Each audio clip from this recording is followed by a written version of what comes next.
Blueprint, May the 26th meeting, 3 p.m. Virtually. I'll ask, this is the routine housekeeping stuff. Do me a favor, mute your phones when you're not speaking.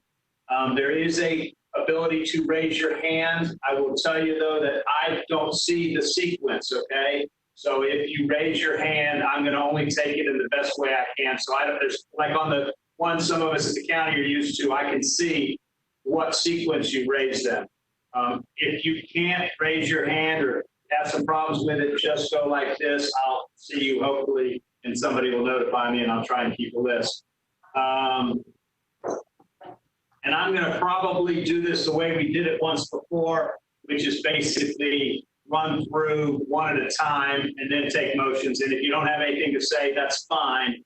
But rather than open it up and let everybody trip all over each other. And then there is a statement by law I'm expected to read, which says, the Executive Order 20-69 issued by Governor DeSantis on March the 20th, 2020 authorized local governing bodies to conduct meetings without having a quorum physically present or at any specific location. The executive order also authorized the use of communications media technology for virtual meetings, such as audio and video conferencing. Executive Order 20-69 was extended by Executive Order 20-112 issued by Governor DeSantis on April the 29th, 2020. I'm now going to perform a roll call.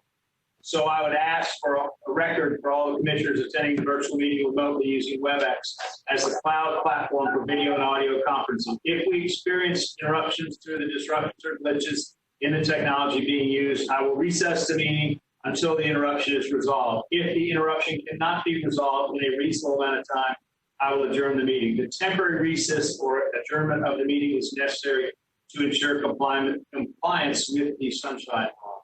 So I'll go through, yes. I have a part of the script as well before we go to the roll call. I would note that the plan is for one WebEx call and 2 separate meetings. So when we get to the joint transmittal hearing later on in the evening, there will be a separate script at that point in time. Everything we're talking about now has to do with the meeting of the Blueprint Intergovernmental Agency. My script is, this virtual meeting has been noticed with information for the public to view the meeting in real time. The notice also invited members of the public to submit their comments until 8 p.m. yesterday evening via email to comments@blueprintia.org to allow for adequate time for you to review the comments submitted. Commissioners, these comments that we did receive were distributed to you earlier in advance of this meeting for your consideration and prior to any action being taken at this meeting. All comments received will be included in the official record for this meeting and have also been posted on the Blueprint website so they can be viewed by members of the public. I'd appreciate you working with us through the technology. Back to you, Mr. Chairman, for roll call. Okay. All right, so I'm going to conduct a roll call. So if you can just give me a aye or that you're there. Mayor Daley. Yes, sir. Aye. Thank you. Commissioner Bryant. Here. All right. Commissioner Matlow. Commissioner Richardson. Commissioner Richardson. I'm here. All right. Thank you. Commissioner Williams-Cox. Here. All right. And then I've got on my side, Commissioner Matt. Present. Commissioner Lindley. Commissioner Lindley. Unmute. I'm here. Remember, All right, got it. Thank you. Commissioner Dozier. Here.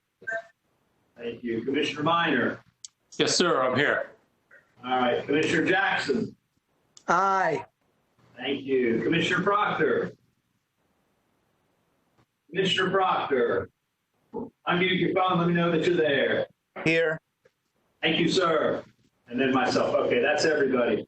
okay, it's full quorum, sir. All right, I would ask if it's okay. I'm going to let staff do their piece. We'll stop. I'll do a quick round robin if somebody wants to talk. If you don't have a need to talk, don't, just say pass, pass, pass. and then we'll do motions after that. Obviously on consent, I don't think we need to go that level. Right. I want to kind of catch my rhythm as far as doing it. So it's all yours. Absolutely. Thank you. Thank you, Mr. Chairman. Thank you, commissioners. So just to give you a lay of the land for the blueprint meeting, really straightforward. We've got a couple of very brief informational presentations scheduled. You'll hear from Christina Paredes from the Office of Economic Vitality. Just hit a few high points of what's been happening since your last blueprint meeting. Autumn Calder, the Director for Blueprint Infrastructure, will do the same. Then we'll go to consent, as the chairman outlined. You have 8 items on consent, none have been pulled. And then you have 3 general business presentation items.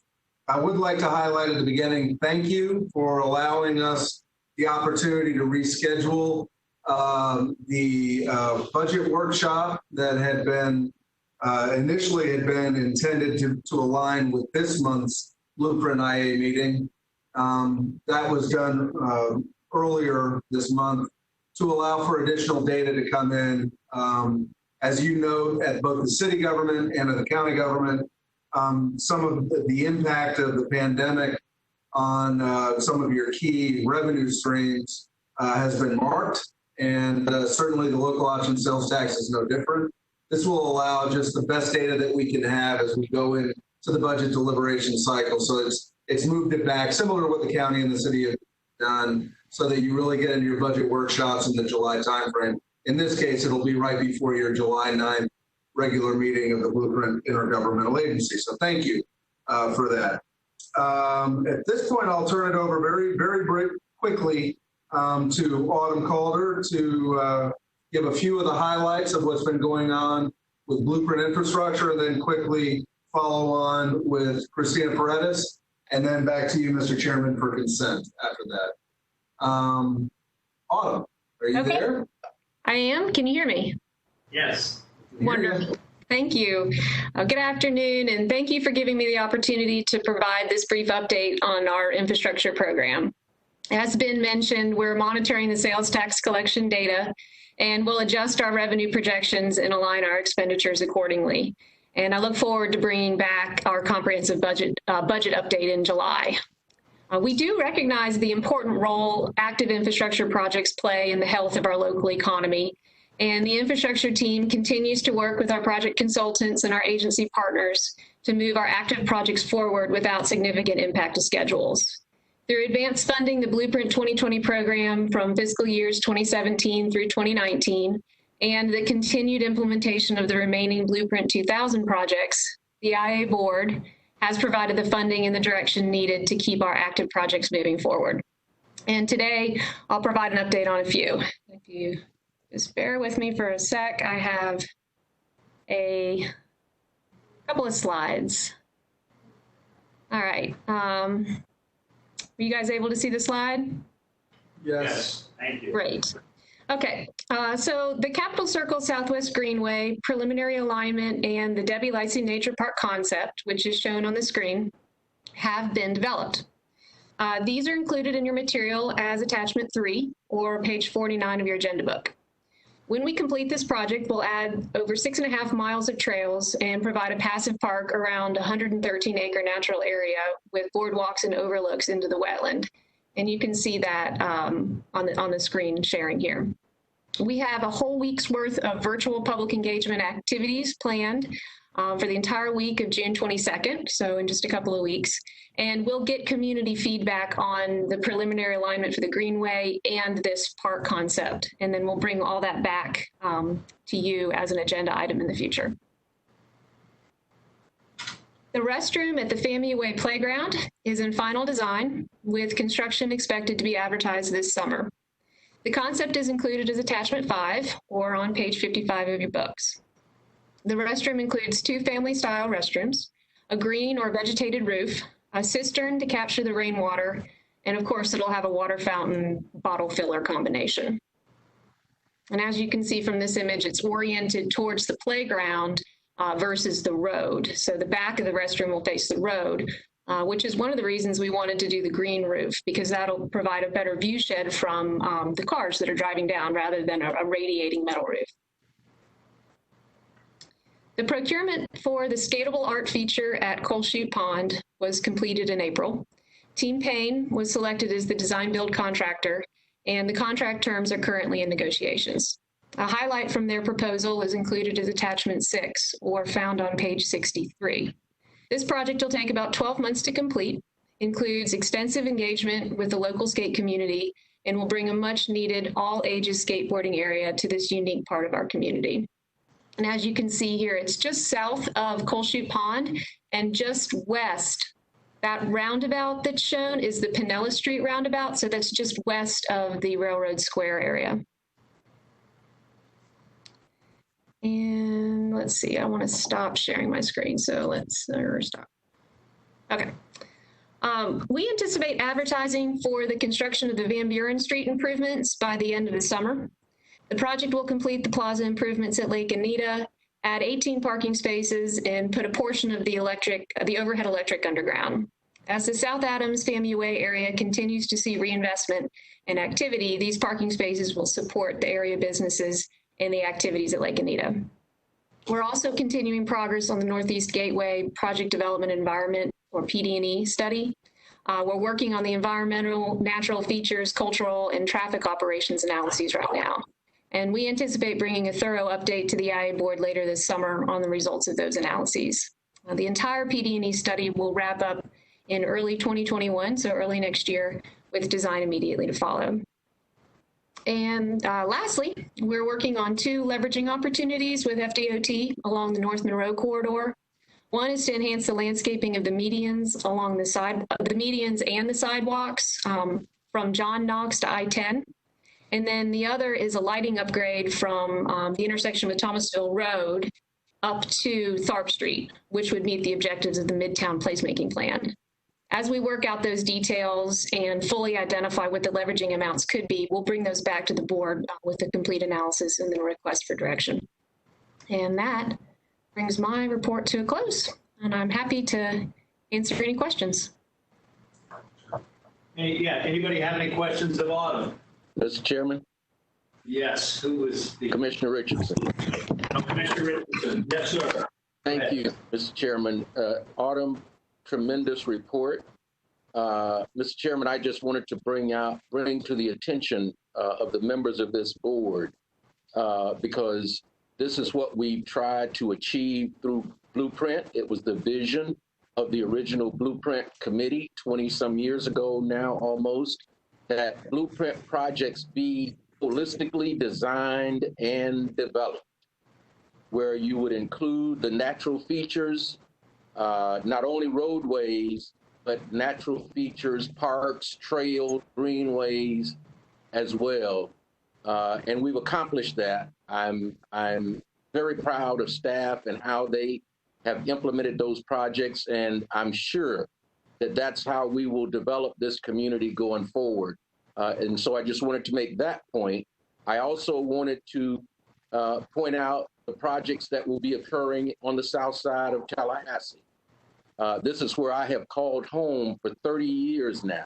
I've raised my family here. I've made a point, and it's part of the reason that I ran for the city commission, to ensure that resources be spent on this side of town where they had not been invested in years past. I think both commissions currently are committed to that, and we will see that going forward.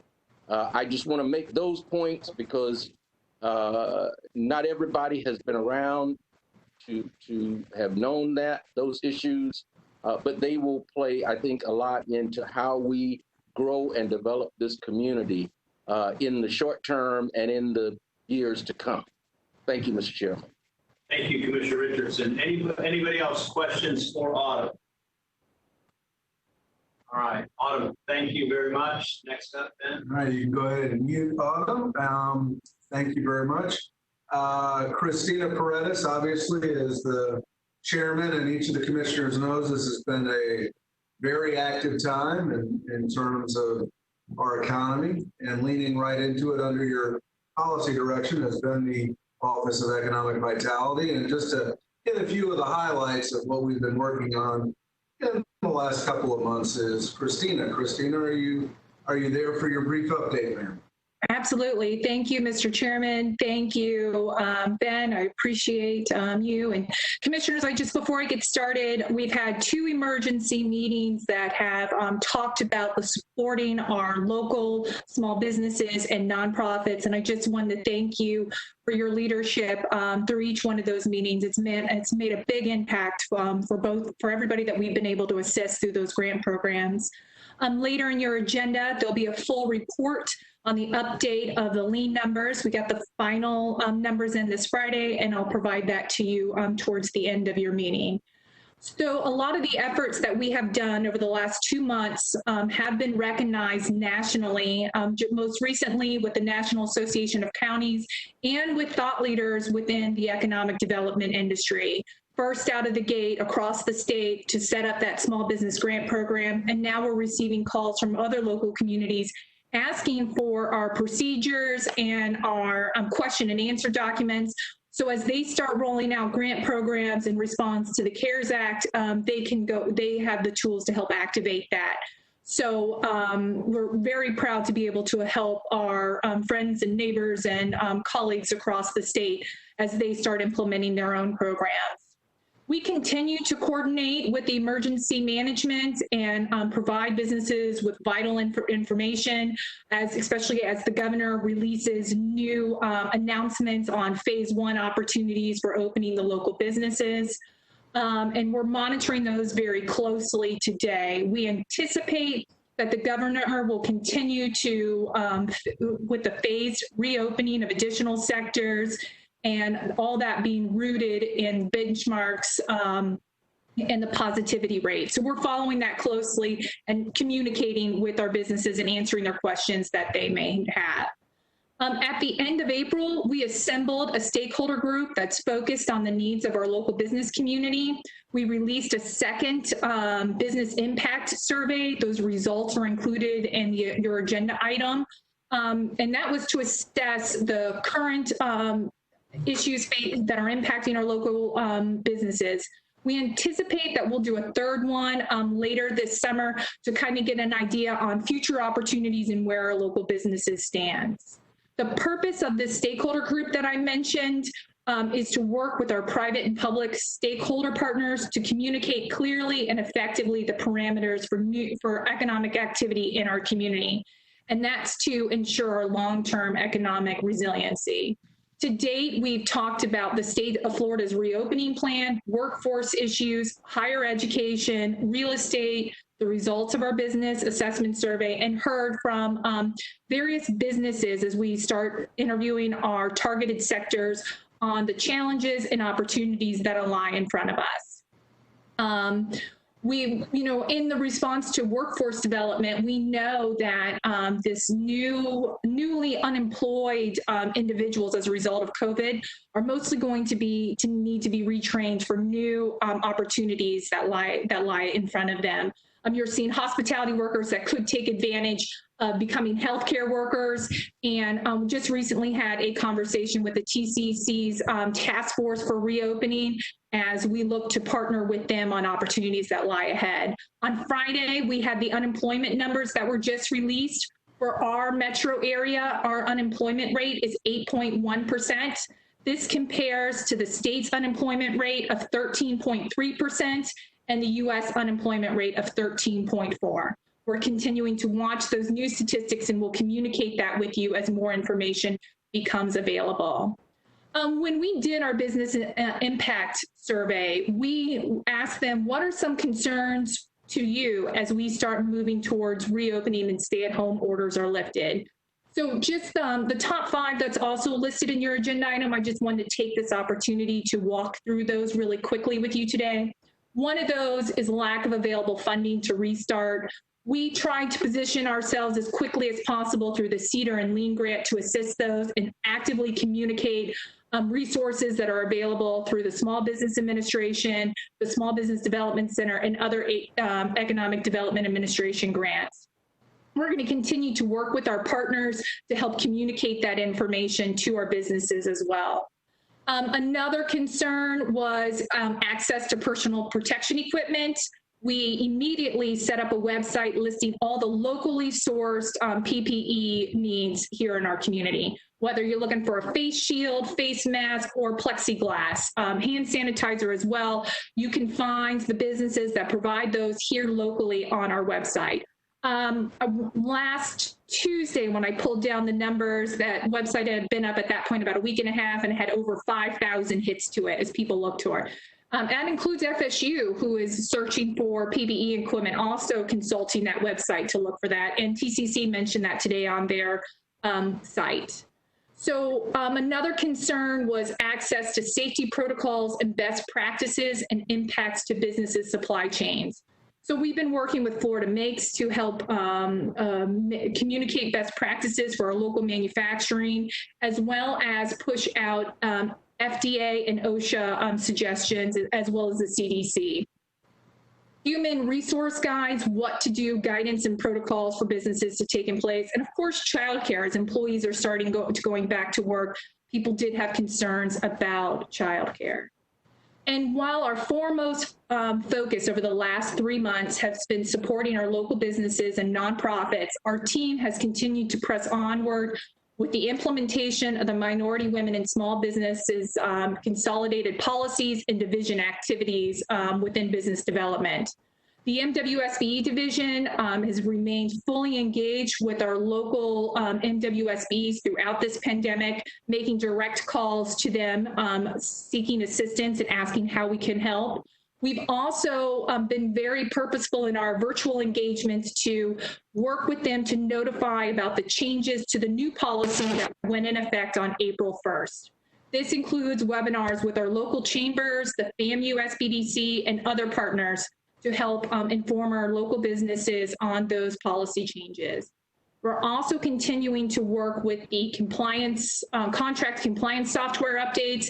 This will help us be able to monitor contract compliance with the new policy, and we're moving forward on the implementation of that as well. We also are finalizing our agreement with OSD as far as the reciprocity agreement. We're migrating them onto our database services. So when that is completed later this month, we'll have more than 300 minority and women-owned businesses in this database for contractors to use to help meet their aspirational targets. So again, you know, our primary focus throughout all of this has been the support of our small businesses, and will continue to. We're also still focused on those key 4 areas that we talked about in the March workshop. And those are the areas of applied science and manufacturing, creative economy, tech sector, and site selection.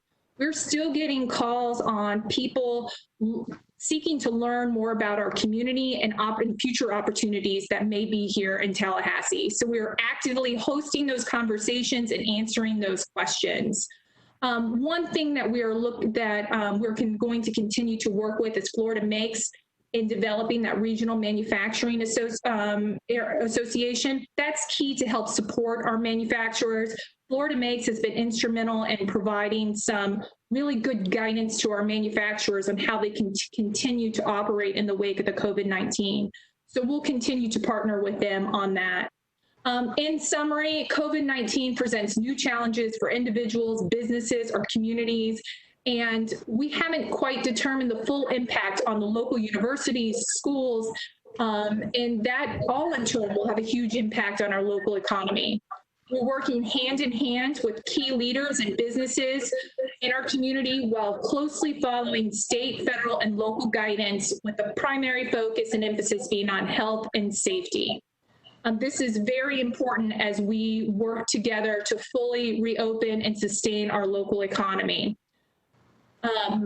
And so with that, commissioners, I'd be happy to answer any questions that you may have. All right, commissioners, I don't see anybody with a hand up. Mr. Chairman? Yes, I see. Who is that? Commissioner Richardson and Commissioner Minor. Okay. Thank you, Mr. Chairman. I have to get used to this hand up thing electronically, but I will.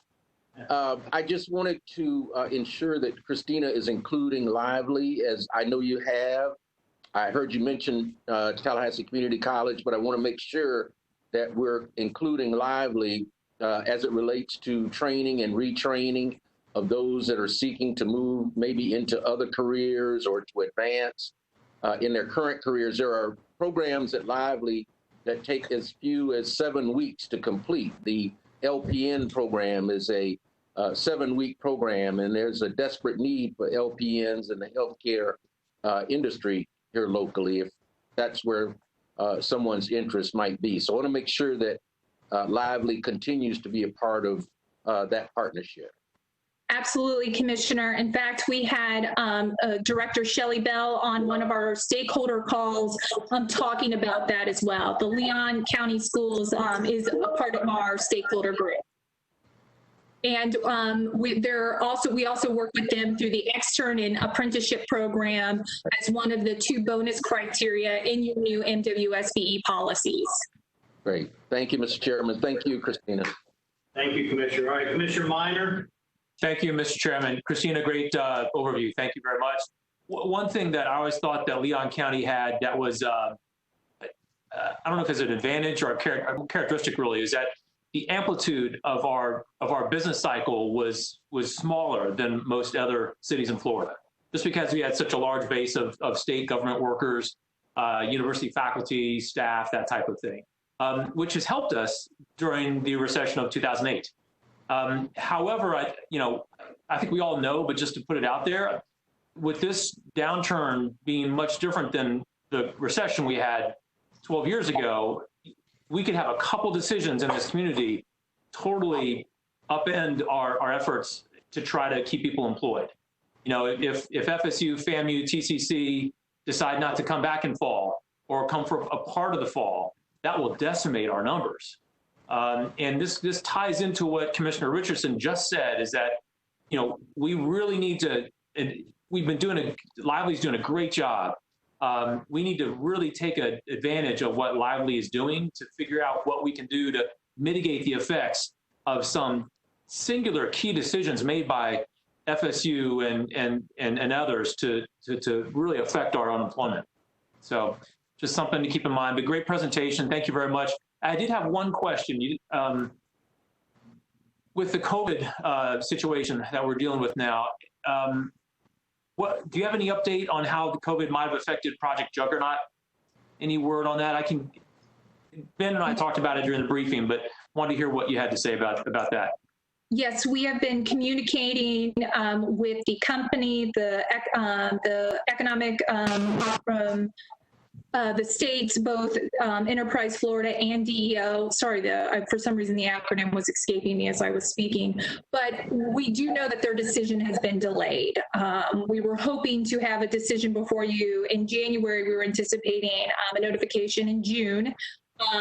That has been pushed back to as late as December, but we're continuing to talk with the company and answer any questions that they may have as they continue to weigh their opportunities. I should note that I'm hearing across the industry sector that onshoring of manufacturing jobs could be an opportunity in the future, which is, which is important as we continue to talk about a regional manufacturing association, so we can seize upon those opportunities and best support those growing businesses. Okay, sounds good. Thank you very much. Thank you, Mr. Chairman. Thank you, Commissioner Minor. Commissioner Dozier, I believe you wanted to speak. Yes, thank you, Mr. Chair. Great report, Christina. And just to reiterate what we've talked about at the County Commission meeting and briefing, just the quick list of the new programs that you and your team have put together or reappropriated from hurricane response in the last 2.5 months is remarkable. Working through 2 grant programs, creating them and dispersing them, all the way to the Poems to Go and the PPE. I'm not surprised that other communities are looking at us as a model. And you said during briefing, I'm sure you've shared with others that you're getting contacted by other communities wanting to find out how in the world we did this so quickly. So part of that is planning ahead, blueprint process in general, OEV, the referendum, but part of it is a good team that can respond quickly. So thank you for that. And and that goes for the whole Blueprint team. I know there's a lot going on the infrastructure, even if we didn't have as many questions on them. So just wanted to pick up, I'll start with the workforce. I agree with the comments Commissioner Richardson and Minor have made. I guess I'm wondering if we need to think about how to approach the changing dynamics of whatever the future might hold. And when I say that, are we going to have to do more marketing to get people into the nursing fields or EMT field because there's some hesitation after this pandemic? The need still exists, as Commissioner Richardson says, but just wondering, if this could create some opportunities, like you were talking about with the onshoring of manufacturing, but also some new challenges that we need to look at. We've talked in the past about various different groups, industry groups, kind of trying to be responsive to the construction labor needs or things like that. I just hope we have a chance to talk about that, and I think probably more appropriately in July or after when we have some more information. Similar to that, and here I'm going to pause and ask you if you think we could do more on the recruitment of companies and manufacturers who may be looking to move their business back to the States. We talked in briefing about the Planning Council and the incredible efforts that they're making to help the region, but also I think we've got better coordination now between Leon and our neighboring counties than we've ever had. So, Mr. Chair, this reminds me of what you started doing during the recession. You were hosting a regional meeting and kind of making sure that, the shovel-ready projects, we were ready for that stimulus funding. I'm wondering if we need to strategize on a regional or more strategic approach here, in addition to what we're already doing, to target those businesses. So, Christina, I know that's already in your mind, but are there other things that we could do to position ourselves in the best way possible? Commissioner, I will start with your workforce question. We're having those conversations as part of our stakeholder group too. We know that there will be changing and can anticipate and changing needs to the workforce, whether that's professional services and IT going more remotely or in demand in the healthcare. So working with our partners, TCC and Lively, as to help do what we can to communicate that retraining. There's also the Career Pathways Council that shows really nicely how an individual can scale from an LPN to a registered nurse all the way up to a doctor. So those are some things that you'll see us continue to partner with on that aspect. When you look at recruitment initiatives, as you know, we have that contract in partnership with our consultants, Research on Investments. We are continuing to work and engage with them. And while magnetic technologies is the key focus with them in that area, we're opening that up to be more to focus on all that applied sciences. High performance materials, we've gotten some inquiries from biotech companies as well as they look to expand in here. And most of this is, as you know, of course, being taken place virtually. So working with our centers of excellence on how we can communicate those opportunities on a virtual forum, whether those are 3D tours through the Mag Lab and HPMI. So we're starting to have those conversations and monitoring best industry practices to be able to implement those effectively. Okay. Not surprised at all that you already focused on both of those things. If there is, again, I will say we probably should talk about this in July, but I think you hit on something with the Research on Investment consultants. We hired them, as you said, to focus on magnetic technology. And this could be an opportunity for us to expand our reach, to look for recruitment efforts or recruitment opportunities for businesses that are outside of that sector. So I'm glad you're looking at bioscience and, all applied science. But if we can hear anything, if you see any opportunities to look at other types of industries, I think we should be open to anything right now. Things are changing, so we need to take advantage of it. I agree. Okay. The last thing, Mr. Chair, I had on my notes was just, you're doing a great job with the surveys. I know everyone's busy and it's hard to get people to respond to a survey in the best of times. But I think the more we can track our business industry groups, individual businesses on how they're doing over the next few months, the better, to get a sense of how we're recovering, if and how. I'm wondering if groups like Rotary and others, or the business associations, can help send out a survey or specific questions to their members, or if we have ever tried to work with those types of business groups. We absolutely do. We share it with all of our partners to help promote that.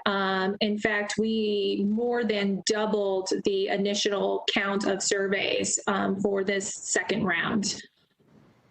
Saw that. Yeah. No, it's getting better. It's good. Okay. Thank you very much. You're welcome. Okay, I don't see anybody else in queue to speak. I'd echo some of Commissioner Dozier's comments. Christina, I've gotten phone calls from commissioners around the state and to some degree around the country when they've gotten wind of what you guys did with the CEDAR program and then the follow-up with the LEAD program. I mean, really first class. You guys put us on the map and do us proud. So thank you. Yeah. All right, next up, Ben. Okay, thank you, Mr. Chairman. Thank you, Christina, and mute away and continue the good work. Mr. Chairman, Commissioners, next up are the 8 consent agenda items, and you're in a good posture. None have been requested at the polling, so I would entertain a motion for consent. Move. I have a motion from what looked like Commissioner Richardson. Second by Commissioner Maddox. Mayor Daley. Daley. Okay, thank you, Mayor Daley. Okay, I appreciate it. It's often easy. We have a motion and we have a second. We need roll call on these. I think it's probably smart just to do it. All right, so roll call real quick here. Mayor Daley. Aye. Commissioner Bryant. Aye. Commissioner Matlow. Aye. Commissioner Richardson. Aye. Commissioner Williams-Cox. Aye. Commissioner Maddox. Aye. Commissioner Lindley. Aye. Commissioner Dozier. Commissioner Dozier. Aye. Thank you. Commissioner Minor. Aye. Commissioner Jackson. Aye. Commissioner Proctor. Aye.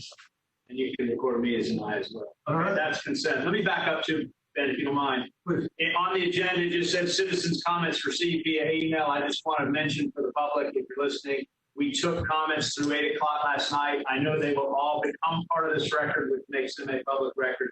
I know we continue to get more emails, and I'm assuming they will probably at some point be entered in the public record as well. Yes, sir. Okay, next up, you're up. Okay, so you've got just three items left for this meeting under general business. Item number 9, Mr. Chairman, Commissioners, is election of your new vice chair. As you are aware, on June the 1st, your annual term as chair will end. Dr. Bryant will raise up from the vice chair to the chair. This agenda item is to select the next vice chair, which will come from the county side. There's a brief agenda item. We're here to answer any questions that you may have. You can see clearly of the county commissioners, those who have served previously, and the floor is back to you, sir. I would entertain a motion for a new vice chair. Commissioner Daley. Mayor Daley, pardon me. If it's appropriate, I would love to nominate Commissioner Jimbo Jackson. Commissioner Jackson. Do I see a nod on your side? Commissioner Jackson? Okay, all right. Second, Mr. Chairman. And he would second that. Can you second that, Commissioner Richardson? Yes. All right, we have a motion and we have a second. Are there any other nominations? All right, we're going to do this the formal way again. Roll call again as we go down. Okay, Mayor Daley, since you made the motion, I'm assuming you're okay. Yes, sir. Aye. Commissioner Bryant. Aye. Commissioner Matlow. Aye. Commissioner Richardson. Aye. Thank you. Commissioner Williams-Cox. Aye. All right. Commissioner Maddox. Commissioner Maddox. Aye. All right. Okay, thank you. Commissioner Lindley. Commissioner Lindley. I see you there. Aye. Okay, thank you. Commissioner Dozier. Aye. Thank you. Commissioner Minor. Aye. Commissioner Jackson. Well, it's a mighty poor frog that won't croak in its own pond. So aye. Thank you for that analogy. Commissioner Proctor. Aye. All right, and I'll also unanimous. Commissioner Jackson, welcome to the zoo. Glad to have you on the deck. And that will happen as Joachim is vice chair this fall. Yes. Commissioner Bryant takes my place. Yes, Okay, that's perfect. correct. Thank you. Okay, next up then. Okay, moving right along, commissioners. Your second to last item of the day is the status update on the implementation of the Greenways Master Plan. Significantly, this does three things. I'm going to turn it over to Autumn. She's got a good presentation for you. But effectively, what it does is it provides you with an update on the Greenways Master Plan. It seeks approval of proposed criteria. This is the second thing it does. Proposed criteria and networks for further prioritization. And finally, the third thing, and there's some more detail on this, it brings up the rebranding issue for the Capital City to Sea Trail and provides you with an option to move forward with a rebranding effort, which is something I believe was identified by the county previously as well. So those are the three major focal points, but with a tremendous amount of information about all of the various 32 Greenway projects, all of their implementation to date, and then what remains and what you can do for prioritization with what remains is back to Autumn Calder, if she is there. Yep. And thank you. And I am going to share my screen again. We do have a presentation on this item. But first, thank you. Thank you, Ben, for the introduction. I also wanted to say thank you to the team. There's a lot of research that went into developing this material, and it started with the planning department with their work on the community trails report, but also Megan Doherty and Mike Alfano here at Blueprint with the planning team. Let's start with a recap of the Blueprint 2020 project called Implementation of the Greenways Master Plan. The total project budget is $15.8 million. And in 2015, the IA board directed that this project would receive an annual allocation over the 20-year period for the sales tax referendum. This annual allocation is $790,000 per year. The Blueprint 2000 sensitive land acquisition project funded over $12 million to protect over 1,400 acres of environmentally sensitive lands countywide. These land acquisitions, as well as lands protected by other entities, helped lay the foundation for a community-wide greenways system. But what is a greenway? It can be defined differently depending on where you are. But for this purpose and in our community, we define it as a corridor of protected open space that's managed for conservation and/or resource-based passive recreation. They may connect both urban and rural green spaces. Greenways are usually publicly owned land, or they may include conservation easements on private land. They're primarily off-road multi-use paths, but they can include intersection improvements to provide the connectivity between destinations. Our Greenways Master Plan contains 32 Greenways projects, totaling approximately 158 miles. The 2015 update to the Greenways Master Plan estimates a total cost of approximately $50 million to implement these projects. It's important to note that these estimates are based on high-level concepts, and some of those cost estimates are likely older than 2015. How far along are we in implementing these projects? Of the 32 Greenways Master Plan projects, 5 have been prioritized for implementation by the IA Board at the February 2017 meeting. The Lake Jackson and the Lake Jackson South projects have been combined for implementation. Conceptual alignment is included in your agenda package on page 53. The Capitol Circle Southwest Greenway, which includes the Debbie Ledsey Nature Park, is currently in design, and we talked about that earlier. The Thomasville Road Trail is undergoing a feasibility study that's conducted and led by the Capital Region Transportation Planning Agency. And the 5th project is the University Greenway, which will move forward with the Airport Gateway project, anticipated to be let this summer. These projects total approximately 19.5 miles together. So the 5 blueprint projects that have already been prioritized total approximately almost 20 miles. They also have cost estimates of about $7.1 million. That would take up approximately 45% of the $15.8 million allocated for the implementation of the Greenways Master Plan Blueprint 2020 project. At $790,000 a year, these projects would absorb project funding until fiscal year 2028, based on the current cost estimates. So the remaining in that blueprint project is about $8.7 million. With a total estimate of $50 million for the Greenways Master Plan and $15.8 identified for this project, leveraging outside funding is going to be crucial. But we have additional Greenways projects moving forward within other blueprint projects. To fully see the current activity for the Greenways implementation, we need to add in the segments of 10 Greenways Master Plan projects that are included in larger blueprint infrastructure projects. For example, the 4-mile Bannerman Trail Greenway is included in the Northeast Connector Corridor Bannerman Road Widening Project. And the 8.4-mile Wilani Greenway will be constructed with the Northeast Gateway Project, creating the 17-mile loop with the Miccosukee Greenway. So together, those 10 segments that are being completed through other blueprint projects total approximately 36 miles. And when combined with the other 5 projects, that's over 55 miles of Greenway projects that Blueprint will be implementing through prior IA Board direction. But I get to add even more. There are also segments of 8 Greenways Master Plan projects that have some actions planned or underway by other entities. Those entities are the City of Tallahassee, Leon County, the CRTPA, and private developers like the St. Joe Company in Southwood.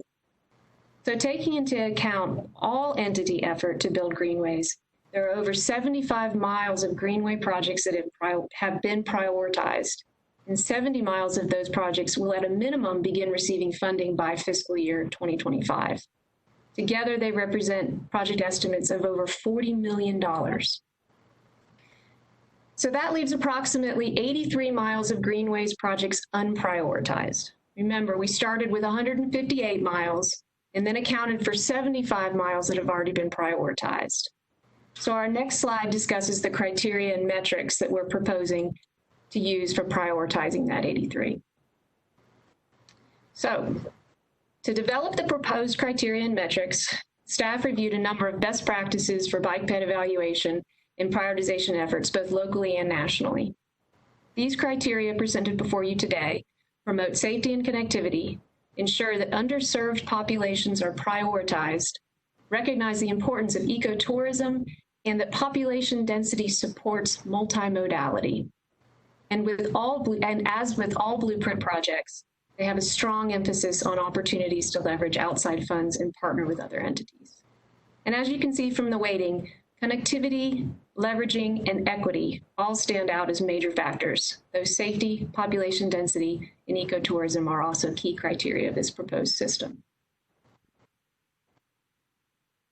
Should the IA Board approve these criteria or approve them with modifications today, staff will bring back a proposed list of prioritized greenway projects against the criteria later this year. As funding becomes available from the annual allocations, staff would seek IA Board direction to begin the implementation of the next project on the list. Additionally, should the status of any of these projects change, such as a feasibility study concluding or outside funding opportunities become available, Blueprint staff would bring an update to the IA board as soon as possible for your consideration. We're also in the process of working with the city, the county, and the CRTPA to develop a prioritization system for implementing the bike route network, another annually funded Blueprint 2020 project. And we'll bring you then an item for your consideration this fall. Lastly, this agenda item includes the results from the rebranding workshops held by the Leon County Division of Tourism for the Capital City to the Sea Trail. The 2014 Capital City to the Sea Master Plan was developed by the CRTPA, Capital Region Transportation Planning Agency, and provides a blueprint to develop over 130 miles of multi-use trails spanning both Leon and Wakulla counties. Significant portions of this trail have been constructed, and the remaining segments running from the Ocklackney Bay Trail to Wakulla High School have committed funding from DOT in 2022. In Leon County, the priority system overlaps with two of our Greenways master plan projects, the Charles Billings Greenway and the Pine Flats Greenway. In early 2020, the Leon County Division of Tourism conducted a rebranding effort for the trail and identified the following recommendation for renaming the trail as listed in priority order. Capital to the Coast was number 1, then Cascades to the Coast and City to the Shore. We're recommending that the IA board direct Blueprint staff to share the findings from the rebranding workshops with the CRTPA and request the CRTPA board of directors to consider implementing the recommendations contained therein. As such, we're recommending that you all accept options 1, 2, and 3, and of course, happy to take any questions. All right. Commissioners, I can only see a few here. Do we have any? I can stop sharing my screen. Let me do that? Yeah, if you don't mind, Autumn. Not at all, yeah. I would just weigh in while I've got a second here.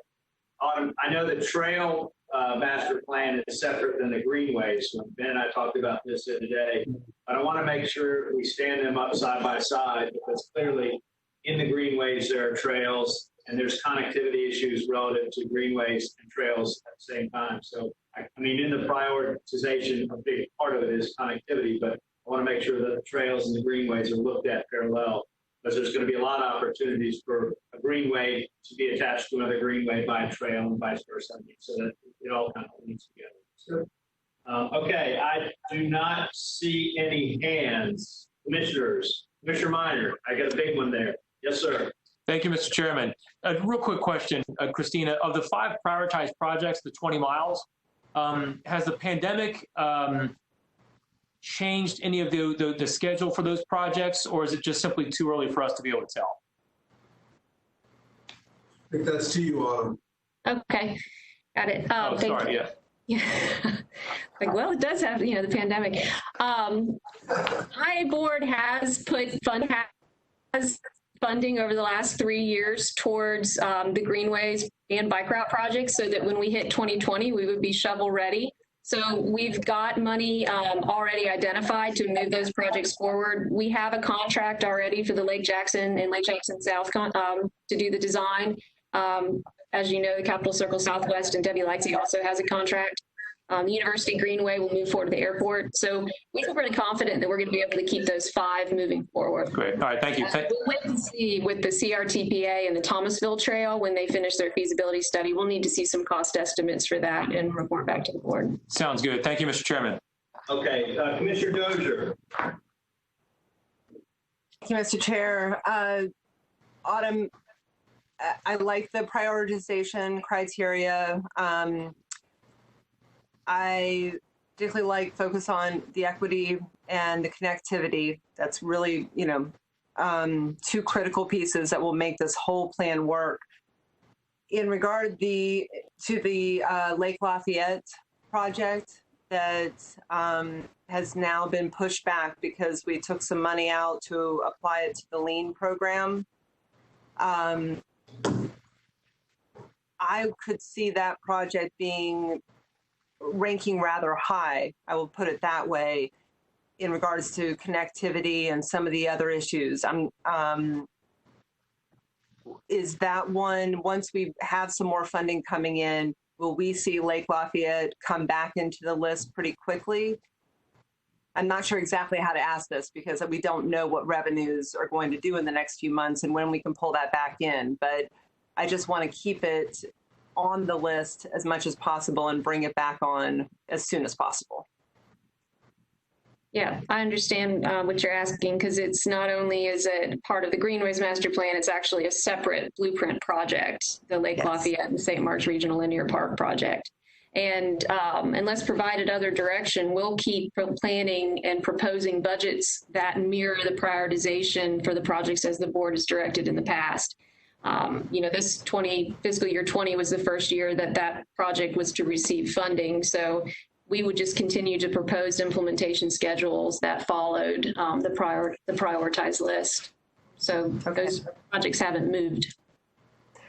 I thought that's what you would say, but just want to keep it front of mind as much as possible as we move forward. Thank you. Thank you, Commissioner Dozier. Commissioner Richardson. Thank you, Mr. Chairman. You probably saw me playing with that raised hand. I can see that here. Like, what is he doing? Mr. Chairman, I too wanted to commend staff for how they have brought these projects along. This is one of the things that we value, of course, in our community, both city and county, is active and passive recreation, the conservation of green space. And I think we've accomplished that through this plan. As Commissioner Dozier mentioned, I think one of the highlights is the issue of equity and how we are developing our entire community, even through these projects. We witnessed that in the maps that were shown, where regardless of where you live in this community, you have access to this kind of recreation and green space. And so, again, Mr. Chairman, I want to commend the staff on how they brought these projects along. They certainly listened to the commissions and community over the years in that this is what we value and the fact that we want to bring the entire community along as we grow and develop. And certainly these plans reflect that. So again, thank you to the staff and thank you, Mr. Chairman. Thank you, Commissioner Richardson. I don't see any more hands. I would entertain a motion to accept the recommendations of staff. I think it's 1, 2, and 3. Motion to accept, staff's recommendation. Move for staff recommendation. Yeah, Commissioner Minor with staff recommendation. Do I have a second? Commissioner Bryant, is that your second? Thank you. I would also weigh in real quick. I rode the St. Mark's Trail this morning with Dale Allen and did a podcast with Kerry Post and Dale Allen talking about trails in particular. And frankly, tourism's a $1 billion industry in Leon County last year. We're hoping to bring it back hard this year, but trails are no small part of that. And I appreciate, Autumn, all the work you guys have done, because the greenways and the trails, in my opinion, are the biggest bang for the buck. Most cases, we already own public land and we ought to give the public access to it. So, all right, I don't see any other hands. Commissioner Lindley, did you want to weigh in? Seconding it, among others. Thank you. Okay.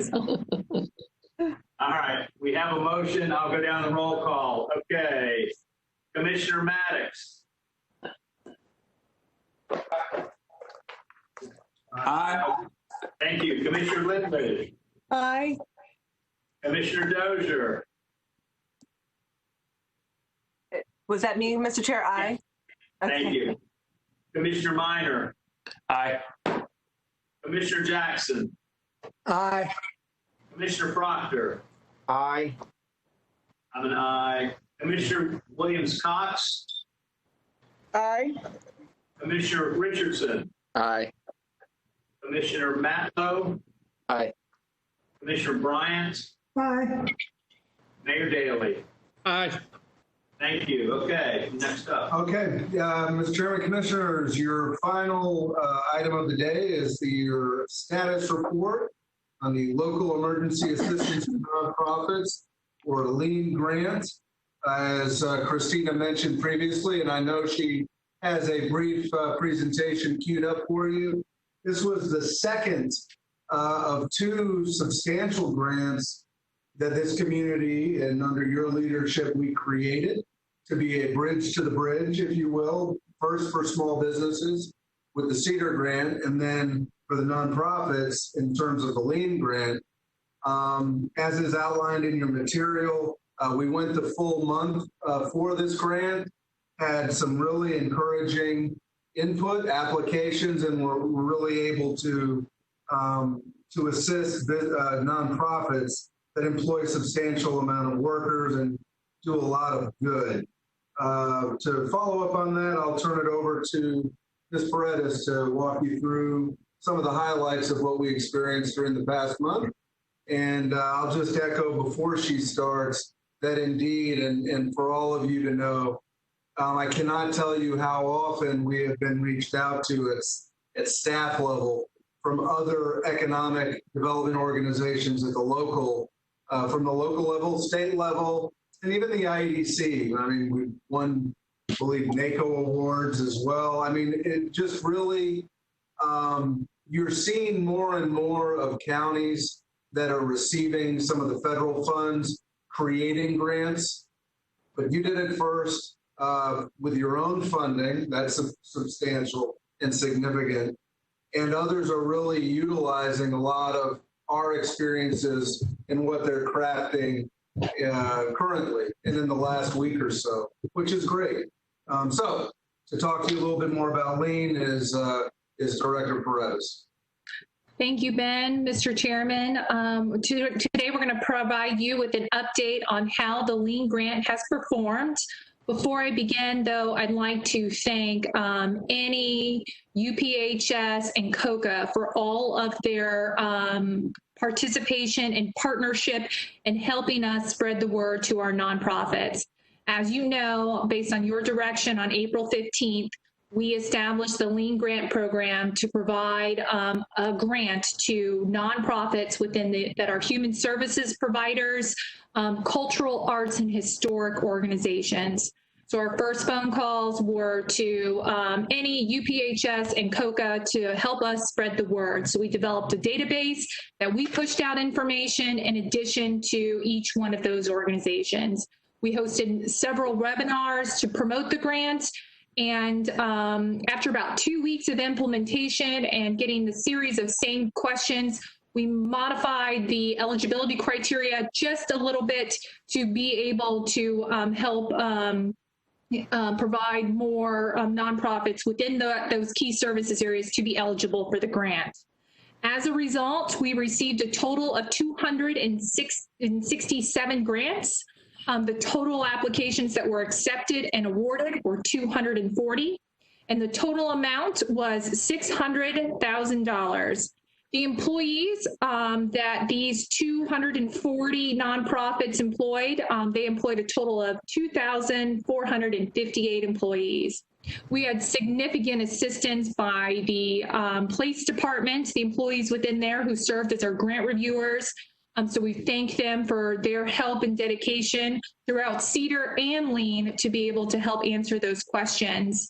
And with that, commissioners, I'd be happy to answer any questions that we're having, but we're recommending option 1 to accept the status report on the local emergency assistance for nonprofits. Thank you. Mr. Chairman, I would move option 1, staff recommendation. I have a motion by Commissioner Richardson. Is there a second? Second by Commissioner Lindley. I see a hand up. Would you like to speak, Commissioner Lindley? Unmute your... Unmute. You can unmute, Commissioner Lindley.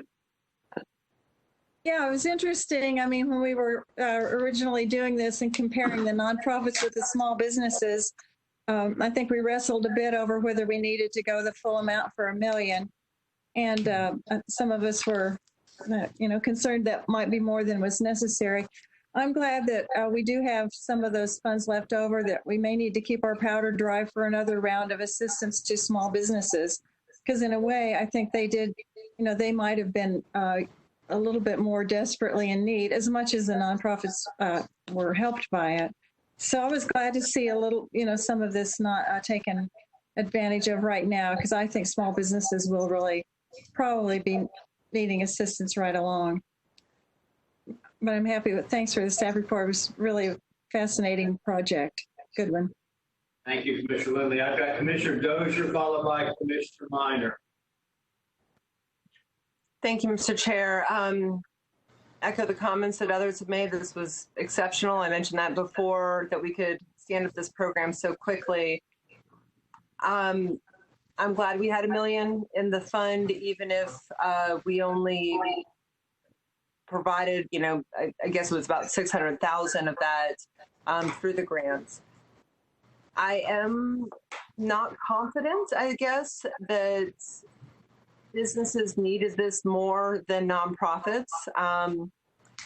We may have certainly seen more businesses able to apply early and could meet the application criteria early, but I'm still hearing some comments from nonprofits that perhaps some didn't qualify or in different categories, or simply didn't apply for other reasons. Now, I should have said up front, I think OEB, NE, UPHS, TOCA, they did a phenomenal job pushing the outreach and trying to get as many of our nonprofits to apply. So I don't think it's for lack of trying.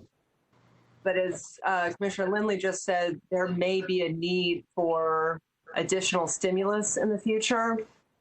There could also be different ways of applying this funding to stimulate business and nonprofits in the future, even if it didn't look the same as our grant programs. So one idea was suggested to me just today. Instead of maybe going through the details there, I wouldn't mind hearing some thoughts about what we do with this funding. Or maybe, Christina, you have an answer to that. Is there going to be a placeholder on the remaining 400,000 for us to look at in the context of the budget come July? And could we reappropriate that to some other stimulus program or another grant program if needed? Commissioner, that would be the will of the board. There are several options. We could take the 400,000 and put that back to the blueprint projects, or it could be used for additional assistance programs as set forth by the IA board. Okay. I think Ben has something. I'm sorry, was someone trying to jump in? Yeah, I agree with everything that's been said, but just to be very clear, our intention is to bring this back at your budget workshop. Almost given anything that you would do here today, that would be a prudent next step, would be to bring that back. Whether you replace it from where it came or whether you put it in sort of a holding account, I think either way it would come up at your budget workshop. Okay, I thank you both for that. I'm forgetting right now who was the maker of the motion. Forgive me. If we need any other direction for that budget workshop, I'm not sure we do given what Ben just said, but I think it may be interesting to hear from others in the community about if and how this money could be used for additional stimulus in July. And one of the idea that came to me today was about how businesses and nonprofits can work together to kind of leverage each other's work and help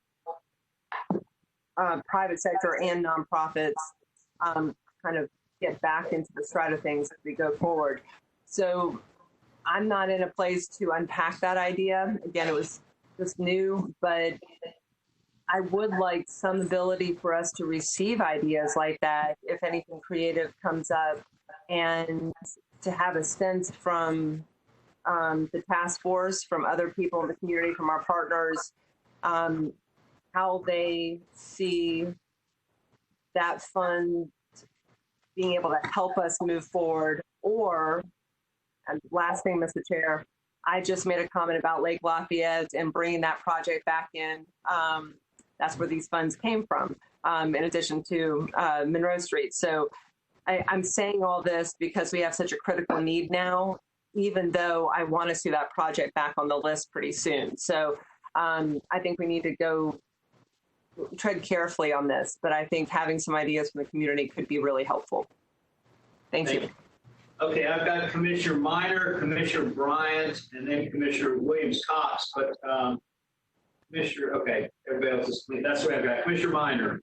Thank you, Mr. Chairman. I'm thinking along the same lines as Commissioner Lindley and Commissioner Dozier. I think the lean program was very successful. I think it's smart for us to wait for the workshop, the budget workshop, figure out where we are, what impacts the pandemic's going to have on our bottom line, and then figure out what we need to do. I think it's taking the long view is important. God forbid if we have a second wave, we may need some assistance in another form, similar to Cedar and Lean later this fall. I hope it doesn't happen, but I think we need to think about being prepared for that. I think waiting until the budget workshop is a smart idea. And I'm looking, like Commissioner Dozier, I'm looking forward to innovative ideas from the public and from the business community on how we can help them going forward. Thank you. Thank you, Commissioner Minor. Commissioner Bryant, followed by Commissioner Williams-Cox. Commissioner Bryant. Unmute. You need to unmute your Commissioner Bryant. You want to unmute? Commissioner Bryant, can you unmute? Yeah, as soon as I can get this little arrow to move to unmute. But yeah, thank you. Thank you, Mr. Chair. I'd like to, first of all, commend staff. They really have done an excellent job with both of these grant programs. I would like to know, and I think I have information on Cedar, not necessarily Lean. What organizations did not get funded that may have been based on the criteria, since it was bridge to bridge? Not that there was not a need, but they may not have met certain criteria. Because I think as we move forward, as the prior commissioners have stated, we need to hear from the public, but I think we have data that's probably available right now based on programs that were not funded. In fact, let me just ask, were there programs, especially for the nonprofits, that were not funded because they did not meet the criteria? Interesting, I guess. Commissioner Bryant, we had several that were for-profit entities that applied for the lean grants. We had a handful that were outside of the Tallahassee area, like a nonprofit in Valdosta. And then we also had a few that were religious organizations that did not have a government contract. And then there were some that did not fulfill or meet the criteria to be within the service area identified by the IA board, human services provider, cultural arts and historic organizations. A handful of those were advocacy and education and community service areas. For the Cedar program, the majority, you had about over 700 applications and 570 were awarded. So that remaining just under 200-ish, they simply did not, we weren't able to get enough of their information to move them through the process. So there were still pending clarifications, which is kind of why there was that gap there. There was, I think, about 20 of them that were deemed ineligible because of a high employee count. And based on our business impact survey, like I mentioned during my opening, one of the top needs for small businesses in regards to reopening is additional capital. Very good. I just think we can use some of that data as we move forward, because there are still small businesses that may not have met that criteria, but they still are in need in order to keep their, and nonprofits probably, to keep their programs alive. So as we start to look at what can we do, we need to holistically look at what kept people out that might be credible as we move forward. Thank you, Mr. Chair. Thank you, Commissioner. I've got Commissioner Williams-Cox, and then it looks like Commissioner Richardson, Dozier, and Lindley, or they may just be hands that were up from before. If you don't mind taking them off, thank you. Commissioner Williams-Cox. Thank you, Mr. Chair. I want to remind us all that we received an email. We received a letter from a joint letter from COCA, ENI, and United Health United Partners. And in this letter, I'm sure we all have it before us. They've made an ask, along with thanking the staff for what they've done. They've asked that we keep these funds available and to keep this open to extended time period. And also they've offered some suggestions of some things that we could possibly do. Increase the grant awards to nonprofits with larger staffs and budgets, up to $5,000 to reflect the access guidelines created within the CEDAR grant program for small businesses. And they also ask that we expand access and eligibility to other nonprofit subsectors to apply, such as environmental, animal services, et cetera. And I know this is true because I heard Commissioner Minor say this. There are over 2,000 registered nonprofit entities. And to think that we could not help all, more of them than we did, I would think that we must have narrowed the field we made the field too small. And so with $600,000 already spent and $400,000 left, our intentions were to use $1 million to help nonprofits. And if we fell short of that, then we should look and, like you say, accept input from others on how we can meet that goal. I think that it's not because the nonprofits don't need it. I think it's because we made the field too narrow. And we had discussion about that, and I understand how we got there. But now that we've done that, and those who qualified or those who did seek to apply have done so, and we still have $400,000 left, I would want to look at other nonprofits and, as they say here in this, nonprofit subsectors that we could possibly help to stay afloat. We call these bridge to the bridge, but guess what? The bridge never showed up for some people. So we created a bridge, and then they went off the cliff because there was no bridge, because the federal dollars were gone before they even got to our community many times. So I think that we need to, and I understand we want to wait to the budget workshop, but if we have nonprofits right now who are in need, they may not be able to wait till July. By July, they may not even be able to make things happen. So my request is that we reconsider this, and if we had given it all away, awarded it all, the budget workshop would be a report on how we gave it. So we haven't done that. We haven't completed our task, not for the lack of trying, but perhaps we need to think about going back out to these nonprofits. And even if, I'll just leave it there with the nonprofits. I don't want to go back into the small business, because small business got $1 million. Nonprofits did not. So I'm offering that we take the input that has been provided to us from these 3 major nonprofit organizations in our community who we rely on for information, data, support, and all those things, and let's figure out another way to help some nonprofits that may not have been eligible, qualified before, so that we can help everyone get a little something to keep them afloat. Again, July may be too late. I think that we need to act now. Thank you. Thank you, Commissioner Williams-Cox. I've got Commissioner Matlow, then Commissioner Richardson, and then it looks like Commissioner Dozier. Commissioner Matlow. Thank you, Mr. Chair. Great conversation so far. I think the program started out helping a lot of people. I think when we look between where we are now and July, I don't feel very comfortable leaving $400,000 unallocated. I think the decision was made. I think today we really are obligated to decide if we want to continue to support nonprofits with that money or put it back into the programs that it came from. I don't think we take it out of a program to put towards nonprofits and then it just goes into a different pool. So I echo some of Commissioner Williams-Cox's points. I do think it was allocated through nonprofits. We've heard from nonprofits that are still in need, that are still struggling, and due to different qualifying factors, maybe they weren't eligible the last time. So I would support trying to figure out a program that works, looking at the guidance we've received from different agencies and putting in a program to either go ahead and spend that money on nonprofits or just go ahead and make the move to put it back into a specific project. Thank you. Thank you, Commissioner Matlow. I've got Commissioner Richardson, followed by Commissioner Dozier. Thank you. Thank you, Mr. Chairman.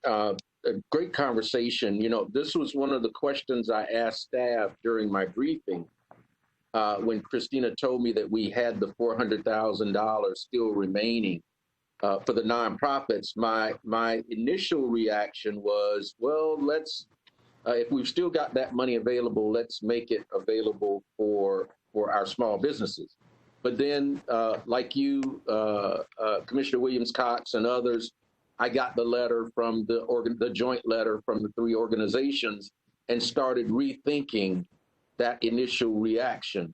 And I would support that money staying with the nonprofits. And the reason, one of the reasons primarily, I have a former neighbor who is a rabid, if you will, maybe for lack of a better term, animal rights person. And she caused me to appreciate that even more when we live next door to her. And I still get calls from her all the time about issues, impacting pets and animals in our community. And I can imagine during this pandemic, there are going to be a lot of pets that are going to be abandoned because families can't afford to take care of them anymore. I can't tell you how many families have come through the Second Harvest food distribution when we were giving away animal food that needed that food. And without what we were giving away, there's a possibility those pets wouldn't have anything to eat or wouldn't have enough to eat or would have to be abandoned. And so I would agree with Commissioner Williams-Cox that we on Commissioner Richardson, it's your motion. So if you want to amend your motion, I'm getting there. That's what I'm leading. Okay, I'm sorry, I don't mean to interrupt. Yeah, go ahead. That's okay.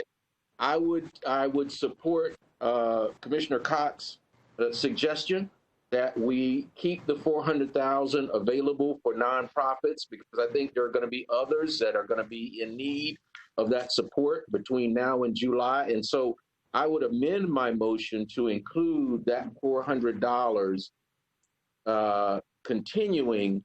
$400,000. $400,000. Thank you, Commissioner Williams-Cox. That $400,000 staying in the budget to continue to support nonprofits in our community. Okay. Who seconded you? I did. You did, Commissioner Williams? I did. Right. Mary Ann, are you okay with that, Commissioner Lindley? Well, not exactly, no. I mean, I would be fine with keeping that money in that area to consider during the budget discussions. But again, I'm in the keep our powder dry because I think we don't know exactly what's going on down the road. Also, as Autumn mentioned and others, putting them back into the blueprint projects, which create jobs and help the economy, also very worthwhile. So today, I'm not ready to. I would be okay with keeping it in, but not just to turn around something by July. I just want to point out too that we may have hit the bulk of the nonprofit needs, and it was very interesting to me that most of the money went to the 32304 and 32303 zip codes, which are interesting ones that we pay attention to, and that the largest share went to human services. And as I recall, Commissioner Williams-Cox wanted all of it to go to human services originally. We did spread it around to a lot of others. So at any rate, I would agree to that addition to your motion, Commissioner Richardson, only if it's couched as such as we're holding it off to really discuss in July and not do anything before then. Mr. Chair, if Commissioner Lindley is withdrawing her second, I second the motion. I'm not withdrawing that Commissioner Richardson put on the table as stated. Let me let Commissioner Richardson weigh in on his motion. Commissioner Richardson. Mr. Chairman, I would like to continue the motion as stated, that we accept staff recommendation on option 1 and that the $400,000 balance be made available for nonprofits. Right now. Right now. Yes. And I second that motion. All right. So that means I withdraw my second. Yeah. So Commissioner Lindley seconds out. Okay. So we have Yeah, go ahead, Ben. All right, just thank you very much. I know this gets a little bit cumbersome in this environment, but I just want to be, I appreciate the latest clarification. I just want to be sure that I'm understanding very clearly what the intent of the motion maker and the second is. So it's the remaining funds, and it's not exactly 400,000, but it's in that neck of the woods. Continue to be allocated for a grant through OED for nonprofits, basically the lean grant. I guess that we launch a new application cycle. And I would want to know a couple of things. I would want to know how long you want the application to run. The last time we did it, it was for a month or till the money ran out. And you can do that again, and we can have a report back to you on July the 9th, hopefully that we expended everything. And the second thing that I would want your clarification, Mr. Maker of the motion, Madam Second, is do you want it to be reissued as it is, which is how I interpret your motion, or did you want to make modifications? I noticed that that joint letter talked about a bunch of different things. They may want to expand the amount of it or change the focus of it. But I didn't hear any of that in your motion, and I would need to know that to be able to effectuate your policy well. So if you could clarify that at some point during the conversation, I'd appreciate it. Thank you, Mr. Okay. I've got Commissioner Dozier up next, and then followed, I've got Minor, and I'll keep looking here, and Commissioner Proctor. Okay, so Commissioner Dozier. Thank you, Mr. Chair. Frankly, I'm a little surprised we have so much appetite. I hope we do to extend the lean grant program right now. As cautious as I am about the infrastructure projects, and particularly Lake Lafayette, like I said a moment ago, I do think there were nonprofits who didn't qualify, and it's more about the categories that some of the others have talked about. So, Commissioner Richardson, thank you for amending your motion. I appreciate that. I am wondering if there's a way we can say any type of nonprofit with the same exclusions that we had in the last round, meaning not associations and things like that, so that it captures the nonprofits that may work in education, animal services, other categories, environmental categories that were excluded from the LEAN program originally. I think it's good for us to remember, and I trust Commissioner Minor and working, a lot of you have worked in nonprofits, and the numbers, a report I read after our last meeting said there was 2,000 nonprofits in the region. I don't know how to assess that, how many are located within Leon County or just serve the region, or if they're located outside of Leon County. Either way, I think we do have a number of organizations that would have applied but for these restrictions. So that's kind of the first thought is, can we expand this just like the business program was for any nonprofit, again, with the same exclusions we had last time? The second thing, and I guess I'm directing this to Commissioner Richardson, unless we need advisement from staff, that would be my suggestion, is make it as general as possible. I really do agree that these nonprofits provide an incredible service to our community, particularly those that are helping families, animals, whomever right now impacted by COVID. But I don't want us to forget that they are also not-for-profit businesses that employ an incredible number of people in our community, draw down funding from other resources, federal, state, bring that into the community. So they're part of our work base, our workforce, and we should keep them going in the same, I think, kind of with the same motivation as we look at our businesses, because they help support a lot of people's jobs, a lot of families throughout the community. So again, I don't know if staff has any comment on that, but Commissioner Richardson, are you okay with kind of that general framing of the nonprofits? I see him nodding. I assume that's. I would be. And I would also want to suggest, Mr. Chairman, that those who have gotten funding in the first cycle not be eligible for this second cycle. I don't think they should have two bites at the apple. Okay. Mr. Chair, I'm go sorry, ahead. Mr. Chair, one last thing. Commissioner Richardson just reminded me, there was a question about the amount of funding that was available. Under the business grant. If you had a certain number of employees, you could apply up to 5,000. This was capped at 2,500. I think Commissioner Minor made this point at the last meeting. There have been some requests from the letter that Commissioner Williams-Cox read that larger organizations might have hoped to apply for a $5,000 grant versus 25. I can get there with your, I think it's a good point, Commissioner Richardson, that we hold this for people who have not yet applied. But I just wanted to toss that out there, that was another request from some of the folks we've heard from. Thank you. All right, I've got Commissioner Minor, Commissioner Proctor, and then Commissioner Bryant. Commissioner Minor. Thank you, Mr. Chair. This is really tough. I love the nonprofit sector. I've worked in there. I see how hard these nonprofits are working. As we've said before, there are about 2,000 nonprofits in this area doing great work. They're providing essential services, and they're keeping people employed. At the same time, though, I think there are about 7,000 businesses in Leon County that are also keeping people employed. And the best way to minimize social issues that we have is to help people retain their employment, especially now during the pandemic. So the businesses, the business community, these employees also need help.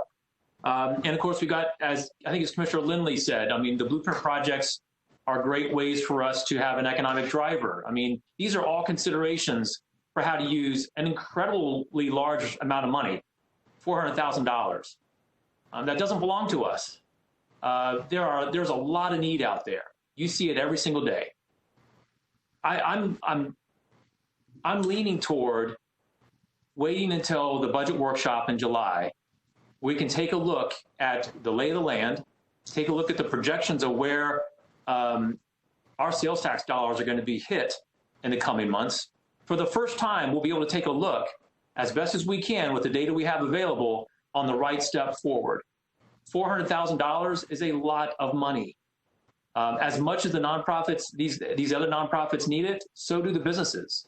So do probably some of our BP projects that could really benefit from this and keep people employed, and afterwards be an economic driver for the community. So with all that, and it's tough because by voting against this, I'm not saying I don't care about the nonprofits, but I just think it's time for us to be very prudent about how we move forward.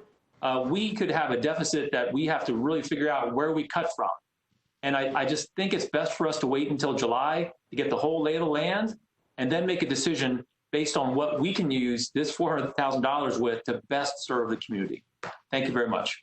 Thank you, Commissioner Minor. Commissioner Proctor, followed by Commissioner Bryant. Commissioner Proctor.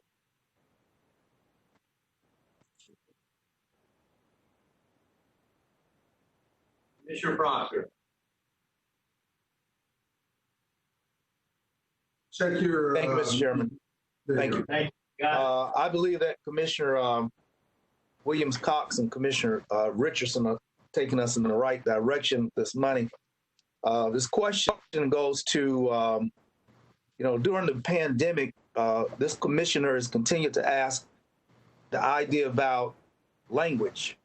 How do we communicate to people, and whether or not those of us at the county are culturally equipped to communicate messages of danger to all segments of the community. The question is, do or did nonprofits suffer the same pandemic as for-profits? Did they or not? What inhibits their response? Are they naive? Do they lack the ability to respond to government language? Are they without the savvy, the accountants, the technical stuff? What makes that distinction? And because we don't know, but certainly the need is out there, we do know that, it's incumbent upon us to hold that money earmarked for the nonprofits.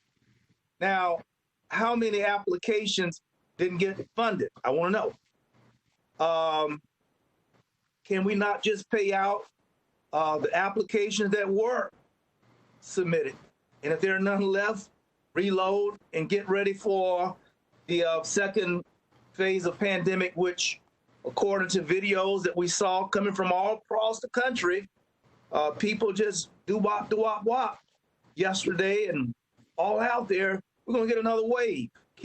Clearly, we're going to get another wave. But I believe, commissioners, that we ought to look at the language of how we're communicating to nonprofits.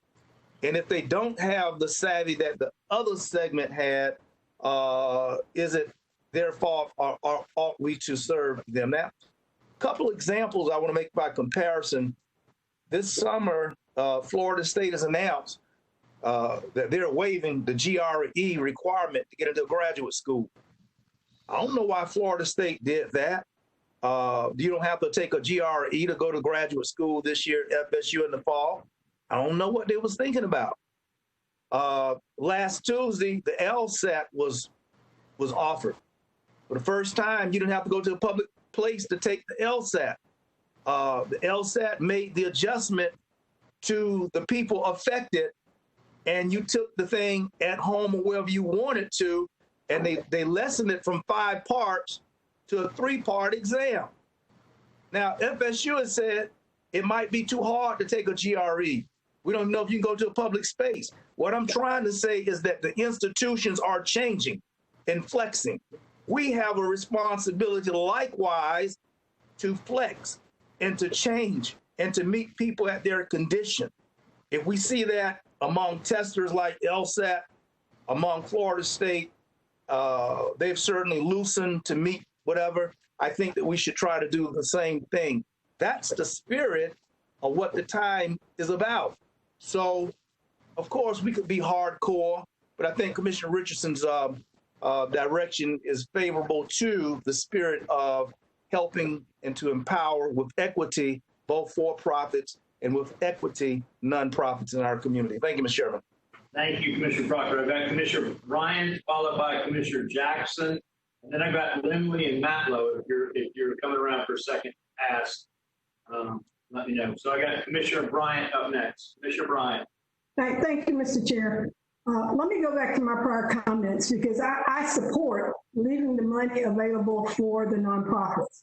We set aside $1 million until we get to a place where we understand that they don't need it. I think it should stay in that category. My challenge is, though, that if we employ the same criteria that we employed the first time around, from bridge to bridge, I don't know why we think we'll get a whole lot more applications, which is the point I was attempting to make prior to this one. If we're going to establish new criteria in the motion we have on the floor, even though it's general, what does that mean? Is staff to bring back a new set of criteria? Are we using the criteria in the letter? What will be the criteria? Because otherwise, we have to ensure that there is, everyone is being assessed on the same criteria that has been approved by this board, unless we're delegating that to staff. Those are the questions that come to my mind that I think we have to have answers to. Just to say that it's going to be general, I don't think provides them with enough information to make decisions. So what does this mean? I mean, that's my question. And Curtis, maybe if we, Commissioner Richardson, if we go back to your motion, if you can frame that for me, I think that would be good. Mr. Chairman. Commissioner Richardson, you want to try and take a stab at that? Yes, thank you, Mr. Chairman. And that was my thought, was to as we did before, we delegated that to staff. If they want to have a very quick meeting with the representatives from those not-for-profit organizations that submitted the letter, I think that would be appropriate. I think we've given staff enough direction here this afternoon that they could get together with those organizations and come up with some criteria rather quickly and start getting the word out about this next round of grants. So, yeah, I mean, I don't know that we could sit here this afternoon and come up with every single criteria. I think it would be appropriate to designate that to staff to do as we did with the CARES grant. Okay. Mr. Chair, on point. Yes, ma'am. Commissioner Williams-Cox. As a second to the motion, I know there's been some discussion about increasing the amount from where it is to up to 5,000. I do not think that that would be fair because the people who've already applied and they've received the 2,500, and we're saying that they can't come back. So I think we need to keep it at 2,500 and look at the subsectors as was listed in the letter and award in that manner. So I would not be in favor of increasing the amount from 2,500 to 5,000, but to look at additional subsectors such as environmental, animal care, and some of the other areas. And I agree with Commissioner Richardson that the folks who we rely on to know about nonprofits in our community has given us a joint letter. And I think it would behoove us to ask staff to work with them to make the criteria what it needs to be so that we can be more inclusive. Thank you. Thank you. All right, Commissioner Richardson. Mr. Chairman. Yes. Mr. Chairman, before you go on point, let me say that I would certainly support that we give staff direction to go back and do that, such that they will know exactly what it is that they are to get with the three groups. They are to have conversation and actually establish criteria.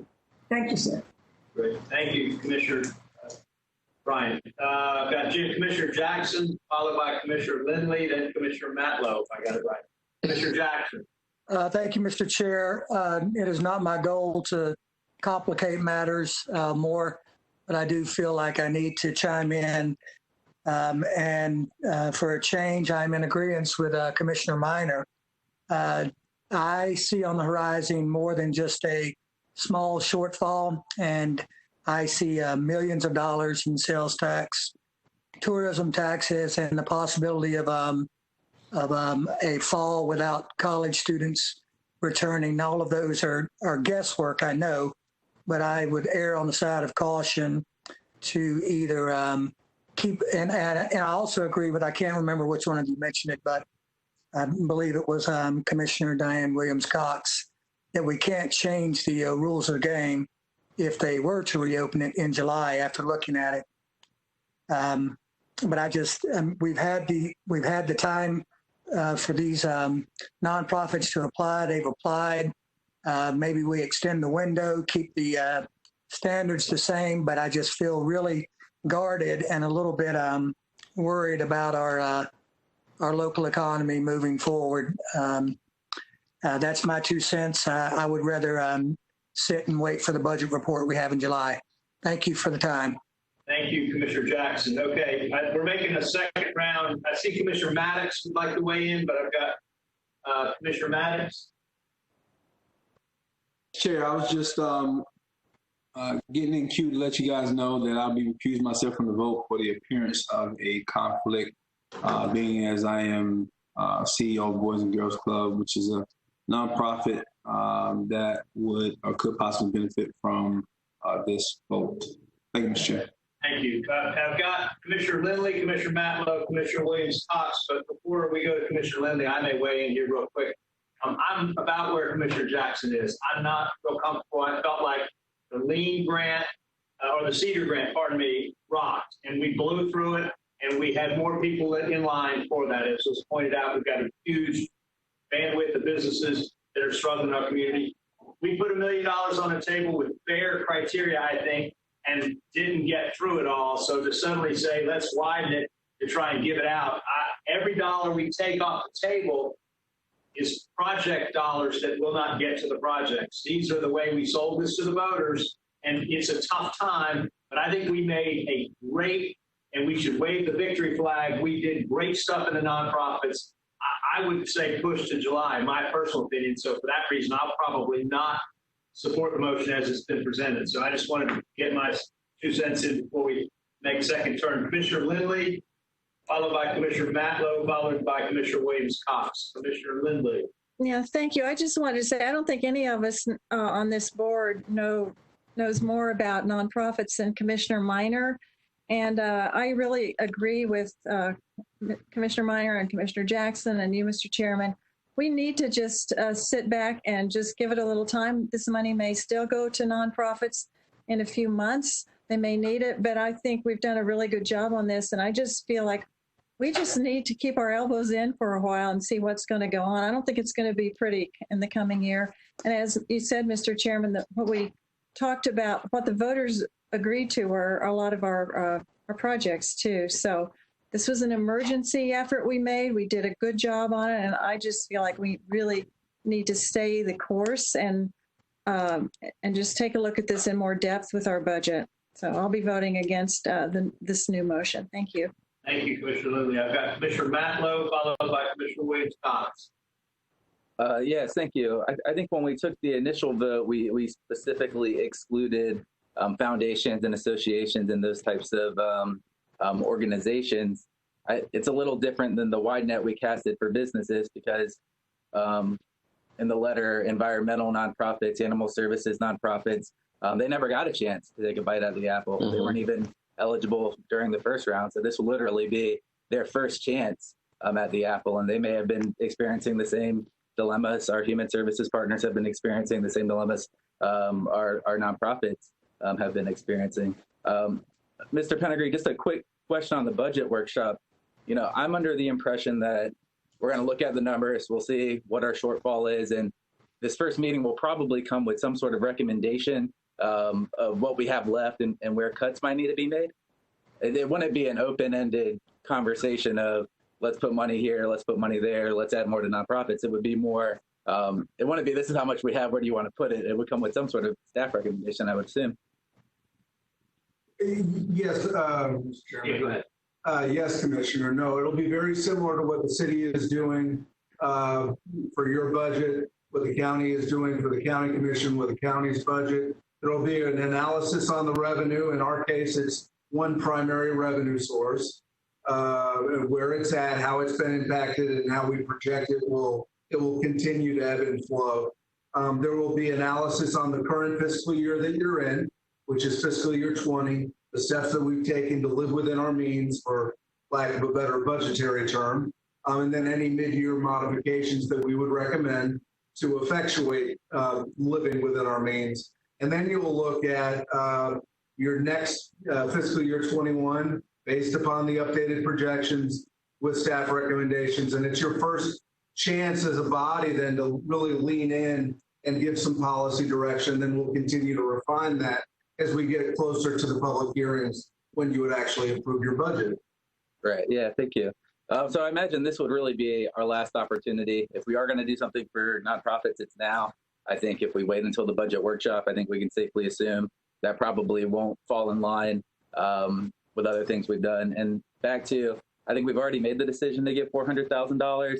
A couple meetings ago, we made the decision to give an additional $20 million to a convention center. We're talking about $400,000 to local nonprofits in need now that really contribute to our economy, are really doing the hard work through this pandemic. And they need our help, the same as our small businesses did, the same as our human service partners did. And we're in position to help them. We should step up. We should do what we said we were going to do and deliver on that promise. And I'll continue to support the motion. Thank you. Thank you, Commissioner. I've got Commissioner Williams-Cox, followed by Commissioner Dozier. Mr. Chair, I'm calling the question. All right, we have the question called. Is there a second? Second. I heard a second, but I don't know who it came from. Commissioner Richardson. Okay, so we've called the question. All right, let's go down the roll here. On calling the question, Commissioner Maddox. Can I vote on calling the question? No, actually, you're recused. I'm sorry. Thank you, sir. Commissioner Lindley. Yes. Commissioner Dozier. You had one comment left. No. Okay. Commissioner Minor. No, Commissioner Dozier hasn't spoken yet. Commissioner Jackson. Yes. Commissioner Proctor. No, you didn't recognize me the second time either. I didn't see you up. Call the Okay. question. Commissioner, I'm yes. Commissioner Williams Cox. Oh, you're the one who called it. Commissioner Yes. Richardson. Yes. Commissioner Matlow. No. Commissioner Bryant. Commissioner Bryant, I'm calling the question. Commissioner Bryant. I got it now. Yes. Yes, okay. And Mayor Daley, I'm calling the question. Yes, sir. Okay, I don't know. What's the deal? All right, so I'm going to ask Susan to unmute herself to check me on this math. But I show that for a affirmative vote to call the question, 4 commissioners from the county are required, 3 commissioners and/or mayor from the city are required. I show that the motion to call the question fails with only 3 yes votes on the county side. Yes, that's correct. You need 3. You need 4 positive. You need 4 on the county and 3 on the city. You don't have it on the county side. Thank you. Okay. Motion fails. Motion fails to call the question. Okay. Mr. Chair. Yes. I'm sorry. You answered for her, but a call to question is different than a call. Yes. It's much different than me voting on the question. Madam Attorney, as a because I'm recusing myself from the question, can I not vote on the call of the question? Susan? You could actually vote on that, but you can't vote for the actual specific item that you recuse yourself from. Mr. Chairman, I take exception to that. If you recuse, you don't participate at all in any fashion, Mr. Chairman. Commissioner Proctor, the parliamentarian has spoken on that. I don't think you have a right to object to something that's parliamentary procedure. Mr. Chair, I would have voted because I did think that I had the right to vote on the call of the question, even though it's not. I tend to agree, and it sounds like based on the county attorney, or the IA attorney, she agrees. So your vote on calling the question would be? On the question. Pardon? You came half in there. I'm sorry. In favor of calling the question. You're in favor? Yes. Okay. Yes, sir. Mr. Chair, on point here. First, all of this has taken longer than my comment would have. Second, for our attorney, when you recuse yourself from a vote, and procedural issues are important here. The attorney's weighed in on that. We're not. I know. I have a question for our attorney, Mr. Chair. Okay. When you recuse yourself from the vote, often you leave the room. You would not be in the room for that discussion. So I see what you're saying, Susan, but it's strange to me that you could be part of any of the procedures on that vote. We have not required that, even for our in-person proceedings, which, since I joined the IA in November, we have, even though someone has recused themselves, we have not required them to leave the room. I didn't think it was a requirement. It was just, it happens at times, so I thought they weren't participating. Thank you, ma'am. Okay, so based on the the IA attorney's opine, it looks like the second does pass. So now we go to Commissioner Richardson's motion, as it's been stated, which has been made and seconded to basically put the $400,000 back in, widen the gates a little bit based on the conversation we had. Mr. Chairman, I encourage you to look up Google quickly, sir. Thank you. On point, Mr. Chair. If the vote has already failed and there's a change in the vote, do we need to redo the vote? If you'd like to, we can do that. That might, in fact, in an abundance of caution, Commissioner Matlow, this is calling the question vote. This is not on the substance, okay? I understand. Okay, all right, so this is on calling the question. Mayor Daley. Yes to call the question. Commissioner Bryant. Yes. Commissioner Matlow. No. Commissioner Richardson. Yes. Commissioner Williams Cox, you called this, so I'm assuming you're a yes, right? Yes. Thank you. Okay, I'm a yes. Commissioner Proctor. Commissioner Proctor. No. Okay, Commissioner Jackson. Yes. Commissioner Minor. No. Commissioner Dozier. Still no. Commissioner Lindley. Yes. And Commissioner Maddox. Yes. Okay. Yeah, the votes have it. The question has been called. All right, so the question's been called now. Thank you, Commissioner Matlow. I appreciate it. I'd rather do this in an abundance of caution than do this the right way. So now we vote on the actual motion that Commissioner Richardson made earlier that we seconded. Yes. And it is a roll call vote as we go back. So would you like for either the maker of the motion or myself to restate it? You want to try and restate it as best you can, and if he needs to weigh in and trim it or add to it? Since I will have to interpret it, right. I think there may be a benefit in doing it. Would you mind? Richardson, are you okay with that?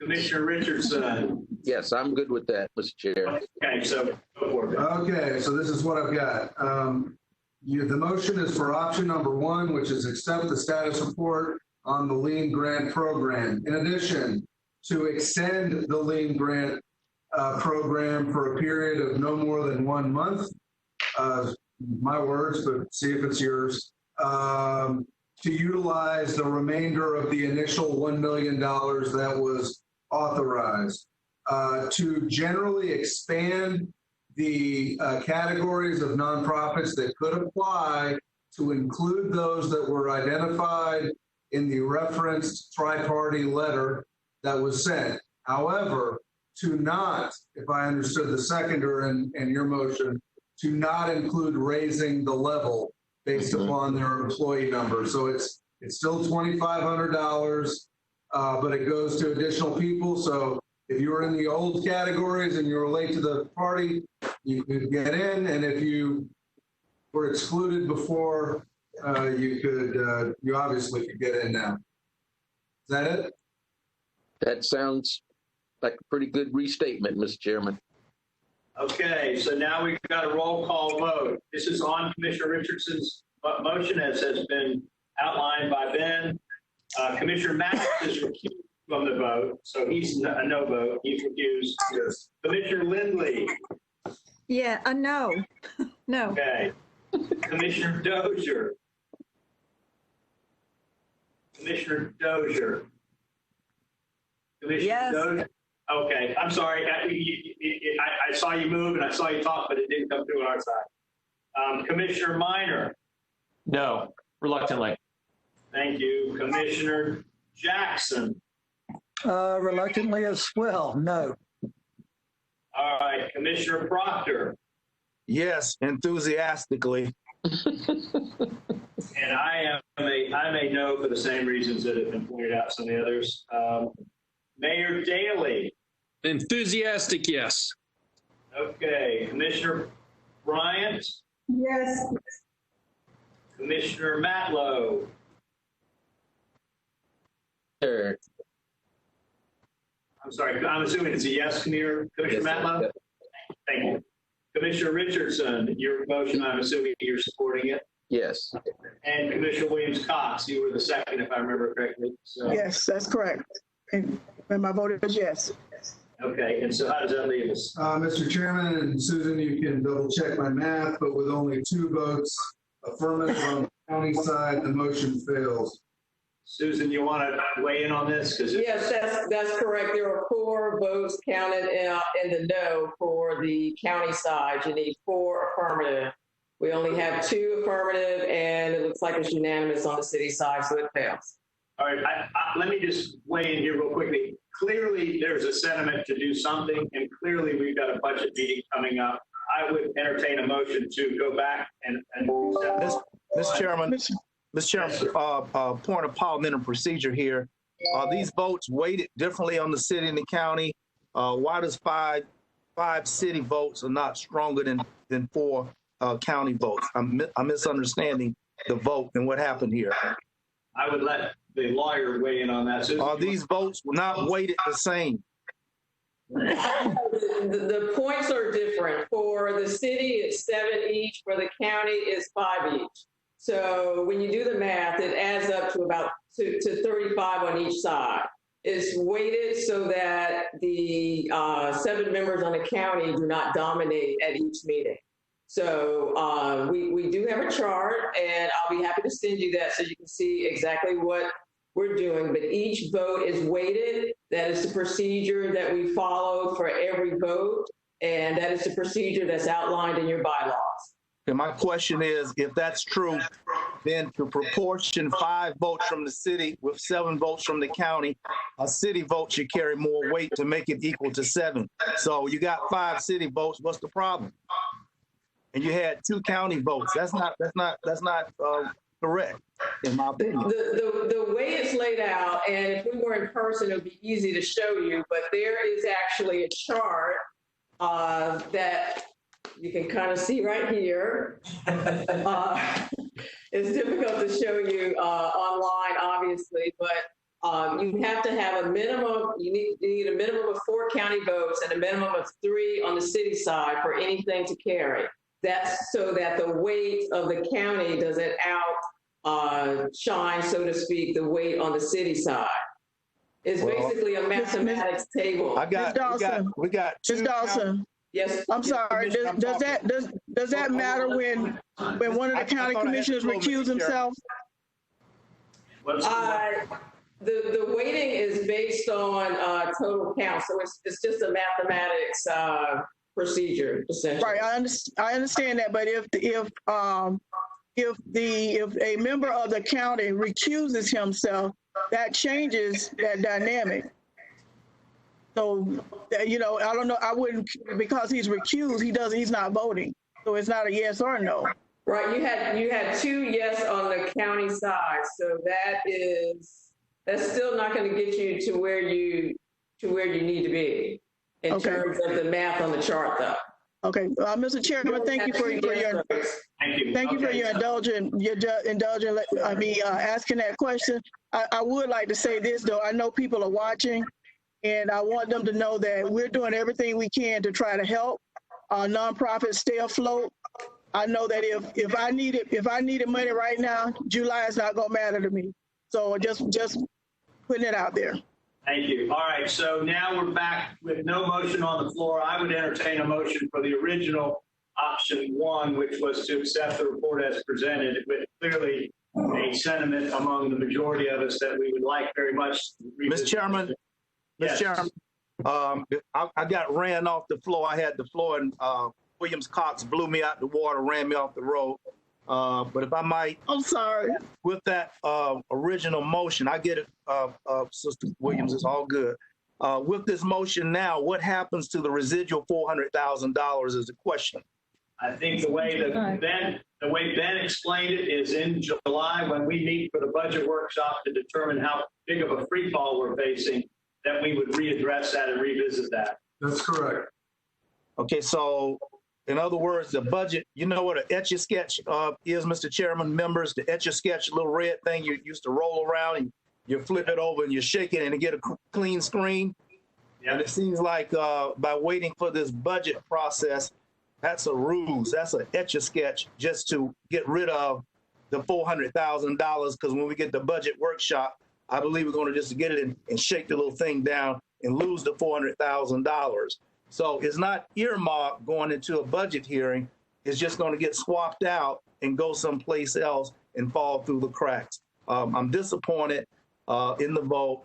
I literally protest the way the vote was counted, and I think that it should be revisited. As a point of information, that 7 votes, 2 county commissioners, 5 city commissioners were upset and overthrown by 4 county commissioners.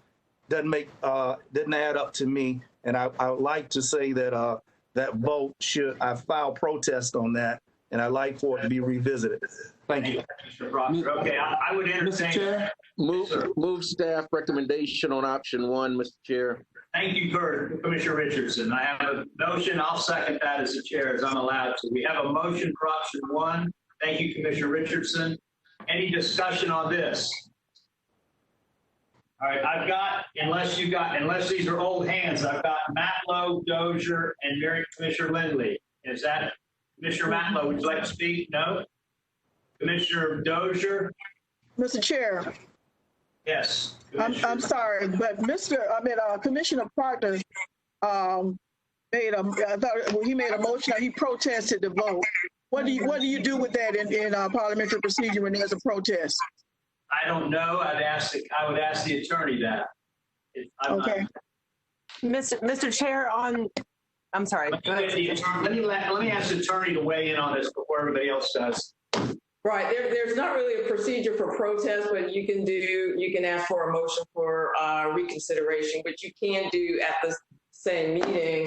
However, I think you have to be on the winning side to do that. And Mr. Proctor, you were on the losing side, so I don't see any recourse for you. Okay. Thank you, Madam Attorney. Okay. I've got Commissioner Dozier. Mr. Chair, I was just going to say the answer about the weighted voting is the same answer I've heard for probably 9.5 years. I think that can be discussed later, but we've spent a whole lot of time on these things and we should just take the vote. It's just on a status report. That's all I was going to say. Okay. I don't have anybody else in line to speak. Let's do the roll call on this vote. I've got Mayor Daley. Aye. Commissioner Bryant. Aye. Commissioner Matlow. Pardon me, I'm sorry. Commissioner Matlow? Aye. Thank you. Commissioner Richardson, you made the motion. I assume you're good with that? Yes. Aye. Commissioner Williams-Cox? Aye. I'm aye. Commissioner Proctor? No. Commissioner Proctor? Oh. No. Okay, I can see by your body language that's a no. Commissioner Jackson? Aye. Commissioner Minor? Aye. Commissioner Dozier? Is that yes? I'm sorry, I didn't. Aye. Thank you. Yes. Commissioner Lindley? Aye. And then I'm assuming Commissioner Maddox is still recused. Okay. Sorry, recuse myself, sir. Thank you, Mr. Thank Chair. you. Yes, So the motion would carry unanimous on the city side, 5 yeas on the county side. Okay. 1 nay, 1 recusal. Okay. All right. Where are we at then? Okay, Mr. Chairman, what the hell? Mr. Chairman, that brings us to the conclusion of general business.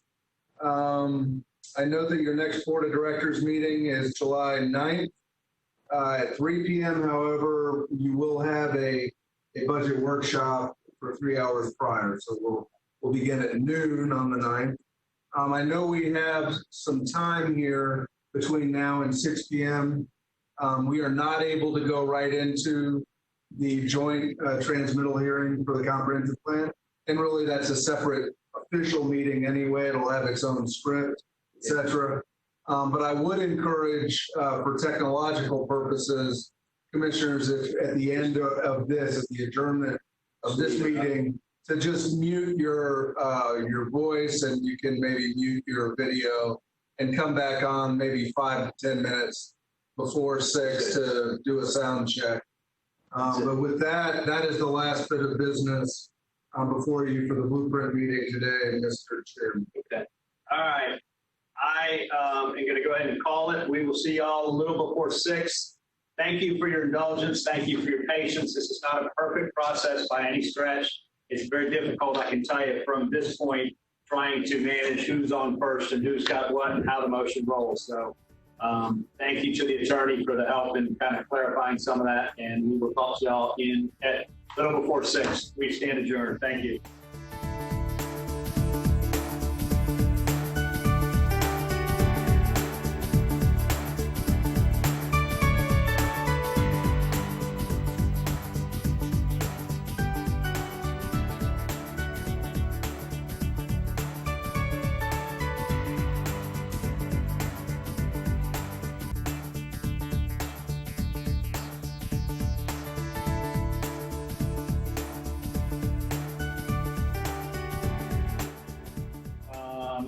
And a couple of housekeeping items before we get going. As was mentioned a minute ago, this is a joint city-county meeting. Although we vote separately as the city and the county, I'm going to at least manage the discussion part of it through until we hand it off for the vote part, and the mayor will take the city vote, and I'll take the county vote.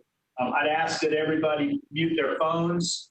If you don't mind, we'll try and do this as best we can with one person at a time. There is a place for your hand to be risen, and I would ask after you speak, you take your hand back down again, if you don't mind. Also, just as a reminder, there is no ranking for us as far as who's in line to speak. So if for some reason you feel like, because I'm going to keep calling out, hey, here's who's coming up. If your name is not in that, I can see most of you on my screen here. And if you don't feel like I've gotten you, then just raise your hand and I'll make sure I do. We talked for a minute ago about what we will do in the event that we lose power and commissioners are effectively unable to, they'll dial back in, if I understand. There's a number everybody's been given. And unless we feel like, based on the city and the county attorney's opinion, unless we feel like the viewing audience has some disability to not get in, then we will continue the meeting, but it will just mean whoever is without power will call back in. Is that a fair? That's fair. Mr. Chairman and Mr. Mayor, I believe the chairman has a script to read, and then I have a brief one as well, and then we'll take it from there. And this basically is, we have been doing this in most of our meetings just to basically outline. So the Executive Order 2069 issued by Governor DeSantis on March the 20th of 2020 authorized local governing bodies to conduct meetings without having a quorum physically present or at any specific location. The executive order also authorized the use of communications media technology for virtual meetings such as audio and video conferencing. Executive Order 20-69 was extended by Executive Order 20-112, issued by Governor DeSantis on April the 29th, 2020, and by Executive Order 20-123, effective on May the 18th of 2020. Today's virtual hearing is being held remotely using WebEx as the cloud platform for video and audio conferencing.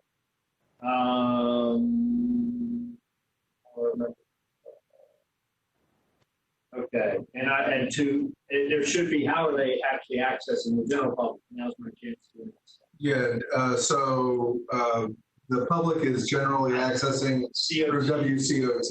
COT, I think probably this is streaming, if I had to bet, on the Facebook page for the city and for the county, if I'm not mistaken. Certainly. In the notice of this virtual meeting, members of the public were invited to submit comments until 8 p.m. yesterday evening.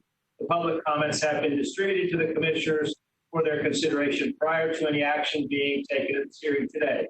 All of us were given these in a couple of different formats. They were posted on the web, and my understanding is they are part of the body of the agenda now. Am I right? Yes. Okay. And we have received some comments after the deadline. I know they have been passed out to commissioners as well and posted on the website.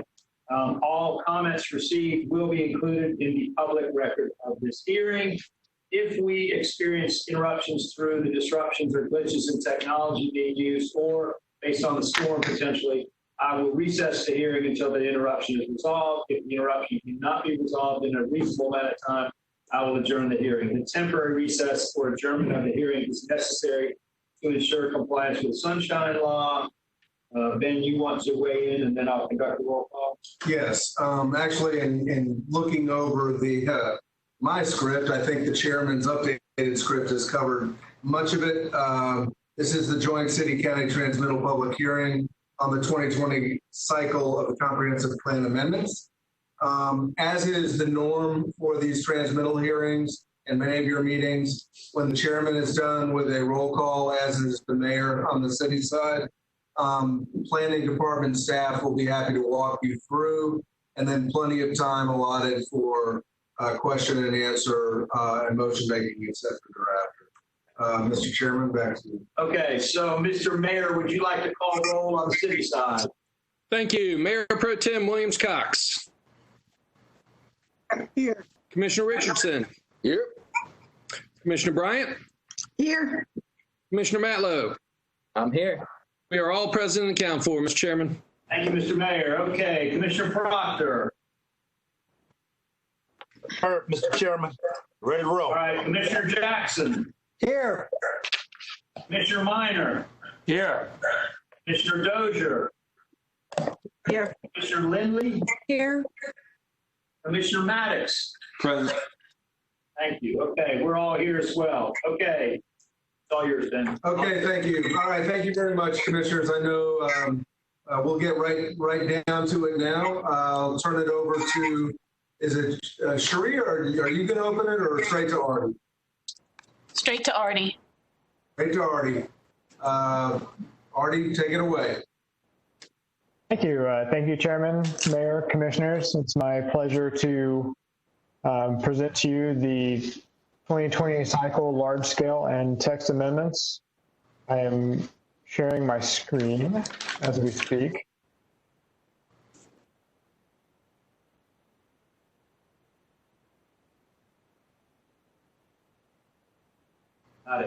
Commissioners, as you are aware, especially from our joint workshop in February, we began accepting applications for the 2020 cycle back in April of 2019.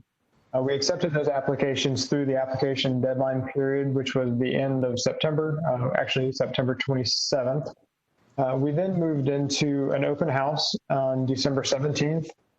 We actually had an opportunity for anyone in the public to come and speak directly to staff regarding each staff person's specific amendment. It was actually quite a sight to see. We had boards all around the second floor of the Renaissance Center depicting what was being proposed for each amendment. We had another public open house in January, on January 6th at the Bradfordville Community Center. We then had a local planning agency workshop on January 7th and moved into the local planning agency public hearing on February 4th. We then had a joint workshop with both the board and the city commission on February 25th. Due to the COVID-19, we then separated out the small scale amendments, and the city held public hearings for the adoption of the small scale map amendments on April 22nd. The board did so on April 28th. Tonight is the transmittal public hearing.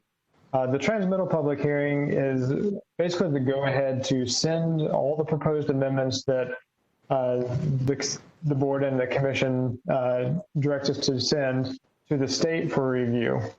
The state will have 30 days to review these amendments, and then they'll submit to us any objections, comments, or recommendations that they may have on these amendments. Following that, there will have to be one more public hearing on all of these amendments. That would be the adoption public hearing. We're tentatively looking at September 17th as the date for that. That would be following the Blueprint IAA meeting, and then kind of rolling into the adoption hearing following that. More details about that will be forthcoming, but that's kind of the schedule that we're currently looking at. Jumping right into the amendments, the first one is the Southeast Sector Plan. This amendment comes to us from the St. Joe Company and their agent. With Southwood maturing and approaching build out, there's a need to reevaluate the Southeast Sector Plan. This amendment helps clear up a number of ambiguities that currently exist in the Southeast Sector Plan. It helps remove some of the outdated language, for example, references to the DRI process. Staff is pleased to have been able to work with the applicant and his agent on these amendments to make sure that what we end up with is both clear and implementable. This specific amendment addresses a couple of things that I'll hit on a high level, and I can answer questions, but I won't go into too much detail since we did have the joint workshop.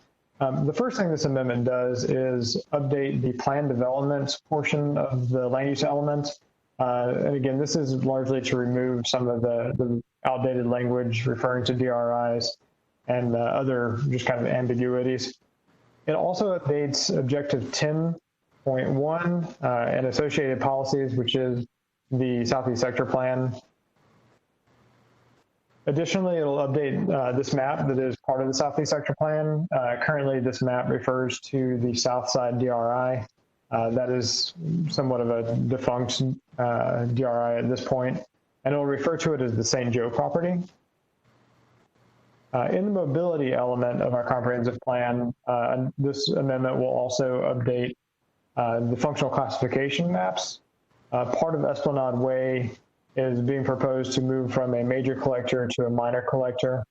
Esplanade Way, south of Blairstone Road, would maintain its status as a major collector, but from Blairstone Road up to a cul-de-sac where it dead ends, it would be a minor collector.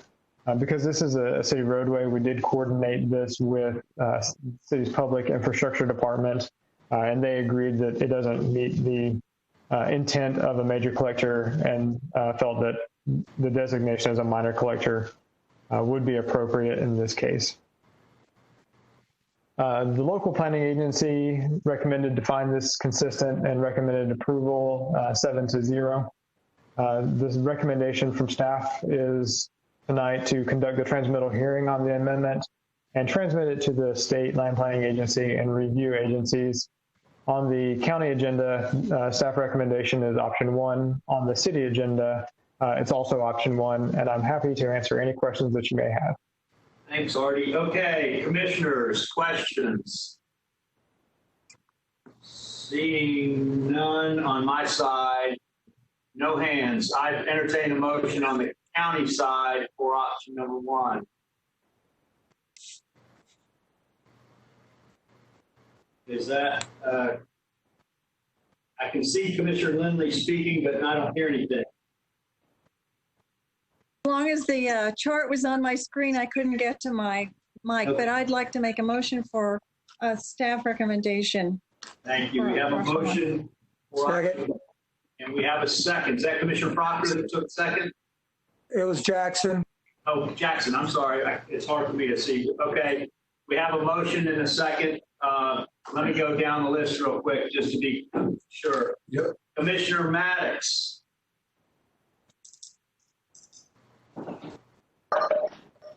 Commissioner Maddox. Got to unmute. You hear me, Yes. Mr. Chair? Now I can. Yeah.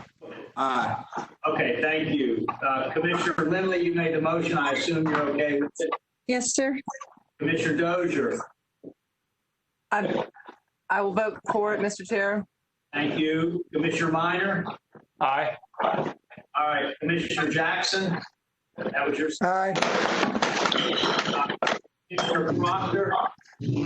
Aye. All right, and I'm an aye, so that's the county. Okay, just Mr. Mayor, hand it off. Mr. Mayor, it's yours on your side. Thank you, Mr. Chairman. Real quickly, Jimbo, you okay? Somebody's rolling around. Sounds like somebody fell off their chair or something. All right, from the city side, is there a motion on the floor? Anybody care to make a motion? So moved, Mr. Mayor. Commissioner Richardson properly moved. Staff by Commissioner Bryant. Any further discussion? Seeing none, roll call vote. Mayor Pro Tem Williams Cox. Aye. Commissioner Richardson. Aye. Commissioner Bryant. Aye. Commissioner Matlow. Aye. I'm in the affirmative. It passes 5-0. Great, thank you, Mr. Mayor. Artie, next up, and can we mute? Somebody's got a lot of background noise. okay, better. Much better, thank you. Okay, Artie. Artie, you got to unmute yourself. I'm unmuted, I believe. Thank you, Chairman, Mayor. The next two amendments represent significant coordination between neighborhoods and the planning department staff. Through the Neighborhood First program, the city's Parks, Recreation, and Neighborhood Affairs Department worked with Bond and Griffin Heights on neighborhood plans, with the planning department being a close partner. Based on the recommendations of these two plans, planning has continued coordination with both the Bond neighborhood and the Griffin Heights neighborhood on the amendments that you see in front of you tonight. We've had numerous meetings with both neighborhoods to make sure that we were getting the language right, and we're happy to bring these forward, both the text amendment and map amendment, to help implement the text amendment. This amendment is to the existing neighborhood boundary land use category. Currently, it's really only used, I think, in 3 places anywhere in the entire county.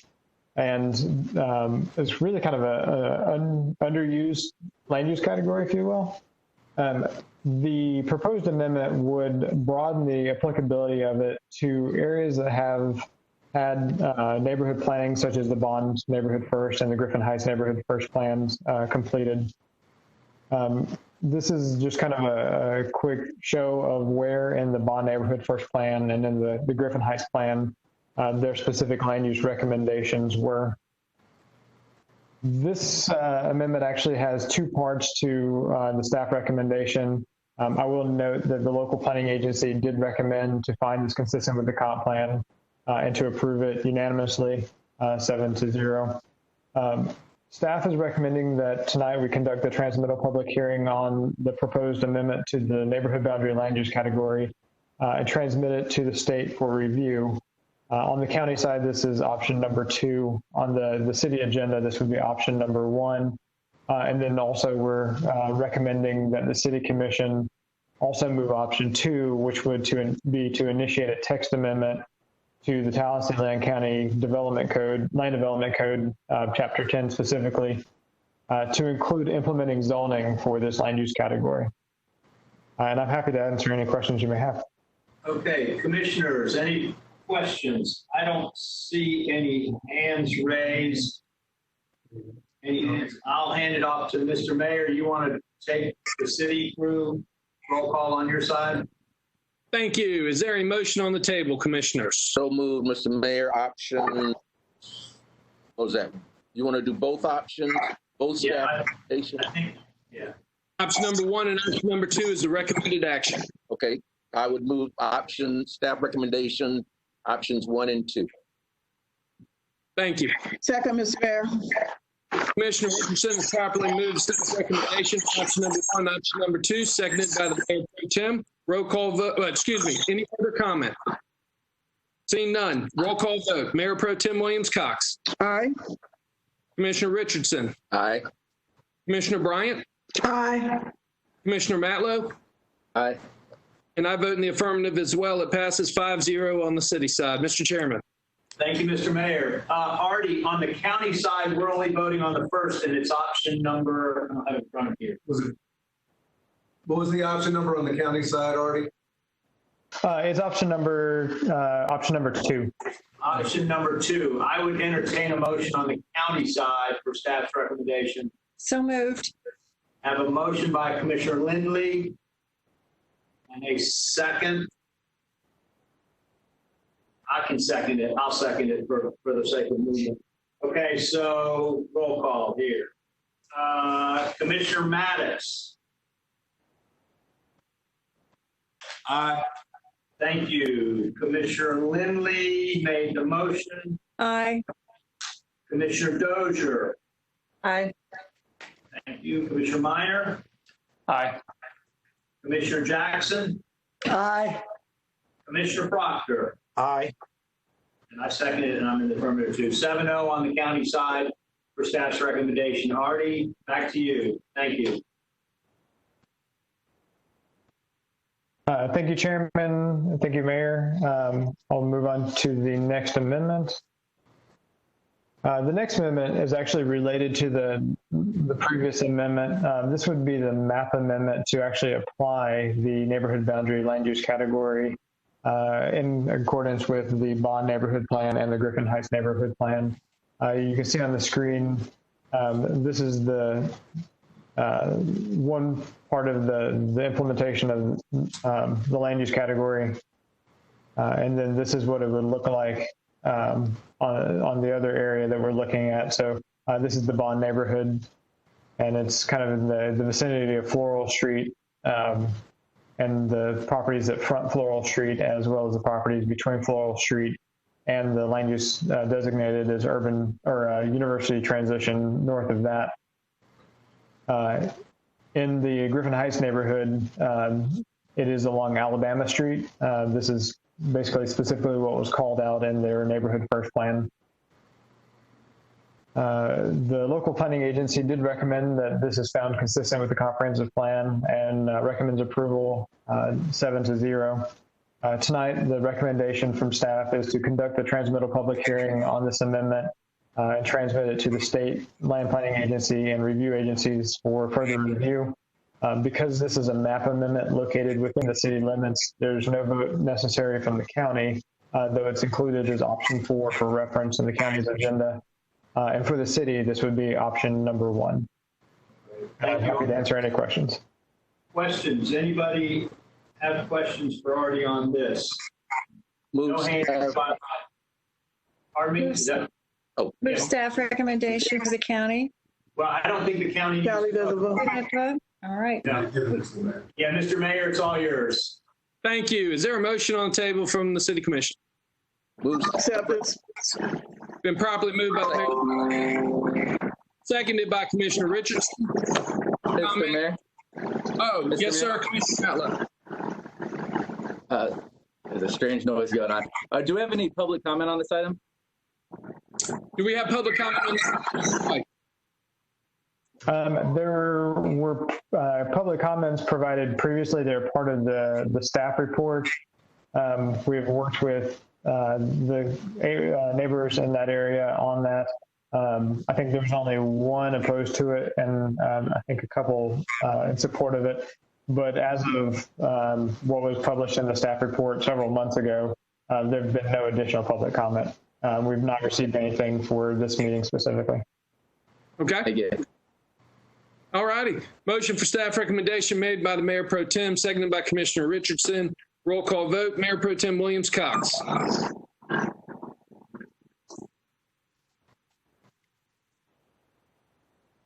I'm sorry, did you hear me? We have an affirmative vote for the mayor.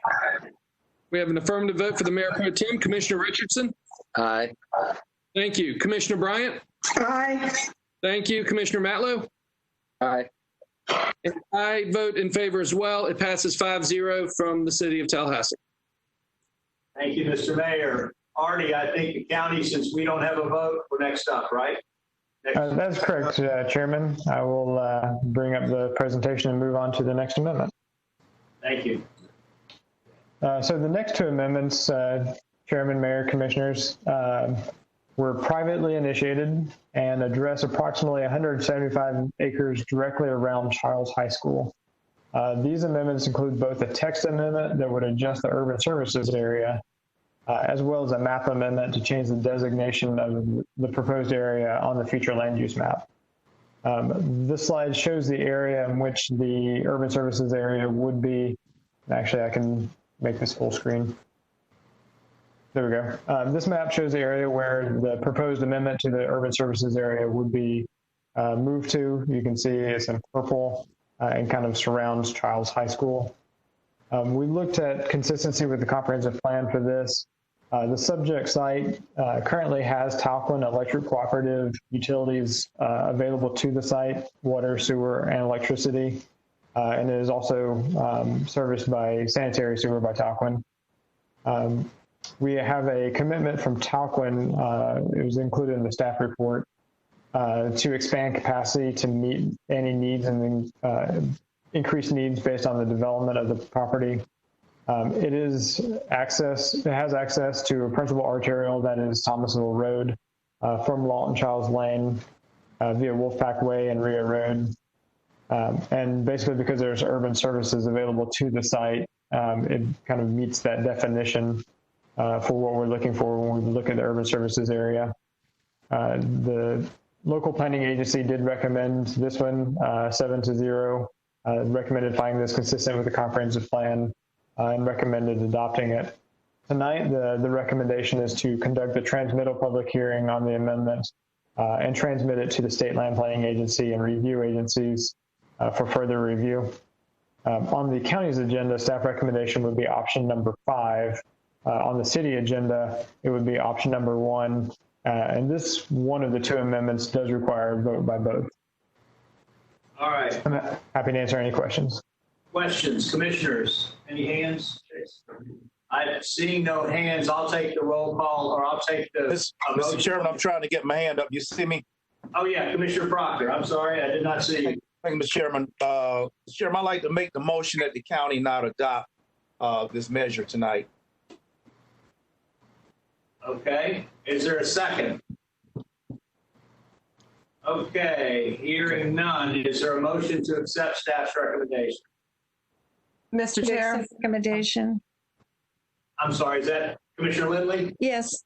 Okay, and is there a second for that? I will, Mr. Chair, I will second it. Okay. I've been waiting to make a comment. I'll take this moment. Okay, absolutely. The amendments up till this part,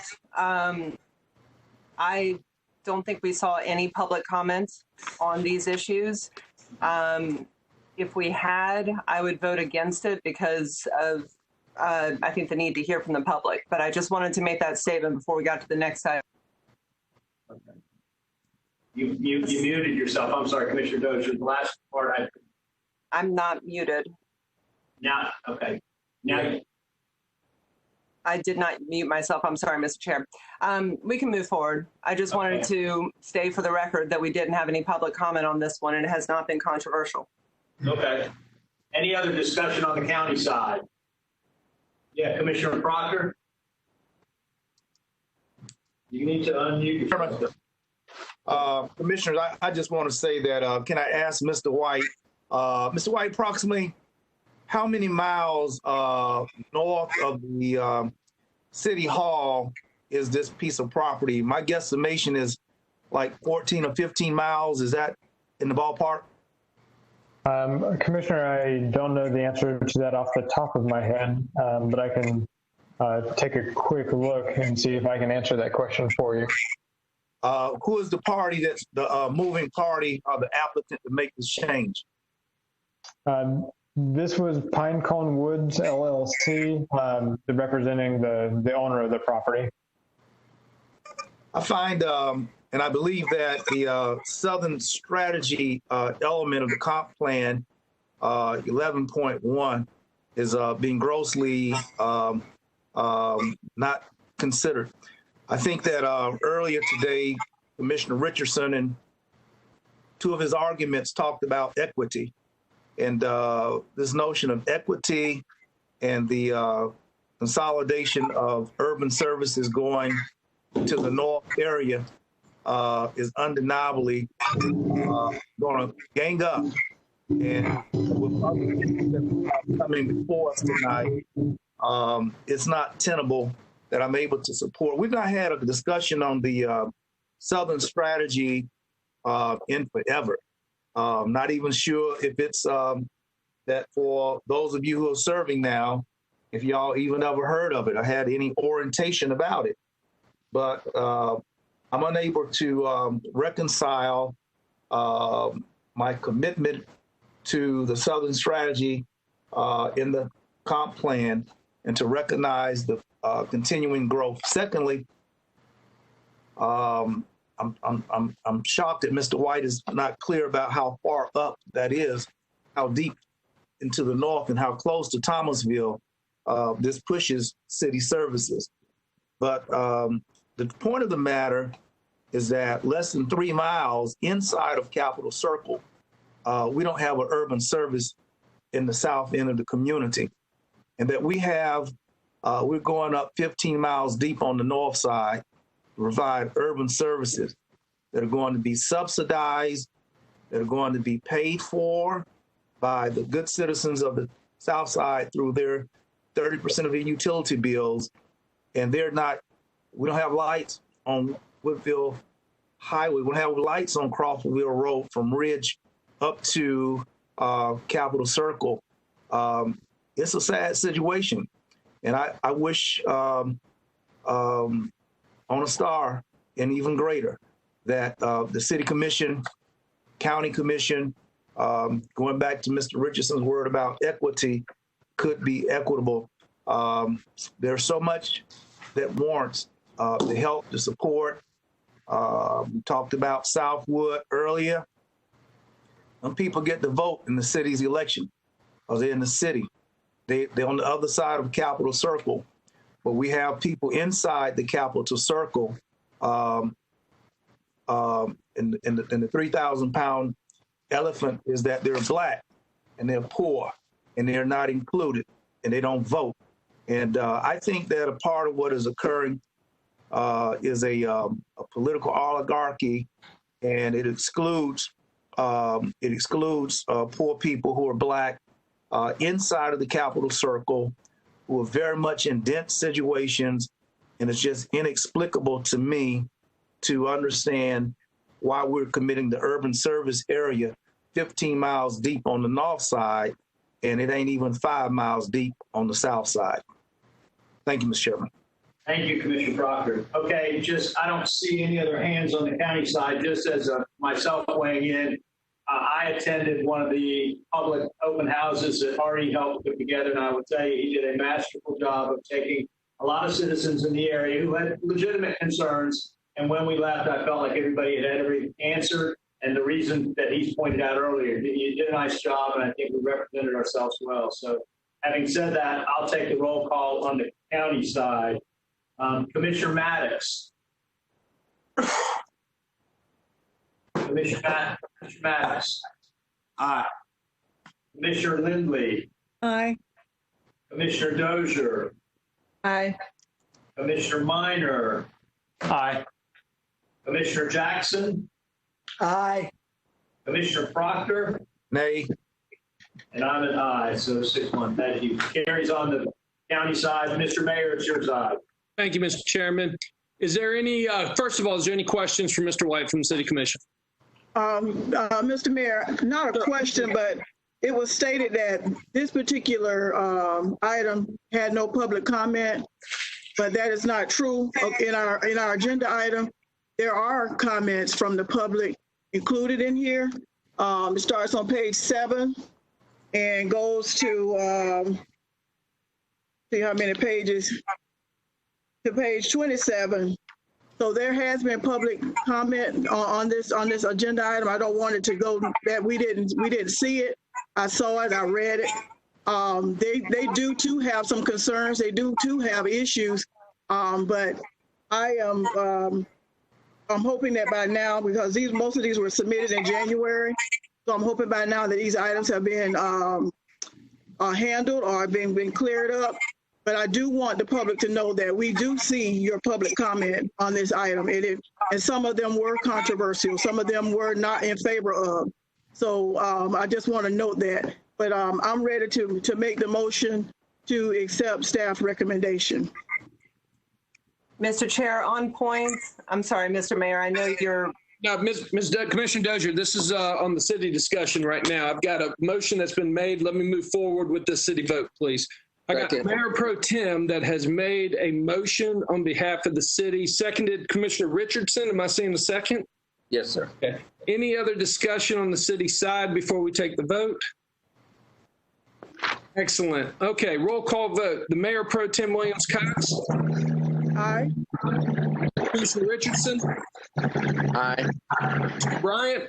Aye. Commissioner Matlow. No. And I vote in the affirmative. It passes 4-1 with Commissioner Matlow in dissent. Mr. Chairman, it's back to you, and I think Commissioner Dozier's got a question for you. Thank you. Commissioner Dozier. Mr. Chair, I just wanted to clarify. I was referring to the public comment that was submitted in lieu of the public hearing tonight. So that which was sent to us by the city and county staff last night at 8 and today at 1.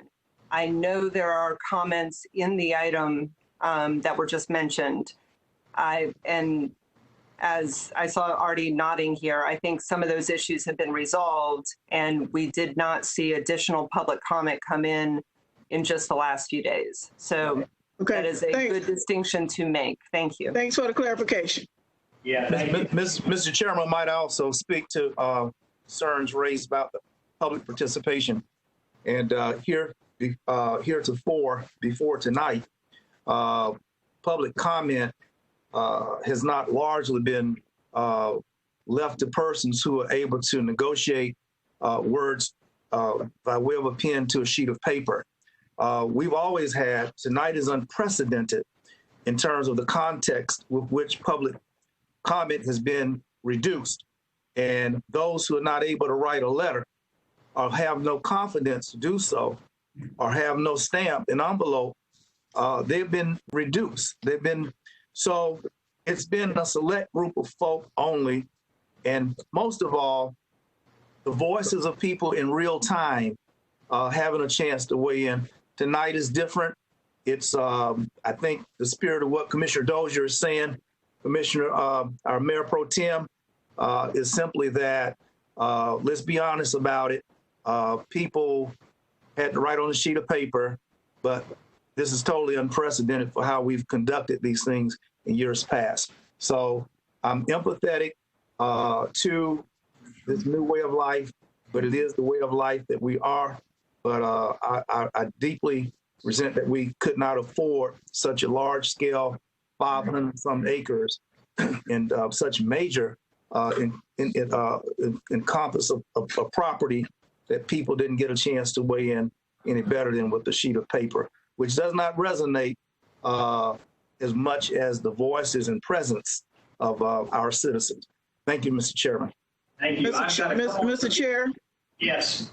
If I could, since my name was invoked, can I ask a question of Artie in regards to the meeting that we held, that was held on February 25th at the courthouse? Was this not a part of that workshop and part of that agenda that was open to the public for comment? It was part of the agenda, Commissioner. Yes. Okay. I just want to make sure I hadn't missed something. I don't think for 1 minute that I would rather be meeting in public. I would rather be meeting face to face, not only with the citizens, but with you all.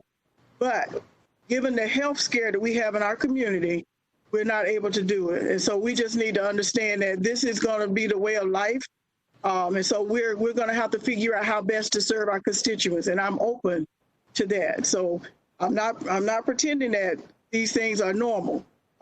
We know they're not, but be that as it may, this is where we are, and we're going to do our best to make the best of it. And I know, like all of you here, you're going to serve our citizens as best you can, any way you can. And that sometimes means that we have to do things a little differently. And I'm open to that. So I appreciate that. And thank you, Commissioner Dozier, and thank you, Commissioner Proctor.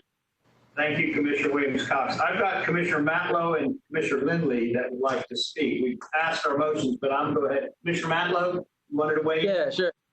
Thank you, sir. And as we sit here on a internet-based conference, it's not lost on me that there are people throughout our community that don't have access to the internet. And really, the way we've chosen to submit public comment, we've told them to go apply on a form. There was never a place to show up in person or a phone number to direct people to. But the larger issue, up until this point, I've been able to read all the public comments, but at 1 o'clock today, I received 500 pages of public comments, and I'm a pretty quick reader. Had it not been for a rescheduled blueprint meeting, I probably could have gotten through all of them. But I mean, on the record, I have not read all 500 pages of these comments. I just haven't had time. So I would like for us, before we even get to the item, to take either a 2-hour recess so I can actually have time to read the public's comment, or just read them into the record. No, as chair, I think we've had that debate. Commissioner Lindley, you wanted to weigh in? Yes, sir, I do. Actually, on this whole topic of public discussion, I have a kind of a hybrid motion I would like to make regarding the 2 Wilani amendments that might help out a little bit when the time comes. So. Oh, thank you. Yeah, I tell you what, because now we're getting into the meat of tonight's meeting. And I'm going to at least solicit the conversation. I'd like to go, let Artie do his piece for these last 2, assuming, Artie, that you put these together like you have some of the other ones. And then I will go all the way around between the city and the county. If you have questions of Artie, or you have a statement you want to make relative to that, with no motions on the first pass, then we'll come back. And Commissioner Lindley, I would absolutely entertain that. Mr. Mayor, I want to make sure you're okay with that too. Yes, sir. I just want to remind you, we still have the Pine Code Woods map amendment to deal with before we get to Wilani. I'm sorry. Okay. We do. Okay. Yeah, so we've got one more. Artie, if you want to get us through that, and then we will get to the main part of the show. Thank you. Thank you, Chairman. Thank you, Mayor. As was mentioned, the next amendment is the map amendment. that corresponds with the previous amendment regarding Pine Cone Woods. This would be the approximately 175 acres that would be proposed to change from the rural designation to the Bradfordville mixed use designation on the future land use map. We looked at consistency with the comprehensive plan and noted that, as there are urban services available to the site, which is something I mentioned in the previous amendment, and the rural designation is not intended to have or is not planned to have urban services. So we found that this amendment would rectify that inconsistency. And looking at the Bradfordville mixed use land use category, it's really intended to be in the study area for Bradfordville, which this falls into. And so we're recommending that it be found consistent with the comprehensive plan. The local planning agency also found it consistent with the comprehensive plan and recommended approval 7-0. And so tonight, the recommendation is to transmit this map amendment to the state land planning agency and review agencies. On the county agenda, this would be option number 6. Because this is a map amendment located within unincorporated Leon County, there would not be a vote, but it's included as option 1 on the city's agenda just for reference. And I can answer any questions you may have. Thank you. I've got a couple of commissioners in the queue to speak. I've got Commissioner Dozier, Commissioner Matlow, and Commissioner Proctor. Commissioner Dozier. Mr. Chair, that was a leftover from the last one. Okay. And I appreciate your approach to go around the room, but I would love to hear from people who got their, who want to speak first, if there are people who are in the queue. Okay. Commissioner Matlow, you wanted to speak on this? That was not my hand. Okay. Commissioner Proctor. Said that the county don't have a vote on this. Is that what you said, Mr. White? Commissioner, the city would not vote on this. It would only be the county. Okay, I heard the opposite. Thank you. Okay, anybody else to speak? It looks like none. I don't have any in queue. I would entertain a motion for staff's recommendation for the county side. Staff recommendation. That's Commissioner Jackson. I see Commissioner Lindley seconded it, I believe. All right, so we have a motion and we have a second. Any other discussion on the county side? Mr. Chair, just for clarity, we are still on the Pinewood? Yes, Pinecone, yeah, absolutely. Forgive me, yes. Okay. Pinecone Woods. Pinecone Woods, thank you, Commissioner Lindley. Right. Okay. All 3. Yeah. All right, so I have a motion and I have a second. Any other discussion? Let's go to the roll call for the county side. Okay, Commissioner Maddox. Aye, Mr. Chair. Thank you. Commissioner Lindley? Aye. Thank you. Commissioner Dozier? Aye. Thank you. Commissioner Minor? Aye. Commissioner Jackson? Aye. Commissioner Proctor? No. And I'm an aye. So 6-1 carries on the county side. Okay. All right. So next up, which is, yeah, Mr. Mayor, would you like any action on your side? It's purely ceremonial, but we can, if a motion is made, be more than happy to entertain that. I think we're good. Okay. Thank you, Mr. Mayor. Okay. So for the next part, what we will do is, Artie, will we do these one at a time or together? The next 2 amendments would be one at a time. Okay, so we'll do them one at a time, and then I will go all the way through. Everybody gets a chance to ask staff any questions and make whatever statement you'd like.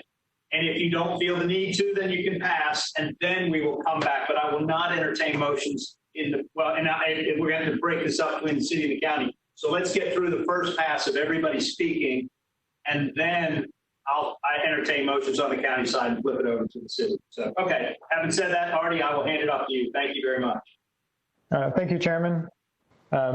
Due to the fact that this amendment had the most discussion at the joint workshop, this presentation will be a little bit more detailed than the previous ones because I want to make sure that we have a chance to address the various things that were discussed. And also, this has the most amount of public comment out of all of the amendments. When we talk about planning for our community, This amendment, as well as the subsequent amendment, represent over 30 years of planning and implementation that has culminated in a comprehensive strategic plan for combined approximately 4,700 acres that are currently under a single ownership. I've had the opportunity to work with many city and county staff on this, the local planning agency, as well as the property owners' representatives, and several citizens who have reached out to me directly.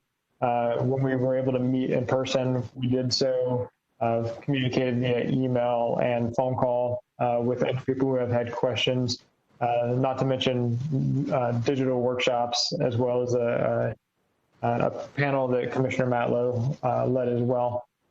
The plan has been accessible online, tahlgov.com/compplan2020 since November of 2019.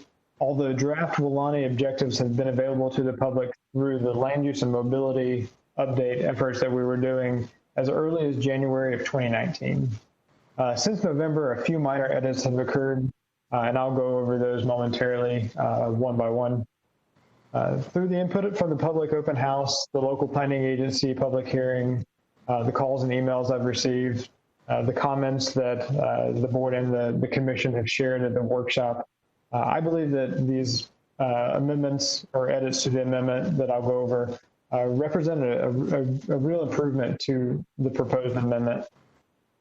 The amendment is being forwarded from the local planning agency, which voted unanimously to approve this. I'll mention that again when we get to the voting page. This was approved 6-0 with one of the local planning agency members recusing himself due to a voting conflict.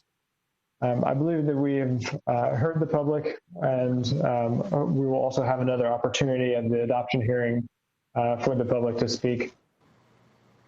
These amendments provide an additional mechanism to accommodate the right-of-way at no cost to the citizens of Tallahassee and Leon County necessary to complete the blueprint-approved Northeast Gateway project.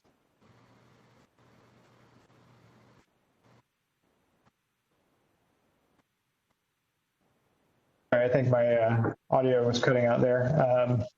In order to complete the Northeast Gateway project, the land use plan presented here, the critical area plan, was presented to the community during the blueprint public outreach for the development of the Gateway project in order to connect critical land use and transportation decisions that needed to be made in concert.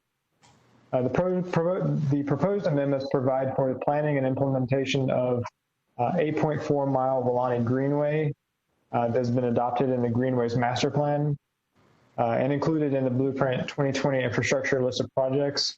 The amendment also connects the Wulani Greenway to the existing Miccosukee Canopy Road Greenway to create a 17-mile linear park loop with a pedestrian bridge across I-10. And lastly, the proposed amendment provides between 1,400 and 1,900 acres of protected green space that will be open to the public as well as connected to the greenways. The provision of urban services for this property have been in the comprehensive plan for 30 years. The proposed amendments remove a potential inconsistency in the plan. In the presentation I'll continue with in a moment, we'll provide comp plan policies that indicate that this property has, since adoption of the comprehensive plan, been positioned as a future growth area for our community. There continues to be statements that this planning effort and future development will take infrastructure dollars from other areas of the community. In simple terms, if a developer needs infrastructure in this development, then that developer will have to pay for that infrastructure. The agreements take water, sewer, those kind of infrastructure improvements to the property line, but spreading those infrastructure improvements throughout the property would be at the cost of the developer. There's also a misunderstanding that the property cannot be developed today unless these amendments are approved. As I'll kind of go over in my presentation in a moment, the property owner currently has significant development allowances today that if he moved forward with, or if a developer moved forward with developing the property, would be kind of piecemeal in fashion. This is an opportunity to do a unified plan for the entire property but also restrict development on a large portion of the property until a need is demonstrated through the phasing plan, which I'll cover momentarily.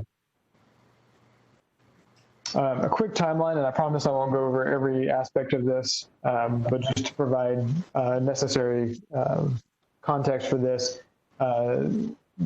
This area, the Weelaunee Arch that we're talking about in this amendment and in the subsequent amendment, was annexed into the city limits in 1990 following a urban services agreement that was agreed to between the property owner and the city in 1990.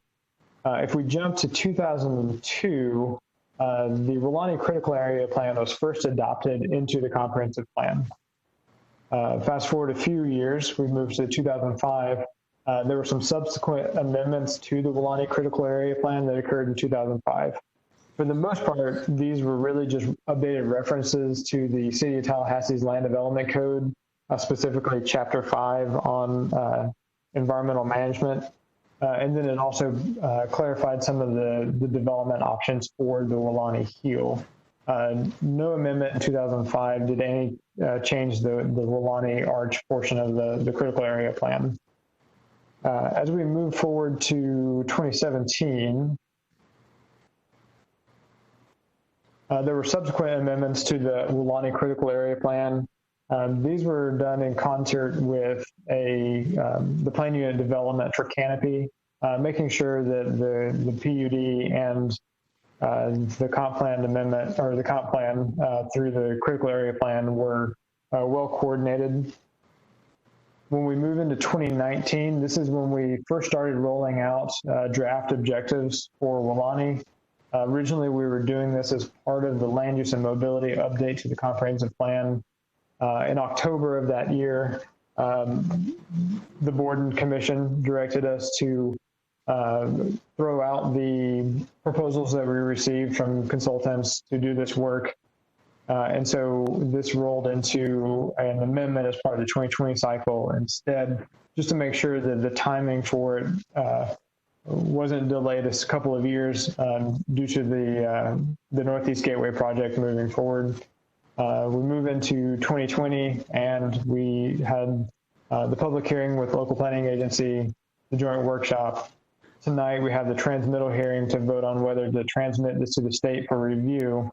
And what will come next is another public hearing on the adoption of the proposed amendments. For reference, this is the area that we're talking about. Highlighted in the yellow and black dashed line is the property. You can see that red line that kind of cuts through through the middle of the property. That is the current urban services area line. So you can see that this is located adjacent to Clarn Acres, or Clarn Estates. It is adjacent to Montford Middle School and Roberts Elementary School. It's adjacent to the Buckhead neighborhood. On the southern portion of this, it follows the Miccosukee Canopy Greenway.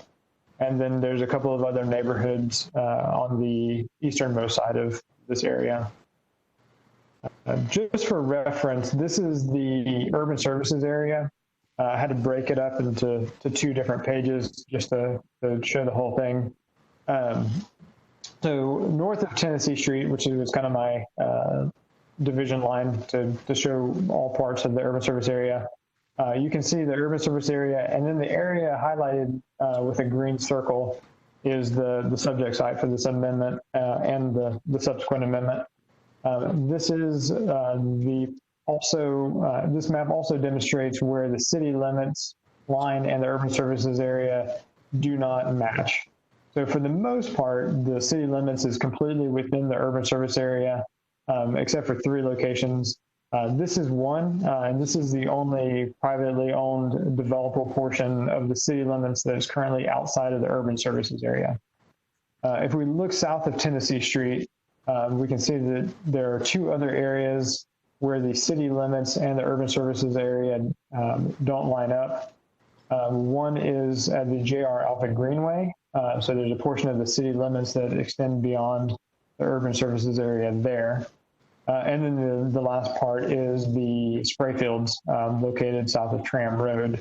That is the other area where the city limits extends beyond the urban services area.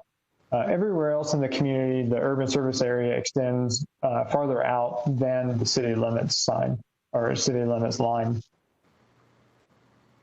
When we were looking at this amendment for consistency with the comp plan, we noted a couple of things that were pretty significant. One is objective 2.1 and the policy 2.1.1 following that objective that basically say that the city is required to provide full urban services to areas that are annexed. And so seeing that this property was annexed in 1990, there was basically an understanding, in addition to the urban services agreement that was signed in 1990, that the city fully intended to provide urban services to this area. When we look at objective 1.1, which is the objective for the urban services area, it specifically states that the Tallahassee-Leon County Comprehensive Plan is to direct development to those areas which have in place or have agreements to provide the land and water resources, fiscal abilities, and service capacity to accommodate growth in an environmentally acceptable manner, and being reflective of the existing urban services agreement, as well as the commitment through objective 2.1 and policy 2.1.1 to provide urban services to everything in the city limits. We found that this amendment would remedy an internal inconsistency by not having this part of the community inside the urban services area. When we look at objective 13.2, this is part of the critical area plan that was also adopted in 2002. It calls out the Weelaunee Arch in the area that is supposed to have a master plan done, which is what this amendment would do. And if you look at the rural agriculture land use category, which is policy 2.1 of the land use element of the comprehensive plan, it says that urban services are not planned or programmed for the area. And if you look at policy 2.1.1 again, as well as the urban services agreement, it's clear that urban services are planned for this area. And so we found that to be an inconsistency that would be corrected through this amendment. In addition to the objective and policies that are included in the agenda materials, this is the Weelaunee concept map. I bring this up because this will help with discussions in terms of what has changed since the joint workshop. And in fact, here's a slightly edited version of that to help with the conversation. From here, I've added in gray the roads that would be the responsibility of the developer when they have a developer to build. And the roads that are in dashed black line are part of the Northeast Gateway project. I've also added to this map the existing urban services line. You can see that in the red and black dash line that kind of goes through the middle of the property. So from the joint workshop, we have first addressed densities. Those were one of the things that came up at the workshop, and we've also heard echoed in many of the citizen comments that the original plan just was too low in density. The thought being that there needs to be adequate density to support the investment of infrastructure and to ensure enough taxable value is generated to maintain the infrastructure in the long term. We also wanted to avoid development patterns that look like sprawl. And so for the portion on the eastern or on the western side of this property adjacent to Quarren Estates, you would see an increase from 6 units per acre to 10 units per acre. We wanted to make sure that there was a logical connection back to the comprehensive plan for these numbers, that we weren't just picking arbitrary numbers. And so the 10 units per acre is the same as would be the density allowed in the urban residential land use category. I think more concerning to many people in the public was the 1 unit per acre development that would have been on the easternmost portion of the Weelaunee Arch. And so we increased that from 1 unit per acre to 6 units per acre, which is the density that you would see in the residential preservation land use category. We also introduced phasing. And so the residential portion, that's that brown portion, as well as the mixed use areas in purple would be phase 1. And then phase 2 would be the residential reserve. So the 10 units per acre and the mixed use areas that would have residential and non-residential in purple would be phase 1. And then that mustard color would be phase 2. We specifically did not include open space or the greenway in the phasing plan as we wanted to make sure that if there was a move to start opening up those areas to the public, that it wasn't hindered by the phasing plan. There are 2 different triggers that would move you from phase 1 to phase 2. The first one is meeting a certain threshold of both residential development and non-residential development in phase 1. Specifically, you would have 3,000 dwelling units and 500,000 square feet of non-residential development.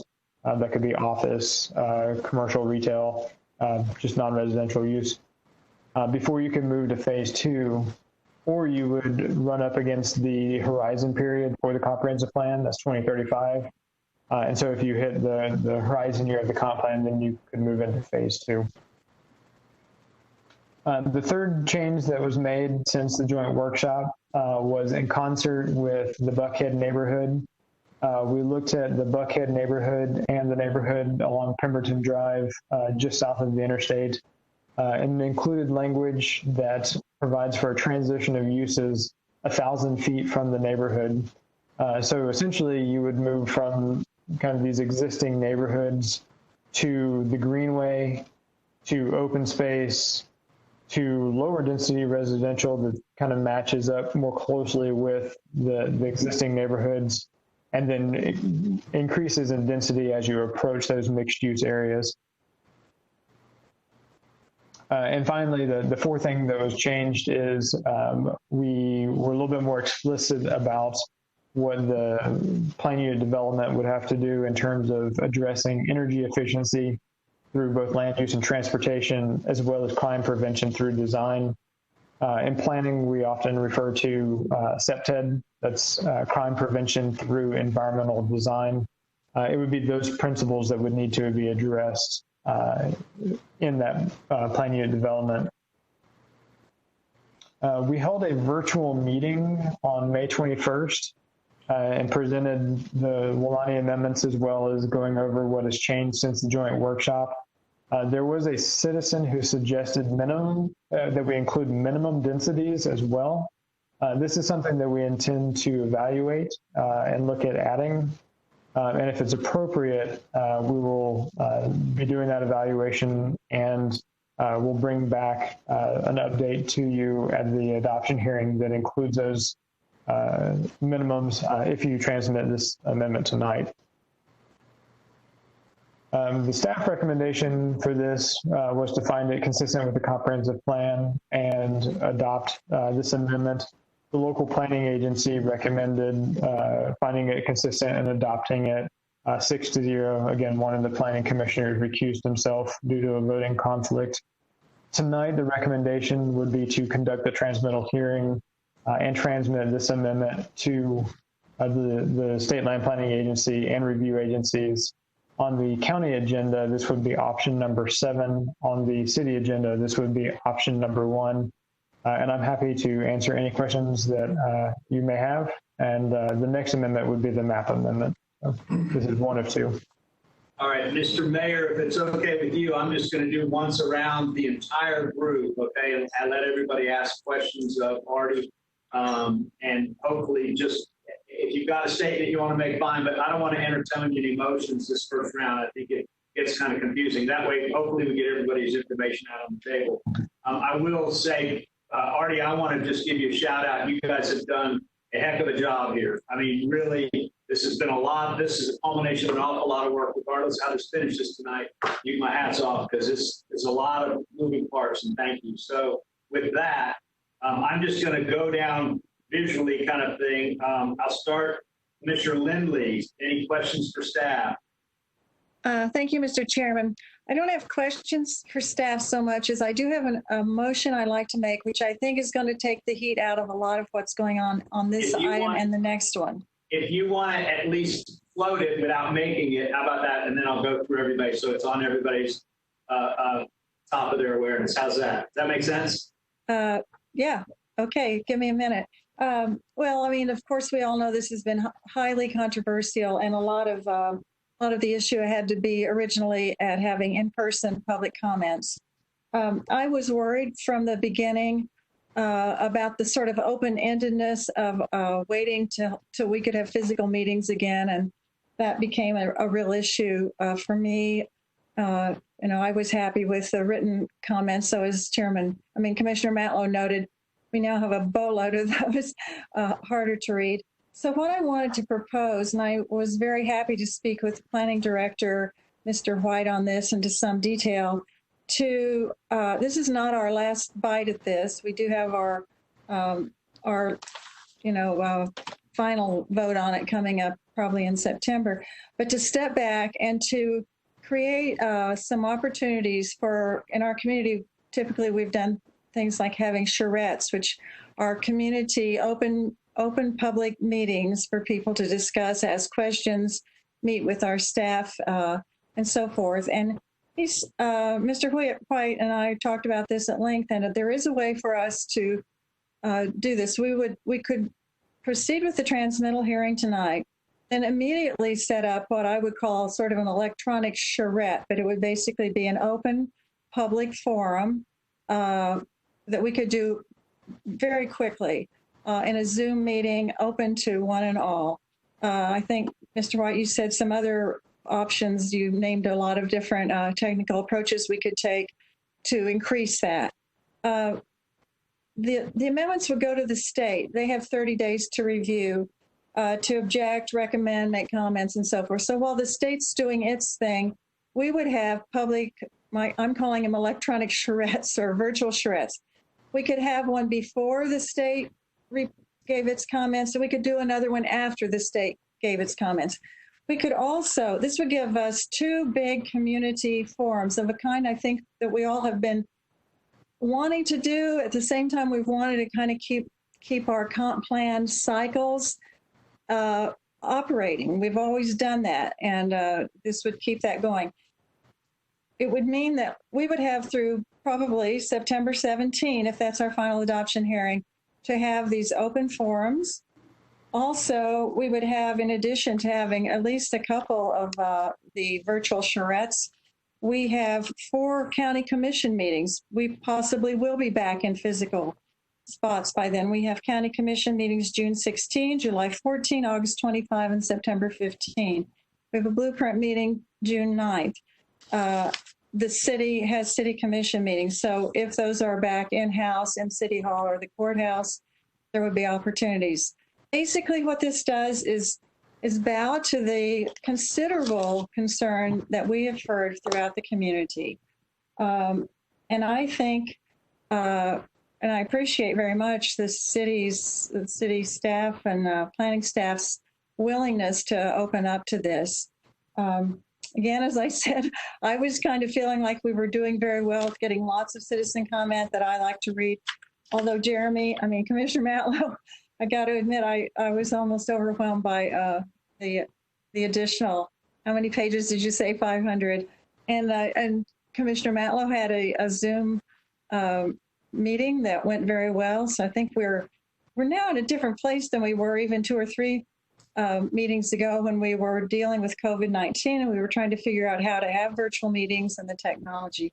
So that is the upshot of my motion will be to take back a few steps. We go with the transmission tonight, but that just puts us in a position then to have a virtual charrette immediately, maybe next week. Give the state time, it'll turn in its comments to us, and have another one after those comments come in. We can do more than the state requires, but we can't do less after their comments. Is that correct, Mr. White? That's correct. On that part. So that's what I'd like to do. I mean, I think it gives us all some breathing room. I think it would speak to the need in our community to feel that they can trust us and that they are heard in the best way we can at this time, virtually, and assuming that the governor will lift this. I mean, we will be back in physical meetings. There will also be other times in the courthouse and City Hall for public comments. So I think this is a good way to approach it. And I would like to have support of both boards to consider that. That's just one short of a motion. Hold that thought. Yeah, I'm going to keep going around one at a time like this. Thank you. Great, good input. Thank you, Commissioner Lindley. Mr. Mayor, if it's all right, I'm just going back and forth between the city and the county, and just so I get everybody, give them a chance to speak, if that's all right with you. Sure, am I recognized? Yeah, go ahead. You want to go and weigh in, Mr. Mayor? Or do you run the meeting and start with the mayor pro tem and walk through? I will do that. Okay. Well, I was going to go city, county. It's the same issue effectively. And then we deal with the motions on the next round. Just, I was going to go back and forth, if that's okay. Absolutely. Okay. So, Mayor Pro Tem, Commissioner Williams-Cox, would you like any questions of staff or comments? I do. I per se don't have questions. I think that the staff has done a great job. I spent my weekend, like I know most of you did, going through 300 pages of an agenda item that include a lot of public comment, as well as emails, as well as phone calls. And I want to thank staff for putting together a virtual meeting that I requested last week for people who were interested and had reached out to us. And I want to thank Artie and Cherie and Wayne for doing it twice in one day, as a matter of fact. And, so we're all very interested. We're all trying to get to the best solution for our community. I just want clarity. And the biggest concern that I've heard is the lack of real-time opportunity to real-time speak to commissioners. They don't, what I've heard is that they don't want to speak to staff. They want to speak to commissioners. And I can appreciate that.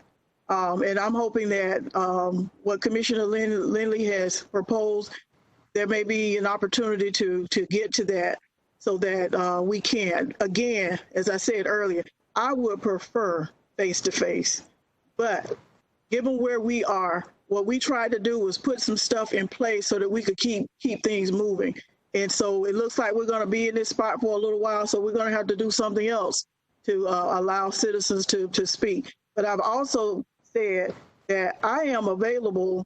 You call me, email me, whatever. I'll meet with you in the virtual world. I'm not coming out of my house anymore anytime soon because we don't know what's out there. And it's not because I'm afraid, but I want to protect you, and I need to be protected because I have people that I live with that I have to protect. I have coworkers I have to protect. So I want to continue this dialogue. I want the public to know I have heard you. And as I've said to someone I email, I have read this information ad nauseum. 30 years ago, I had my last baby. He's 30 years old on his own. And when this thing came out, so I did not have the history until I read this huge agenda item. And so I've listened to, I've read emails, I've done all of that, and I have prayed. So when the time comes to do what we need to do, I'm going to be good with whatever we decide. But I do want the public to know that I hear you. I've heard you. And being, I think, the only one here who has served on the Planning Commission, I understand the difficulty that the Planning Commission had in making a decision.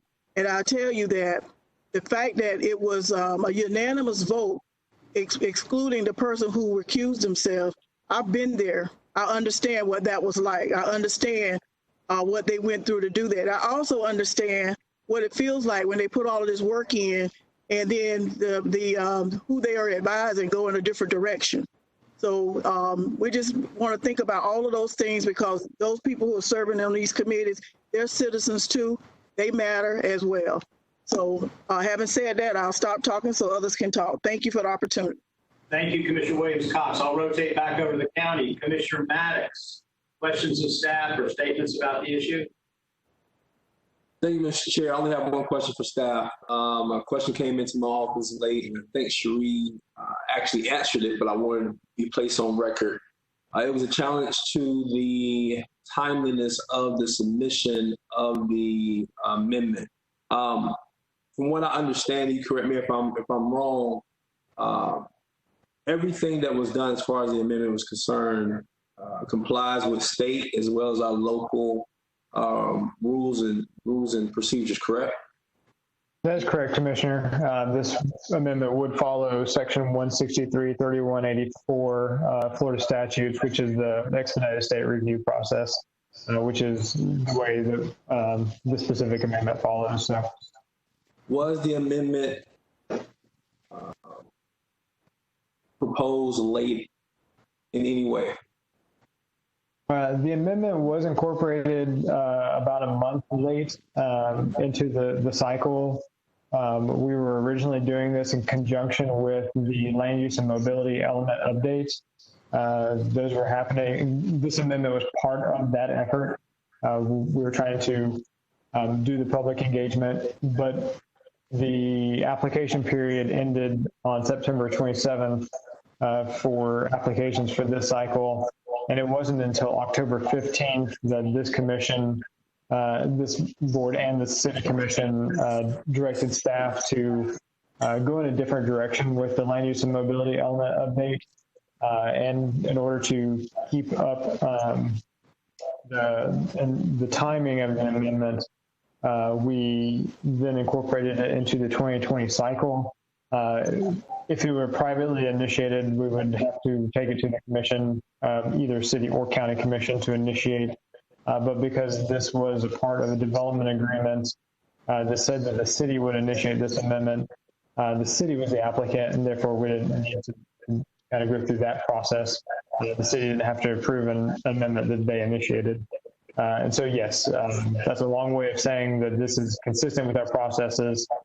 It did come in a little bit later. Those were slightly unusual circumstances, but it's not the only time we've ever brought in an amendment late after the deadline period. But we just have a process for doing that, and so we followed those processes. Can you remember or speak to a previous time where an amendment was late but being considered? Oftentimes, if we have a text amendment that's initiated by a private entity, it'll be late because we'll put it on the agenda for the city or county commission to initiate. I believe we did that with the Pinecomb Wood Urban Services Area amendment that you voted on a moment ago. There have been some out-of-cycle amendments. We did the solar amendments as a 2019 out-of-cycle amendment. And so that didn't follow the usual process. But it was something that local government initiated. And so we have special processes for those kind of amendments. So just to make it clear, this is not unprecedented that a local government proposes out-of-cycle amendments for them to be considered. And it's also within our local as well as our state procedures to be able to do so. The difference being that when local government initiates it, then it can be out-of-cycle versus when a private developer initiates it, correct? That is correct. If a private entity wanted to initiate an out-of-cycle amendment, we would have to get that approved by the city or county commission. But if the local government is the applicant, we don't do that. But yes, you're absolutely correct. This would not be unprecedented. Thank you, sir. Mr. Chair, I am interested in what Commissioner Lindley proposed. I'm still thinking it over, but it doesn't seem like a half-bad idea. I do like the idea of no matter what we have going on here today, that we do create those shreds so people can be heard. So when we come back in September, as much public input in person as we possibly can have is had. I think it was very important that the questions I asked be clarified, because I don't want there to be any kind of notion that we are functioning outside of our own procedures when it comes to this amendment in particular. So I appreciate you, Artie, for answering the question and for also making the point. Thank you, Mr. Chair. Thank you, Maddox. On the city side, Commissioner Richardson, any questions for staff or statements you'd like to make? Thank you, Mr. Chairman. First, I have a couple of questions for Artie, and this is just to establish how long he's been in Tallahassee and his level of expertise in planning generally. Artie, how long have you lived in Tallahassee? I have lived in Tallahassee since 1999, and now I'm feeling a little bit old. Okay, but quite a number of years, and I'm sure you're still here because you and your family love this community like all of us, and want to see the best for Tallahassee and Leon County and how they grow. So with that, could you tell me what your credentials are as it goes to planning? Yes, Commissioner. I have been a practicing planner since 2004. If I had known this question was coming, I would have written a bio. That's okay. But I am a certified planner through the American Institute of Certified Planners. I am accredited through the Congress for the New Urbanism. I actually serve on the board for the Congress for New Urbanism's Florida chapter and their treasurer.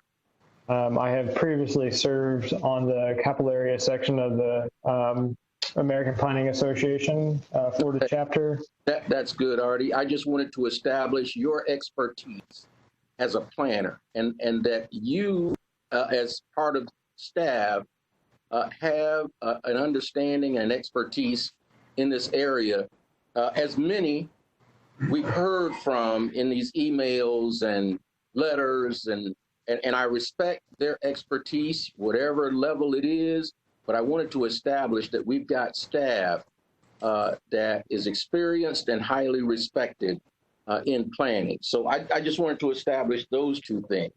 Now, what I've heard in all the emails that I've read, the calls that I've taken, and even running into people in the grocery store stopping me, wanting to talk about this issue. There have been two issues.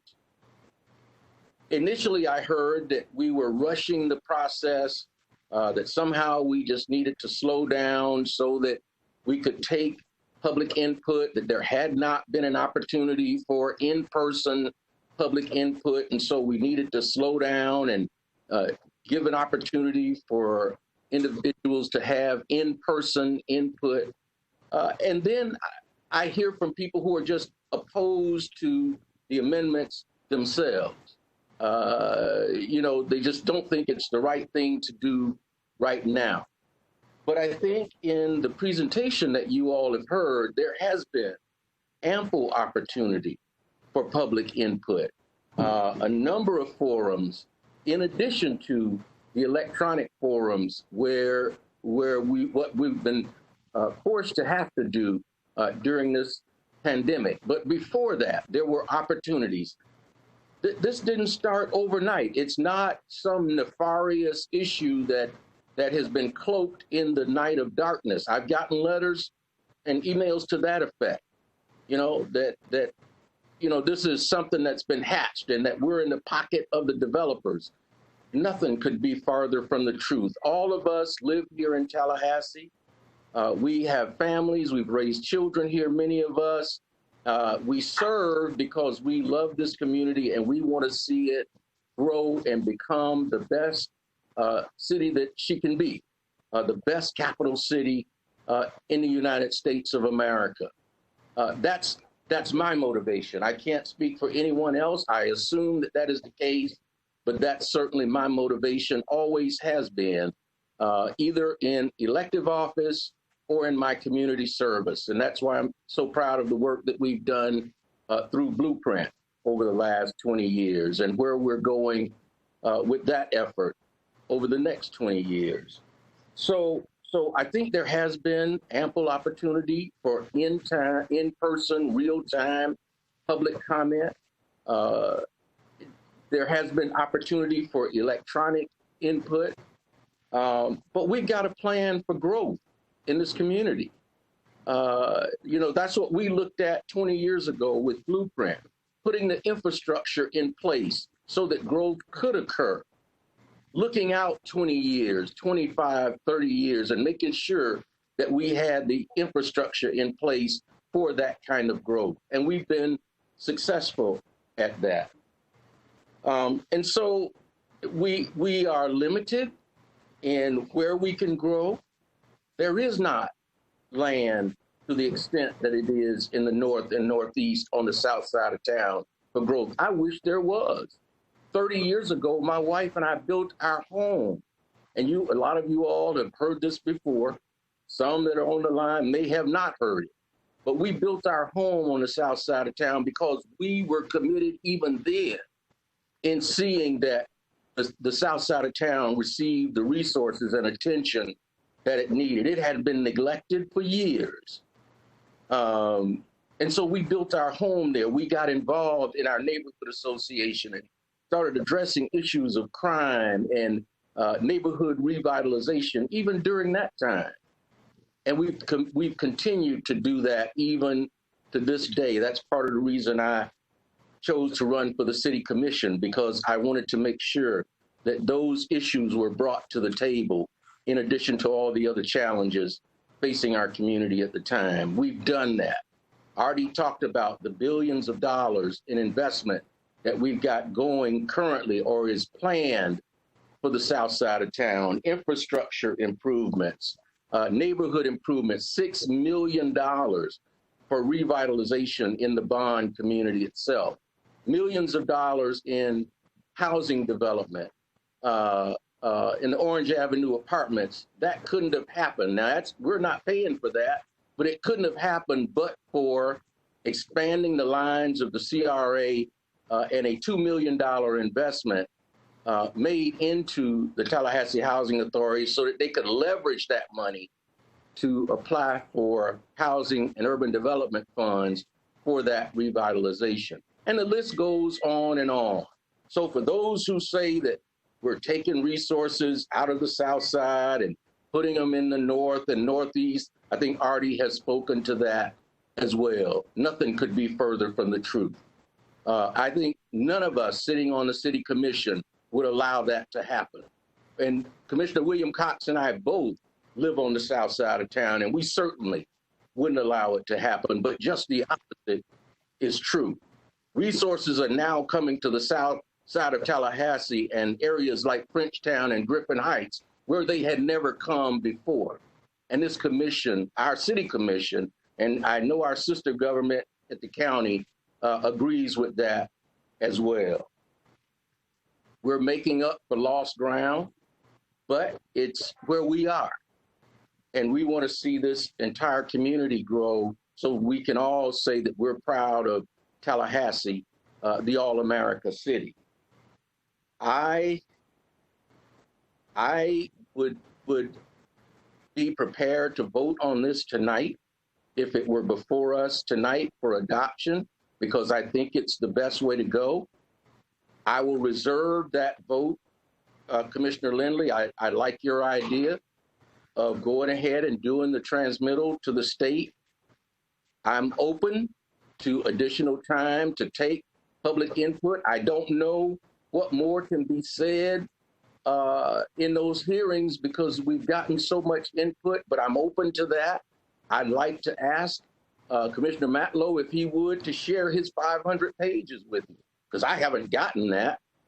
I would love to get those 500 pages. I would sit right here at my table and read them myself, because I too want to hear from the public.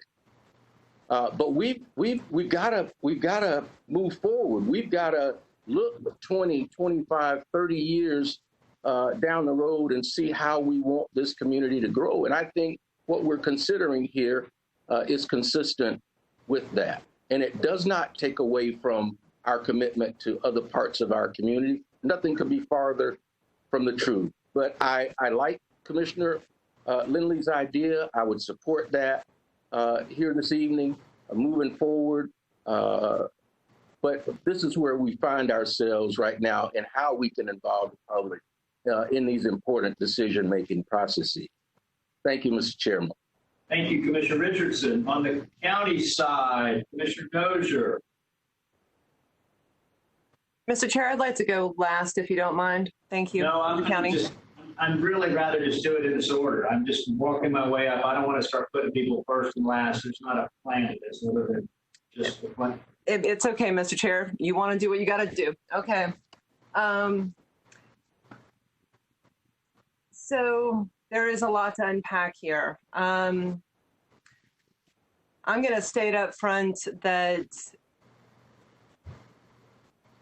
as much as I would like to go through and talk about the comments that we've received, talk about every single thing that I've heard, all the questions we've all heard from citizens, we can't do our planning department's job for them. We can't do it on a virtual meeting, and we can't, serve in the place of a public hearing and hearing from the public. So the first thing I want to mention, though, is that we did to the best of our ability, because we got those hundreds of pages of public comment last night and today from the city and county, went through and just looked at the breakdown.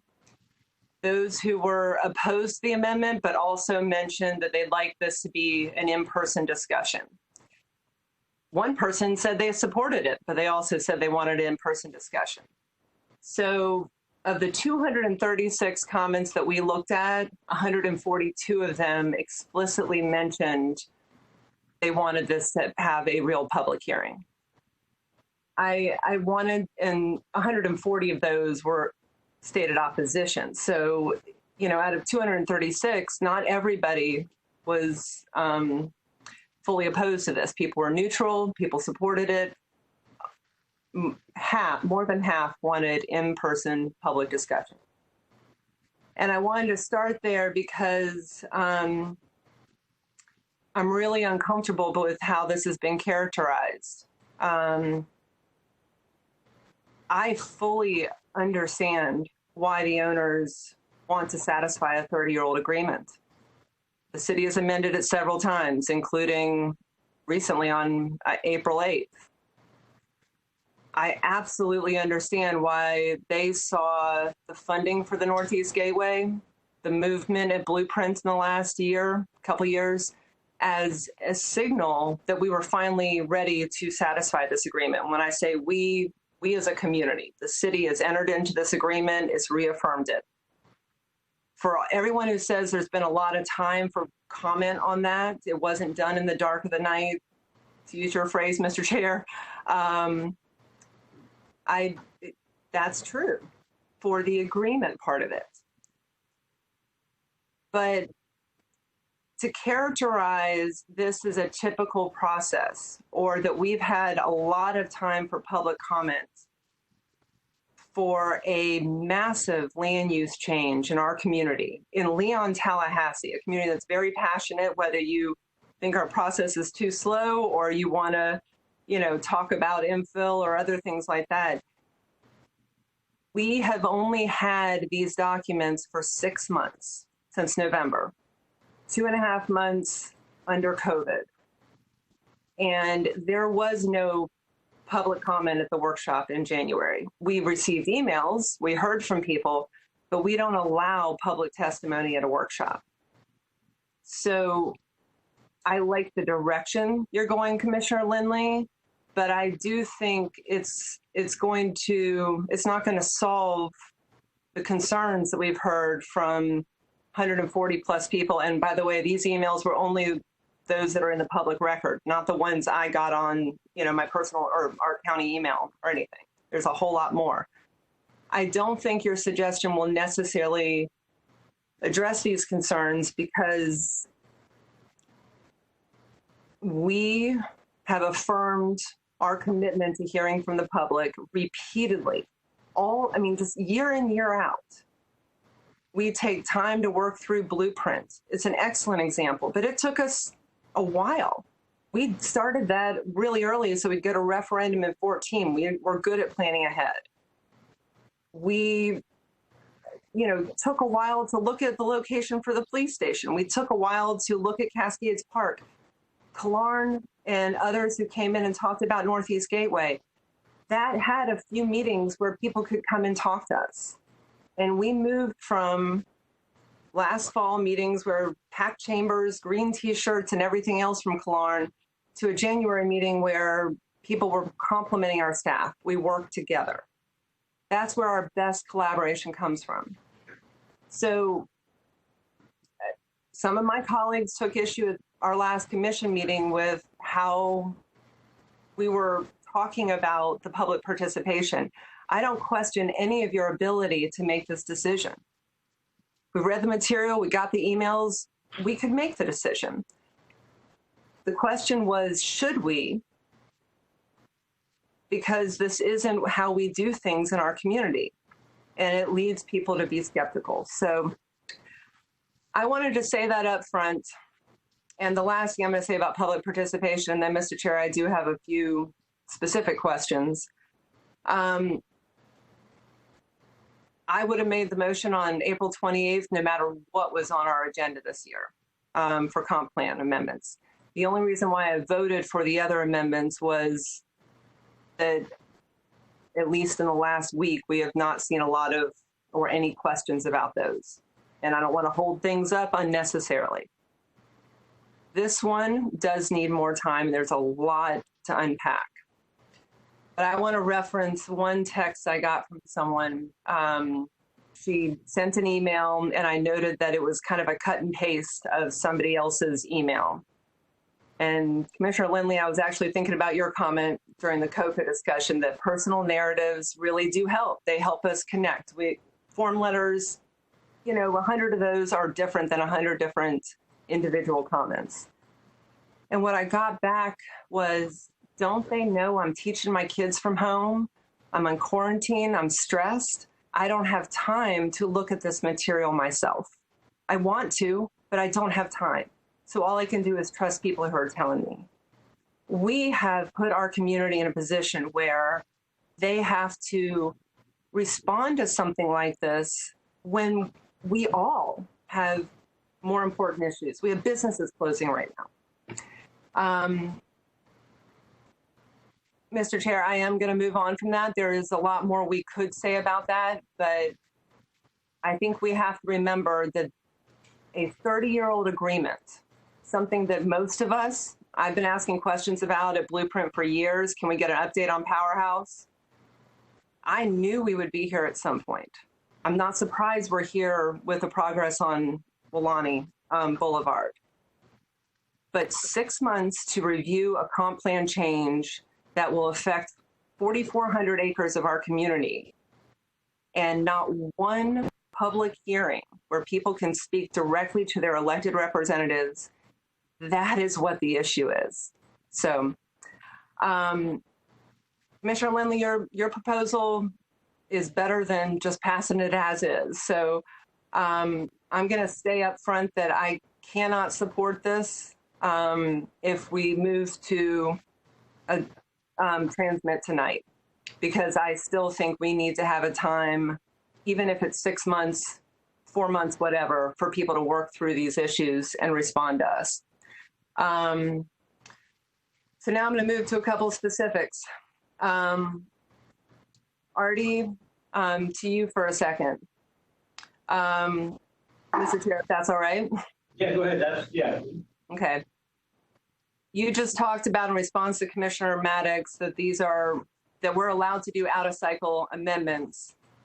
When the state changed the rules governing how we do comprehensive plan amendments, the schedule became a local decision. Is that right? That is correct. It's no longer dictated by the state. The schedule for accepting amendments and starting the cycles are not. There's some specific timelines built in, but I believe what you're asking is correct. Right. So we could give ourselves a few months and not kick this into a 10-year planning process or anything like that, right? That's correct, Commissioner. Okay.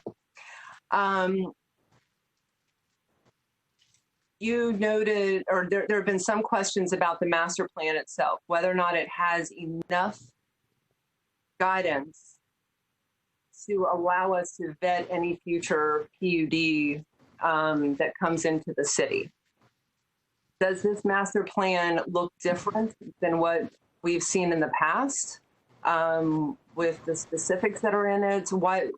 I haven't seen a response to that question.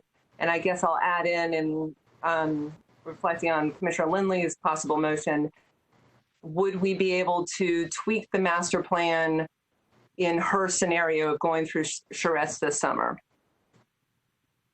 I can answer both of those questions, Commissioner. The first one is, if I understood correctly, how does this master plan in terms of the detail correlate to some of the other master plans? And I would say that it's pretty on par with the level of detail that you see for the Welaunee toe and heel portion of the critical area plan. It's also pretty consistent in terms of the amount of detail that you see in the Southeast Sector plan. Those are really the only other two master plans that are adopted into the comprehensive plan. And so this is on par with the level of detail in both of those. Your second question about do we have the ability to, if I understand you correctly, Commissioner, the ability to make more modifications between transmittal and adoption, the answer to that is yes.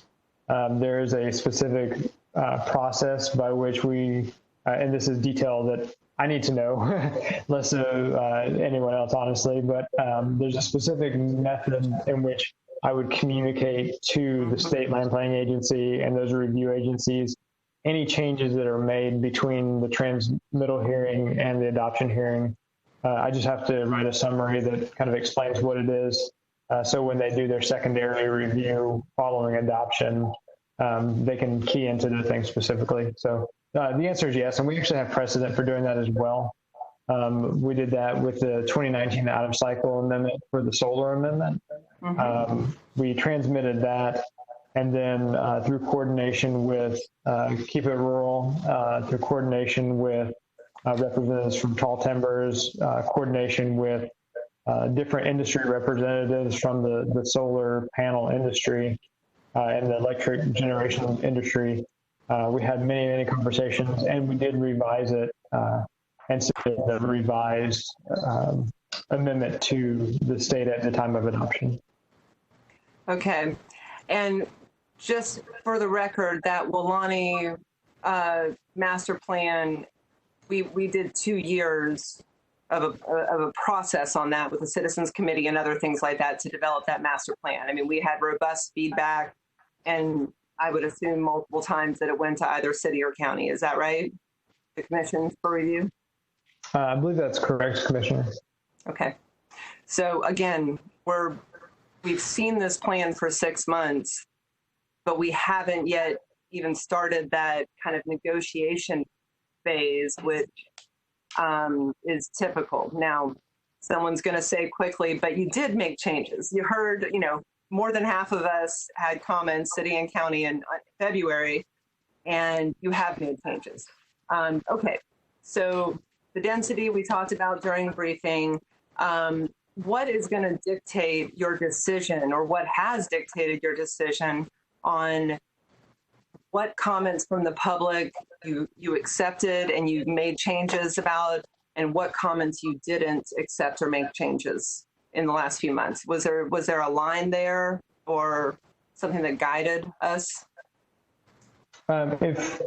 Commissioner, if we receive comments from someone who provided a level of specificity that we could react to, we definitely took that under advisement, evaluated it.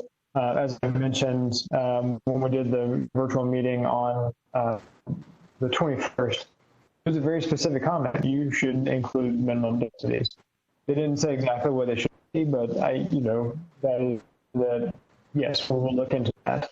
If someone reached out to us and said, I just don't want this amendment, that doesn't really give us much to respond to. That's understandable. Yeah, I'm talking about specifics. But yeah, if anyone provided contents of substance that we could evaluate and do additional looking at, we would definitely consider those. May not agree with everything. If someone came in and said that we want to turn the entire area to industrial uses, there would be some environmental concerns or something like that. So we would look at it, but I can't say that we would necessarily go along with that. But anything that someone provided that had a level of specificity that we could look at, we definitely would. So under Commissioner Lindley's scenario,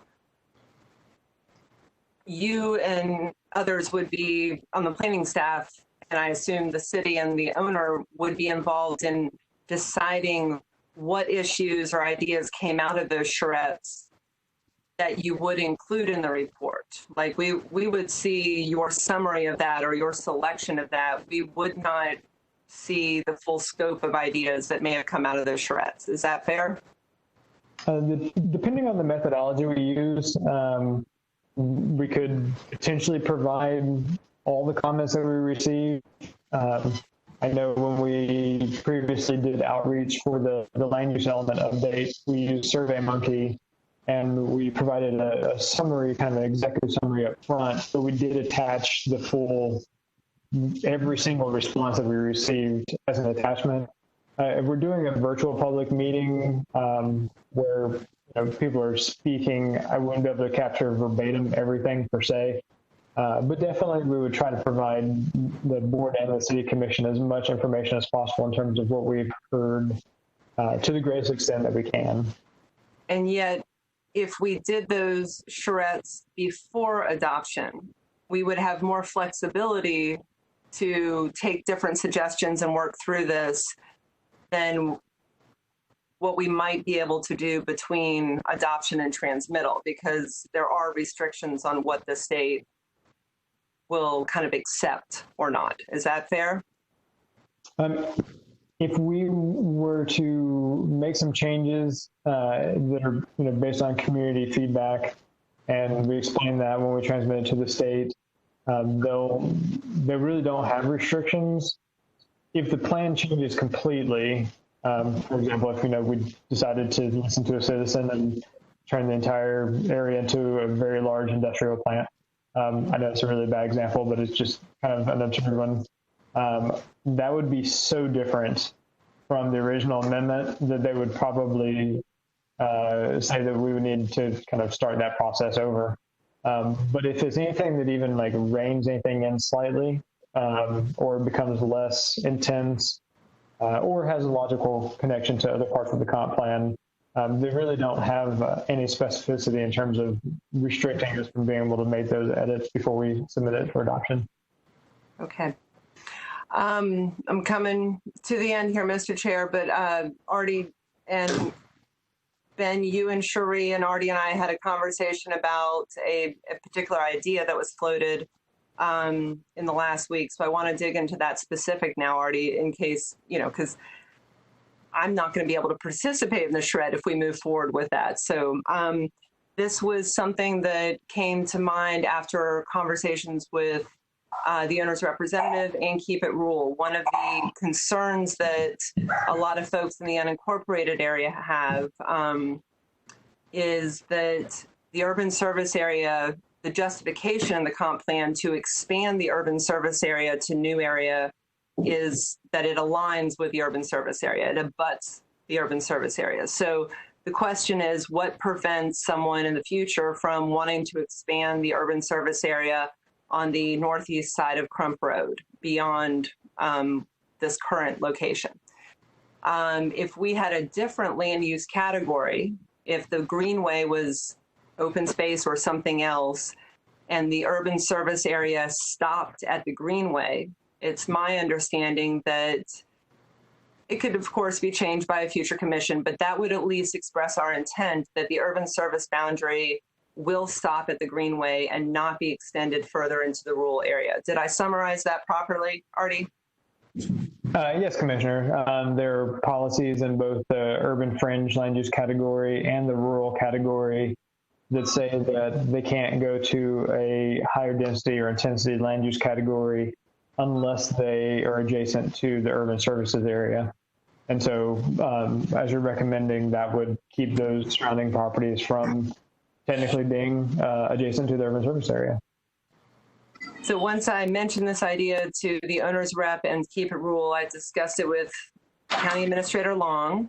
He was open to it. I discussed it with Cherie Bryant last Monday. She was open to it. She talked with you and Wayne Tedder. And my understanding is that the only reason why it wasn't included in the item today was that the city and the owner believed we needed more time to look into this issue, but that they were open to looking into it. Is that correct? That's correct, Commissioner. I think there was wanting to look and see if this had any implications in terms of how density is calculated. On the surface, I believe that it's probably based on the land use category and the parcel line, not the urban service area line, but that's something that we would want to check case law on to make sure that that interpretation is correct. But that was really kind of the main thing that we wanted to check into before we included it. Thank you. Ben, I'm going to look to you now. Do you have enough in the record with these comments, this discussion, and what we've talked about before, that if we move forward with the charrette idea, this is one of the concepts that can be explored for inclusion at the adoption hearing? Or does it need to be part of a motion? I think it absolutely could be something included in the charrettes. I want to take the opportunity and thank Mr. Chairman, thank you for recognizing me, to just echo something that Artie said. We will do our level best, if given the direction here, to perform charrettes between the transmittal hearing and the adoption hearing to capture all public input. Will we add value to it as Artie has outlined? Absolutely we will, but we will include all input received. I think that what you just asked me and what you've been speaking to is a concept. My understanding is the developer said they wanted time to, not the developer, the owner said they wanted time to look at. My understanding is they're looking at it. So it could be that, it could be something no one's thought of, or it could be exactly what's presented before you today in the charrettes, but we would be open for any and all of that. Okay. Well, thank you for that. I'm glad that's in the mix now. As I said before, there's a lot more issues that we could go into, but those were some of the questions that I had on the list. And if we can get the charrettes, that's something. But I want to conclude here with why I have struggled with this so much. First and foremost is because we do things very well in this community. I'm in conversation with the development community and builders often, and I understand their frustration with how slow the process is. I am all for getting more efficient with our comp plan process and with our building permit process, and we've done a lot of good work over the years. But there is a difference between rushing something through, and I do believe it's been rushed in 6 months. We didn't think that there would be no time to look at this master plan and other things, and I think we've been put between a rock and a hard place. If a neighborhood was going, if a development was going into your backyard for anyone in the county or city, you would want a chance to speak up about it. You'd want a chance to advocate on your own behalf. And it doesn't matter the issue. It doesn't matter if I agree with that citizen or not. Our job is to listen to them. And I know all of you are committed to this. You've all said it at different times and that we've celebrated it. I also think we got our staff in a really difficult position here. They're working on behalf of the applicant, the city, and working for both the city and county. I mean, this is a challenging position. I never question your credentials of anyone at the planning department. But I think this is a very tough position. This is not about the skill of our planning department. This is about people being stressed, people being overwhelmed and staying home for the last 2.5 months. It's about them teaching their kids in the last 2 weeks of school and feeling like things are moving forward, a big change is happening, and feeling skepticism and feeling fear about that. The bond neighborhood plan that we just, or the amendment, y'all did a good job with that. I'm struggling with this because I think we're setting a precedent. And this is something that hits my core values. And it's not a reflection on any individual. Again, I trust that y'all can make this decision. I just don't think we should. This is not how we do business in our community. It's not how we have done it up until COVID-19. So thank you for that. I look forward to the rest of the discussion. Thanks, Commissioner. Mr. Chairman. No, we're taking one at a time, Commissioner Proctor. Commissioner Mine. Mr. Chairman, point. No, we're not going to go back and forth. I'm just asking everybody to weigh in. We laid this out early on. Commissioner Minor?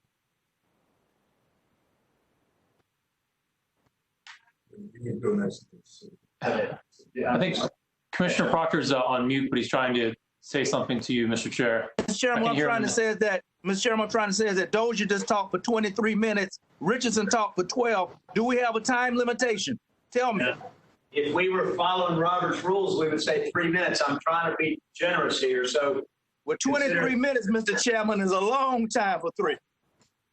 Well, Commissioner Proctor, Mr. Chair, we did not have a public hearing.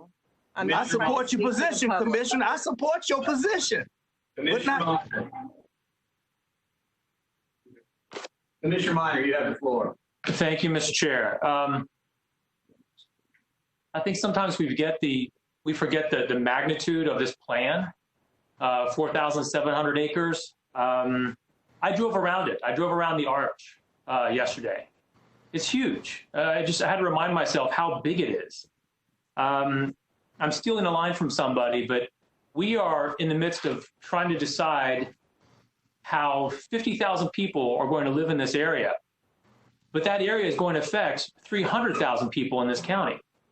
It's a tremendously impactful plan. You think about Killarn. Essentially what we're doing is we're basically trying to create 2 new Killarns. If you just look at the numbers, look at the population. This is a huge issue. And Commissioner Dozier and I share a lot of the same perspective on this. I was just elected in 2018, so my first election. And one thing that I heard, which I think has become more prominent in the last couple of years from the public when you're a candidate, is they implore you to listen to them and to make sure that every opportunity you're looking for ways to expand citizen input. You may not agree with what they have to say, but they want their demand to be listened to. And I know that everyone here understands that. And I'm proud to work with each of you because I do think that you listen to the public and that you try to incorporate what they want. But from the outside looking in, from a skeptic who doesn't know all of you, that skeptic doesn't see anything that they like. They think that we're trying to rush this through. And if you imagine for a moment, you're an employee and you've got a boss and you've been working on a major project for a very long time. And you're just about ready to wrap up that project. And your boss says to you, let's sit down and talk more about the details. She says, this project is a really big deal. It'll affect the very future of this company. And I want a chance as your boss to provide more detail, to provide more input before you finalize it. Now, what do you say to your boss? You don't say, no, you've had plenty of time to give feedback. I've read all of your emails. I've read all your Facebook posts. I think you've provided enough input, so I don't want to hear anything more from you. You don't say that to your boss. You don't own the company, she does. And in our case, our boss is the public. And the way I look at it is, the public overwhelmingly, fervently has said, hundreds of emails and messages, we want to meet you face to face.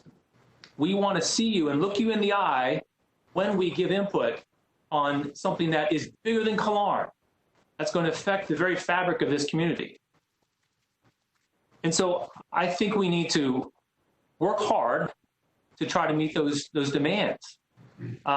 Mary Ann Lindley, Commissioner Lindley, I like where your motion is going. Well, your motion to be is going, but based on what I've heard and what I've spoken, the people I've spoken with, I don't think it goes enough. I think if we were to transmit today, it sends a signal that I know we have the opportunity to change it later between transmittal and adoption. I mean, that's been made very clear.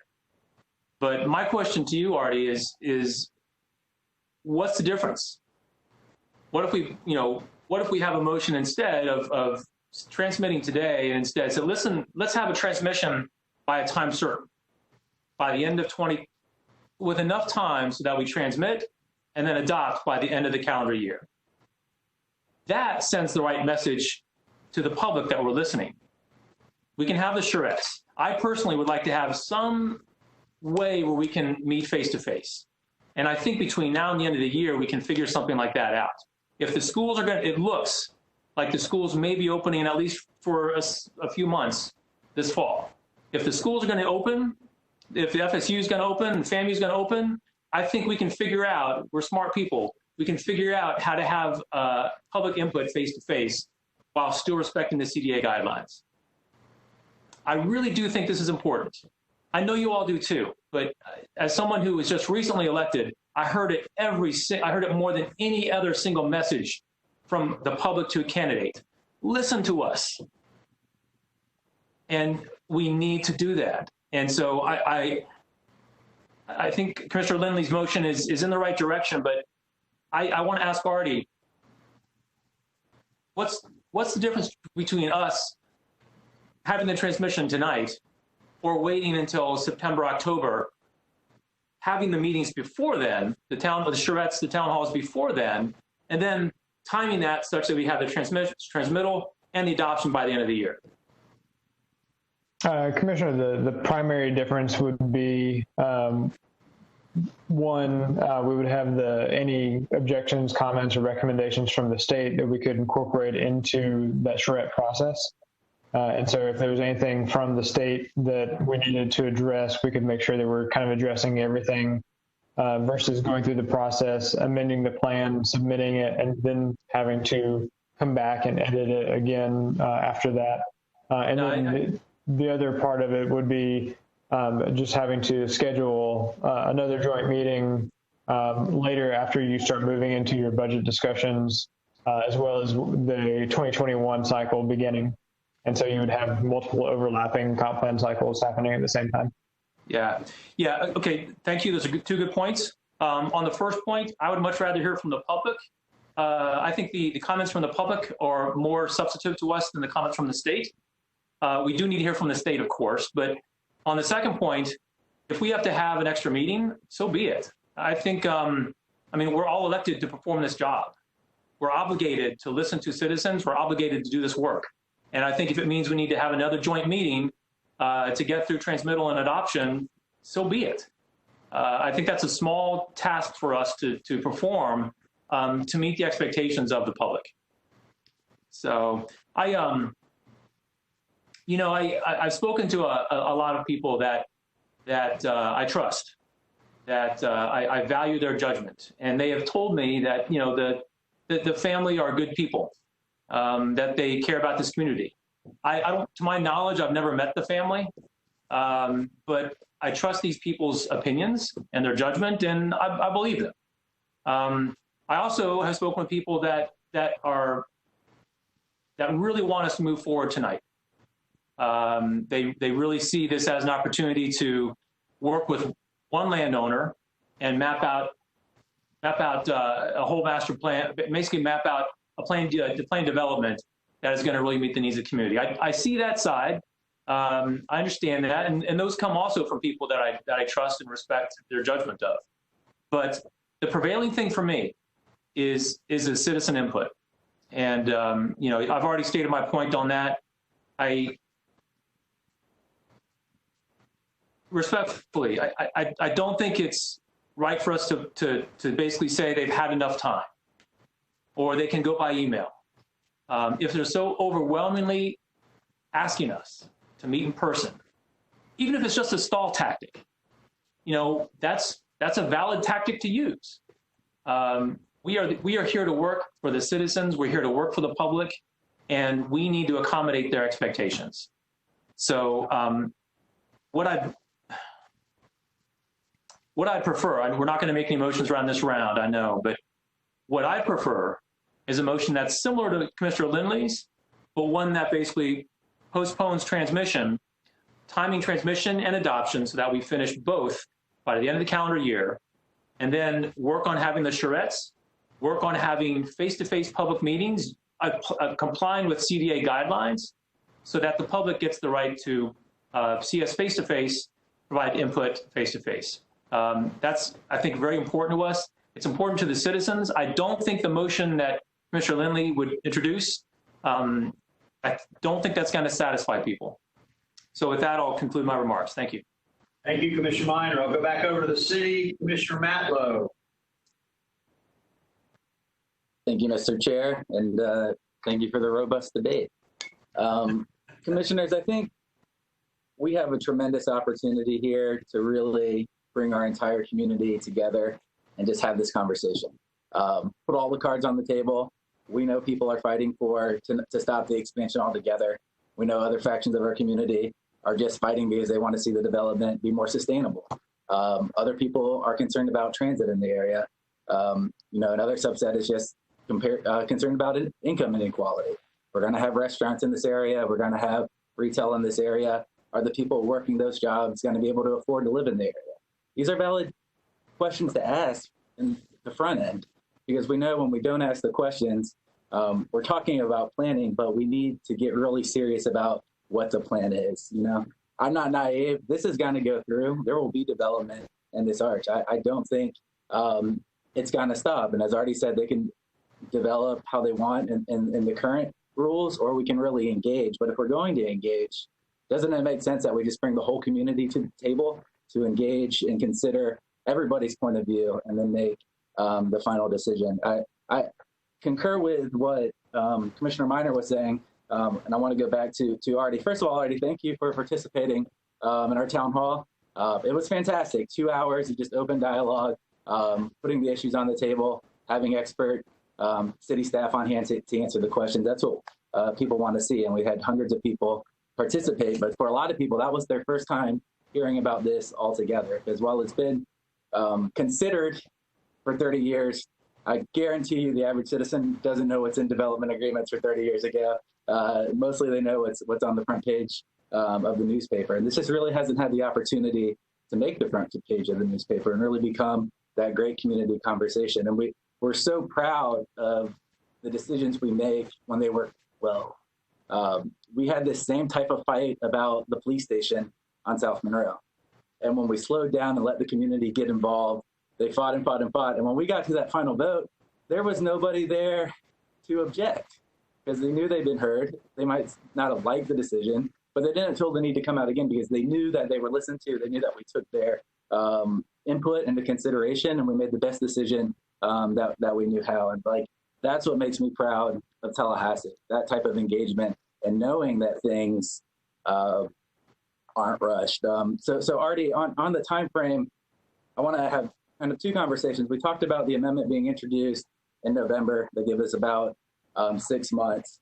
You originally said this was tracking through with the two comp plan elements that we were going to change. But then when we decided to update the whole comp plan, we decided to put this back in. If we were waiting for the first two comp plan elements to be changed, where did that drop off? Why would it not be relevant to just wait until the entire comp plan is amended? That's a good question, Commissioner. The direction to move forward with kind of looking at doing the entire comp plan would have pushed the kind of that process by at least 3 or 4 years, if not longer. Not only working through the budget cycles for both the city and county commissions and re-releasing RFPs and hiring consultants to do the work, and then just the scope of doing the entire comp plan, all 11 elements would have pushed it for several years, which would have pushed it past the time. The PD&E for the Northeast Gateway project is happening now. I think the agent for the property owner said something about, engineers are on his property now, evaluating things. And so just in terms of the overall timing, pushing it out several years wouldn't be in sync with being able to plan transportation and land use at the same time. Okay, so it would be safe to say really the driving force isn't a plan for development. It was, we were having the conversation last fall about the Northeast Gateway and changing the route to run through the arch. And that's really what kind of had to put this in the hot seat and push it forward.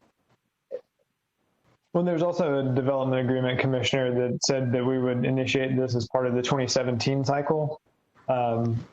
We would have initiated it as part of the 2017 cycle if the land use and mobility element updates weren't happening then. But, we saw value in the property owner, or at least their agents saw value in trying to coordinate everything at the same time. But again, given the different direction with the comp plan update, it would have changed the schedule to be several years difference. Understood. And on the schedule for the comp plan amendments, we talked about doing, is this considered out of cycle or is this part of the cycle? Currently is considered part of the cycle. Okay. If the schedule changed, we could kind of pull it out as it would be considered out of cycle at that point. But in terms of the statutory process, it's the same process. We just kind of make that distinction locally. So as staff for City of Tallahassee, we just have the authority to add it to the cycle, even though it was past the deadline? Because it was initiated by the city through that development agreement, we could. Okay. And then on the timeline, so what's driving us submitting something to the state? What time frame do we have? When can we submit one next month, the months after? What guidelines do they give about when we can submit or transmit? In terms of the transmittal, we don't have any specific constraints. Once we transmit, we have 10 days following the hearing to submit it to the state.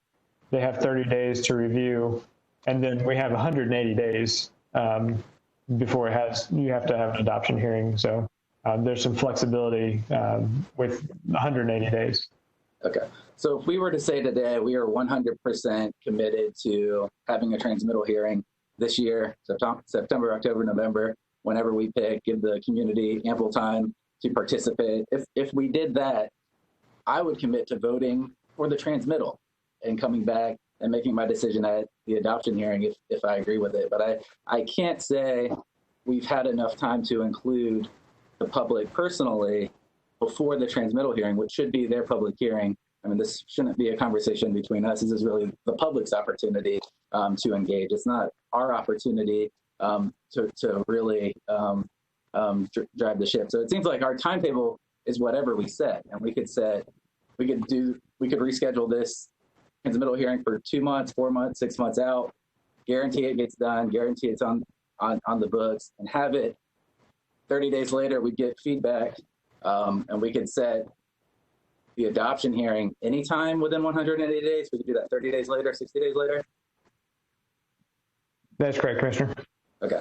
So I guess what I'm failing to see is why any of this matters outside of the Northeast Gateway and pushing forward with that. Like, what is even the point of drawing up all of this? I'll call it hoopla and backlash and op-ed wars if we can do everything the public's asking us to do and get it done this year, still build the Northeast Gateway, likely still have the same win for not the developers, Ben, the landowners, and do it in a way that people feel included, their voices are heard.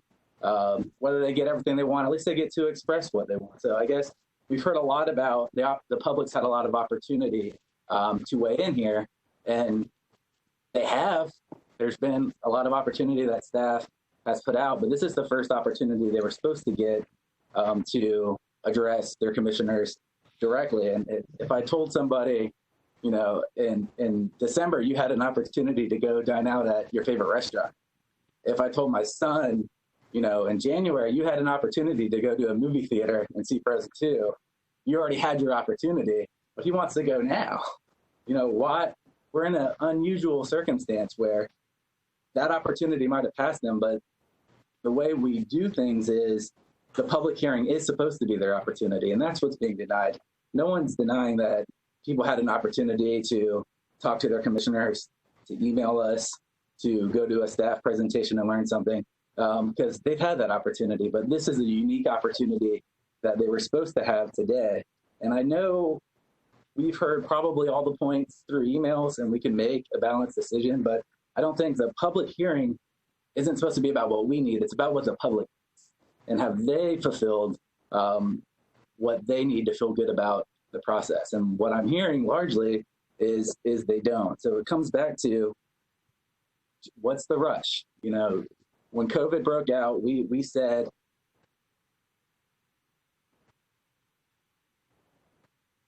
these are what we're dedicated to do to make sure the city keeps going. And that makes sense because we're in a crisis point. Some of us won't leave our house. And this is something that's largely just not needed, that can be postponed for 3 or 4 months with no consequence whatsoever. The only consequence is more public trust in the process that we went through. So I think as a city, as a commission, as our staff knows very well, because we've seen it on so many projects throughout blueprint city planning, when we engage the public and they come to the board and they tell us what concerns them, we compromise and we figure out a solution that works for everybody. We have the opportunity to have that process play out here, where everybody walks away happy. And to do that, all we have to do is say, we're going to move this transmittal hearing 4 months, and we're going to have the adoption hearing by the end of 2020. I'm 100% committed to doing both of those, and I'm just looking for an argument. I'm not looking for an argument, but I'm just wondering what the argument is against that, because nobody's been able to really show me why we should do this now when the property owner is saying they don't have any plans to develop in the next 15 years. The only project pushing it, we vote on, Northeast Gateway, and we can get that lined up to happen concurrently. So the only logical conclusion I think people are coming to is, you're trying to shut me out. And maybe that's not the case. Maybe we've all kind of just know what we want to vote anyway, but that's what's being perceived, and that's how people are internalizing and feeling about this decision. So I think there's no rush here. We can do the right thing. We can have great participation, and we can still have this vote by the end of the year. And I would support a motion to do that. Thank you. Thank you, Commissioner Matlow. Commissioner Jackson. Thank you, Mr. Chair. Commissioner Matlow, Frozen 2 is available on Prime. Just for your own information. But I do want to echo some of Commissioner Richardson's comments, and that is that I have spent a lifetime in Tallahassee, and I've, like him, have raised 2 daughters here in Tallahassee and Leon County. And I've spent 29 years. Recently, there was a discussion about credibility. I've spent 29 years dropping 1 drop of credibility at a time into my bucket. So I want to make sure that I share that and say that prior to asking a couple of questions of you, Artie. And thanks for the hard work, Artie. You've your staff are pretty tremendous in the work that they do, and the volume of information we've gotten, not only from the public, but also from you. Talk about real quickly about the Welaunee Greenway. In the master plan, it is addressed that the Welaunee Greenway would be a part of this decision if we were to go through with transmittal. Is that correct, Artie? That's correct, Commissioner. There are policies in the proposed critical area plan that address the Greenway specifically. And do you have I know this is putting you on the spot, do you have can you explain what that Greenway is and how large it is and where it would be located? Yes, Commissioner. In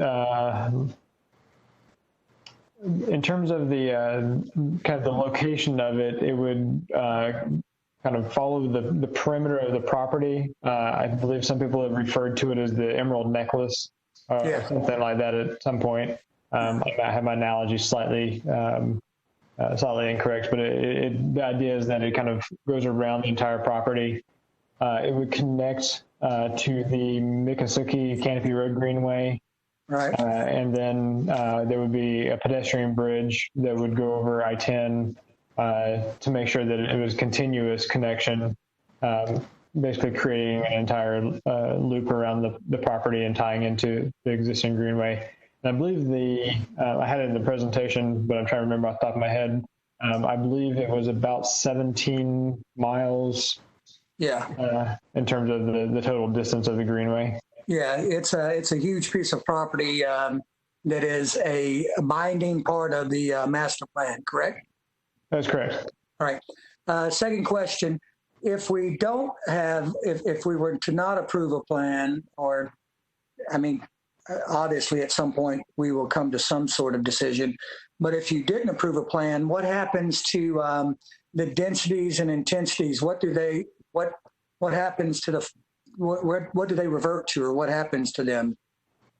So depending on which section of the arch you're currently in, your densities or intensities would be slightly different. If you're in the eastern portion of the arch, the part that's currently outside of the urban service area, they could move forward with development at 1 unit per 10 acres. So it would be basically a large lot, super low density development. But a part of that would fall into the suburban land use, correct? That's correct, Commissioner, and that's allowed a maximum density of 20 dwelling units per acre. And that's actually more intense than what the city, what you and your team of planners have currently proposed as part of the master plan, correct?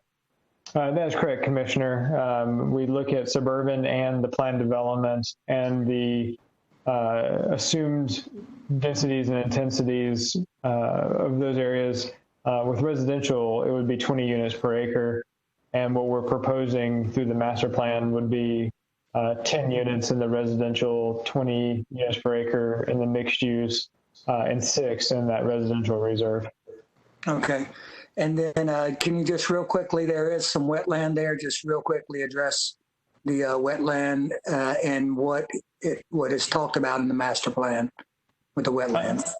Yes, Commissioner.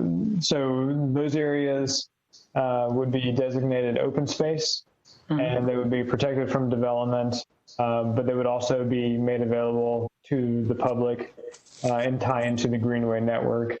So there would be access to those environmental features. All right. And then one last question, just quickly define residential reserve, residential category, and then mixed use. Those are 3 of the major areas. Yes, Commissioner. Those are the different land use districts within the critical area plan.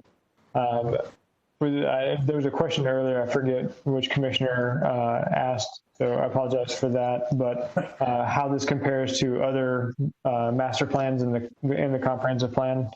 So if you look at the other portion of the Wellani critical area plan, it defines different land use districts.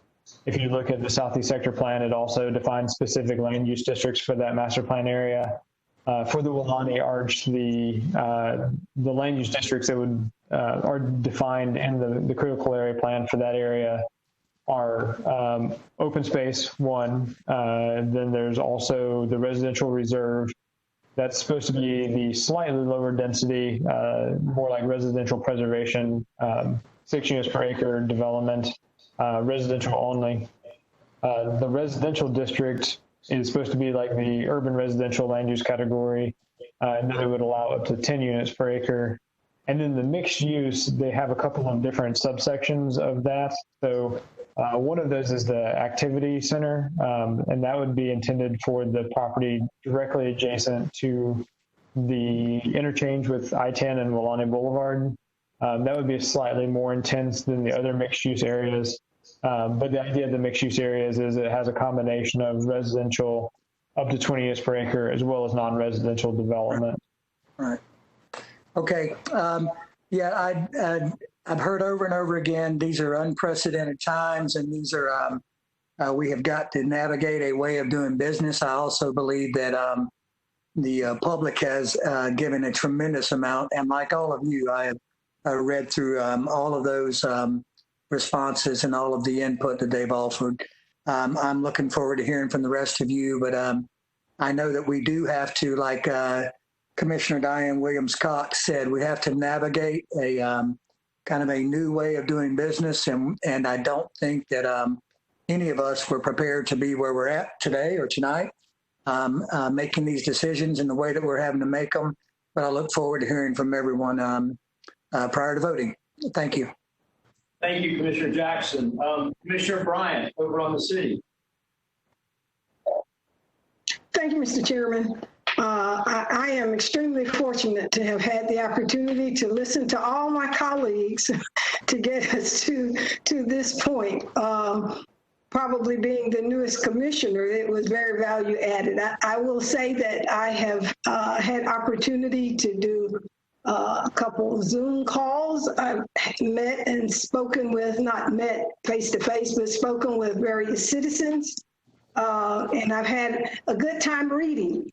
I will admit that the volume of information that we were asked to read and consume was voluminous. I will say I've asked poor Artie so many questions between him and his staff. And I will admit today, I still don't know it all. I am still learning. But I will say that Commissioner Lindley's recommendation, I think, is a good one. I think we need to hear our citizens. That is extremely important. And I did have a citizen actually say to me, whatever way you want to vote is good. It's going to be okay. But what I want to be is heard.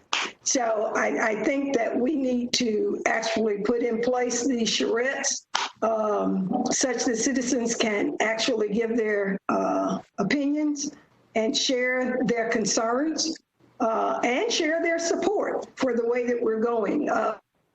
Artie is to really be commended for doing an exceptional job over time to get us to where we are right now, him and his staff. And I take my hat off to him. I'm not going to go through and repeat what has been said many times, but I will say that I too look forward to continuing to hear from fellow commissioners and as we move forward to make a decision. Thank you, Mr. Chair. Thank you, Commissioner.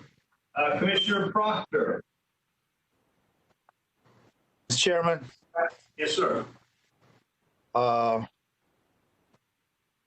Mr. Chairman, it's clear to me that I disagree with Commissioner Richardson, his optimism about what he's seen, but I do commend that his ability to weave in the narrative of him living on the South Side in most any context is brilliant. Commissioners, I just see the South Side and the way the city of Tallahassee sees this is just really colonized, and we are an appendage of the city of Tallahassee. And Mr. Artie White came here in 1999, and what he's doing tonight was already set in motion 9 years before him. So his credentials and who his credentials are in no way to me changes anything about what Commissioner Dozier was talking about, the disenfranchisement of, if anything, his credentials have been utilized to forward the city's desire to run the ball. Chairman, you asked us what were our problems tonight and what questions did we have. My concern is that this thing was set in 1990, and it speaks to how long the city has been focused toward one project after another. And since this project was concluded, people shake hands on it, sign the sheet of paper, Southwood have come along, and they've gotten theirs. I can't find anything that gives weight and velocity to element 11.1 of the Southern Strategy in our comp plan. But Childs High School has come along, Killarn Lakes, Roberts Elementary, Montfort Middle School, all of that have gone up to the north side. And you can't find a companion anywhere in sight to have happened in the Southern Strategy area. Killarn Lakes neighborhood, the Buckhead neighborhood, Ox Bottom, Summerbrook, back off Maclay Road neighborhood. It's just amazing, phenomenal amalgamation of power, resources, city dollars, private dollars, of which the Southside citizens will pay and undergird and support all of the services that have been delivered and promised to be delivered there, and all of that. I think it's wrong. I think it's wrong that here again, this thing is going to be so lopsided, but here again, it represents the colonization of our South Side, which is merely an appendage to the economic, the social, and the political forces which drive our community. It's just an amazing thing to have seen in the 30 years that you had this big prize, but you've allowed the development of other areas that I've named already. And now comes the granddaddy of them all. And this just does not feel as if either the city or the county has been real about the commitment to the Southern Strategy area or the South Side. But it's a peculiar thing. I didn't make this up, but W.B. Du Bois made it up about the double consciousness of how Black people have to see themselves and measure themselves and through the eyes of how others outside of being Black see us. So this whole situation, the city is the applicant, the city is the reviewer, the city is gonna vote on it, the city gonna do it without public input. The school issue is unclear.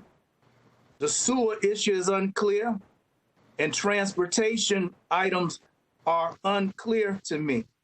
And in particular with respect to the refusal to open the main arteries of Centerville, Miccosukee, and those other areas. Now, the staff said in some literature in this big report, all these pages, that it was not going to have an impact whatsoever on the outside area of transportation in terms of the road. It was not going to affect the arterial roads and all of that. And I just want to say to y'all commissioners that what we're doing today, we're making a commitment to the north side. We're further actualizing it when we have not done a fraction of planning, and we have not had anything on the books for 30 years in holding. And except for, as I read this agreement, it expired this year, I believe in April, that we're acting because the clock done ran. And but for the clock running, it might could sit there for another long time. Now, what we got, Commissioner Richardson, if you've not heard about it, is, folks, what we're getting down there is a big roundabout that been promised to us that 400 and some people said we don't want. We don't want the roundabout between Gale Avenue and Tram Road, but that's all we can get right now. We don't want that. We would like to be included to be able to vote in the city. But when you as a colony of a political power, you don't get the right to vote. That's what 1776 was about.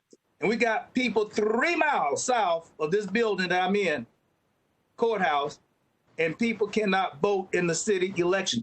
But the city wants to take the USA 15 miles up, and for all of his plan, and Mr. White don't know how far it is. Right. Mr. White, I'm glad you've been here. But your credentials don't have anything to do with the disenfranchisement of the people who live inside of Capitol Circle in the South and can't vote in the city's election. But what the city is trying to do is gerrymander and take 3,000 residences up there and create new voters to the exclusion of people who are paying taxes by way of their utility bill to the city. Something is not right in this. And I feel that there's a racial component, and I can feel the way I want to, because I don't see equal concern, even though this amendment, Southern Strategy, says the goal of improving the Southern Strategy area is to be achieved through considered land development decisions, capital investments, and policies by all levels of government. Such decisions are to be based on a sound balance of social, economic, and physical development criteria that are designed to make better use of the available resources to the South, while lessening development pressure in the North and East. Well, we have a plan element that seeks to lessen development pressure, but here we are committed to extending and moving the imbalance in a way that we will never be able to recover from this. So the city has made a commitment to the North Side 30 years ago. We're asked to sign off on it today. The city has not committed to a comprehensive urban services throughout the South Side, with the exception of Southwood, which is outside of Capitol Circle. It is not neglected as the South Side is, where there's been a failure, a dismal failure to put sidewalks, to put lights, to add sewer, and to provide for people who've been down there. This is a shame with respect to the inequality, the disparity, the indifference, and the measured disproportionate discrimination that is occurring. But y'all gonna line up and get on the wagon, and this is a discriminatory act of which the city is continuing its distance from the South Side and fostering a growth and a new city up there in Bradfordville, of which the county fought 27, 28 lawsuits against people who didn't want it. But we forced it, and we won in court in order to do that. This right here will further embellish upon what we've been doing. So I object to this. I continue to object to the colonization of the South Side, taking our money and spending it with the mothership someplace beyond us, a place we can't get any kind of result. We can't even get the fairground to have an indoor toilet stool for people to use. And if it was any place else outside of the South Side, you could have a structure. The only public big structure there don't have indoor toilets. But we are going on tonight to spend millions and millions of dollars. We are colonized. Free us. Bring this resource to and make real component 11.1. Thank you, Mr. Chairman. Thank you, Commissioner Proctor. Mayor Daley. Mr. Chairman, thank you so much. Commissioner Proctor, I could not disagree with you more on your rant, but I appreciate your participation. Mr. Chairman, I'm going to direct my comments at you. If you can recall when we were first elected 13 and a half years ago to the County Commission, I believe you remember you had a similar conversation with the great Lee Voss, County Commissioner Lee Voss. And he pulled me aside as the newly elected commissioner for District 3. And he gave me some great advice. He said, let me tell you something, Daley. He said, you're going to have those issues where you're going to get a couple hundred people that are going to comment. And some of them are going to like what you have to say, and some of them are going to hate what you have to say. And then there's going to be those times where everybody's going to agree with you, and then there's going to be those times where everybody's going to disagree with you. But you now have an awesome responsibility as an elected official, and there's going to come a time where you're going to have to do your homework. You're going to have to put your nose to the grindstone. You have to listen to every single person that wants to participate in the process, but then you are going to have to work with your colleagues to make the best decision. And at the end of the day, remember, you represent a county of 295,000 people. In the city of Tallahassee, we represent a city of 195,000 people. And it's important that the decisions that we make reflect a holistic approach to this community. Commissioner Lindley, I could not agree more with your proposed motion. I think it's going to pass on the city side. I think it's going to pass on the county side. And in fact, Commissioner Deloge, after you take the motion on the county side, I'm actually going to look to the Mayor Pro Tem to see if she would make the motion on the city side. I think tonight it's appropriate to transmit. I think it is time to triple down with public engagement during these crazy times. And Commissioner Lindley, I love your suggestions. And I too also agree that it's important to make sure that we have final passage be in a place at a time when we can all be together. And I do agree with all of you that we would rather be together. We would rather have everybody together. This is a pain in the neck, trying to conduct these meetings virtually, trying to be able to look everybody in the eyeball. Nobody likes this situation, but this is a global pandemic and we're doing the best job that we possibly can. So I'm going to support your motion, Commissioner Lindley. I'm going to second your motion if somebody will make it on my side. But let me change now and let's talk about what's going on, because one of the things that has gotten me quite frustrated is the misconception and misinformation that has been pushed hard out there in the community by a lot of our friends and people that we respect. And I don't know if it's clearly a misunderstanding of the process or maybe just some of these side issues are getting in the way as well. But I think it's important for us to understand what is before us with these two votes. One is a map amendment, one is a text amendment. The text amendment moves the urban services boundary, which then allows the city of Tallahassee to provide urban services, sewer, water, electricity, important quality of life issues. We also have a map amendment that will take the land designation from rural to planned development district. I'm talking to my city colleagues in particular because Commissioner Proctor is right. We will be the ones voting on the map amendment. Now, when we talk about public participation, I think that we all do agree. Number one, this property is going to be developed sometime in the next 25 to 30 years. No doubt about it. It's going to be developed. Number two, we want the greatest public participation in that process that we can possibly have. There's different levels for that. Number one is the overall master plan that we've been working on since 1990 that Artie mentioned. And by the way, Artie White, you have my full backing. You and your staff are doing a tremendous job, and I'm getting sick and tired of listening to people knock our staff just because they disagree with the positions that are being discussed. Don't like the discussions, you come to the electeds. You take care of your staff. When we look at the map amendments and how we move forward from here, the vote tonight is not to approve or deny a development. We are not voting to approve or deny a development. We are simply moving the urban services boundary, to be able to provide urban services, and we're looking at the map amendment. So what exactly does that mean? And Madam Mayor Pro Tem, this is your wheelhouse, and I know you get this.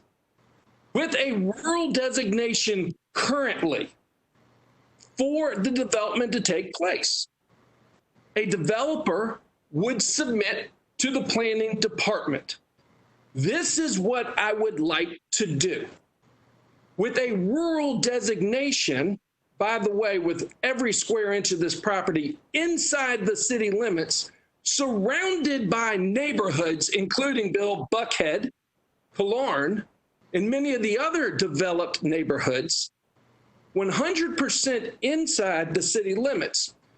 Diane, as you know, being a former planning commissioner, it goes before the DRC, the Development Review Committee, which is a technical committee, which simply sees, does it meet the legal test and the spirit of what we are trying to do? And in fact, Artie, isn't I'm looking at my notes. Under rural, we look at 1 unit per 10 acres, correct? That's correct, Mayor. So if this property was to be developed under the rural land designation, 2,800 acres, you're talking about creating a neighborhood of 280 houses, each house sitting on 10 acres each. To me, that is the quintessential definition of urban sprawl. You're not maximizing your densities. You're not maximizing mixed use. You are not properly planning, but it keeps going because under the rural land designation, that project would go to the DRC. Once it's approved by the DRC, Artie, what's the next step in the process? They move forward with their site plans and develop. It does not go to any more public engagement. That is correct. Now, if we truly want citizen participation, it would only make that much more sense that we pass the map amendment to create the planning development district because of the process itself. Commissioner Minor, under the planned district, what happens is that first the DRC looks from a technical standpoint. There is citizen participation at that level.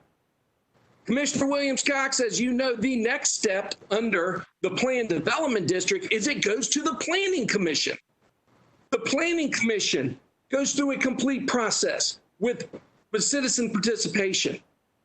It is then either amended or voted up or down by the Planning Commission. And then the next step is it comes to the City Commission. And we have an entire process of public hearings, public notice. With the map amendment changing, Commissioner Richardson, I know you get that there would be public participation on the DRC level. There would be public participation on the Planning Commission level. There would be public participation at the City Commission level, and we would have final say. If you keep the land designation rural, it's only one stop, the DRC. Planning Commission doesn't have a vote. City Commission doesn't have a vote. Artie, did I misspeak on any part of that process? I believe you have it correct, Mayor. The next thing to keep in mind is that we're having a great conversation, too, about equity and equality. And the City Commission has taken a lot of time and effort to talk about inclusionary housing. And in fact, we just tweaked our inclusionary housing ordinance. And I think it's going to be to the benefit of the currently proposed Welaunee area. City Commissioners, let me remind you that unless we move the urban services boundary, the inclusionary housing ordinance will not apply because our local ordinance states specifically inclusionary housing only takes place within not just the city limits, but the urban services boundary. If you want to truly talk and plan out an inclusive neighborhood with appropriate densities, we have to expand the urban services boundary, or by our own local ordinance, we cannot have that conversation. Finally, and very important to me, is the environmental impact. The whole reason why we expand the urban services boundary, and again, I'd like to reemphasize, this is the only privately held land inside the City of Tallahassee limits that is not included inside the urban services boundary, not including Alford Greenway and the spray fields. So if this development was to go through without urban services, we are talking about putting possibly a maximum of one house on 10 acres. And each one of those houses is going to be on a septic tank and it's going to be on a well because we're going to deny urban services. We provide urban services, it's going to be on central sewer, and it's going to be on central water. There is no argument about the environmental impact of septic versus sewer. We get that. Colleagues on both sides. That's why we have been working so hard for the past 10 years to remove as many septic tanks as we possibly can inside the city limits. by simply moving forward under a rural land use designation, you're talking about adding another 280 septics to the city of Tallahassee. I don't want to see that. I'm ready to transmit. I'm ready for more public feedback and public education on where we are and how we move forward.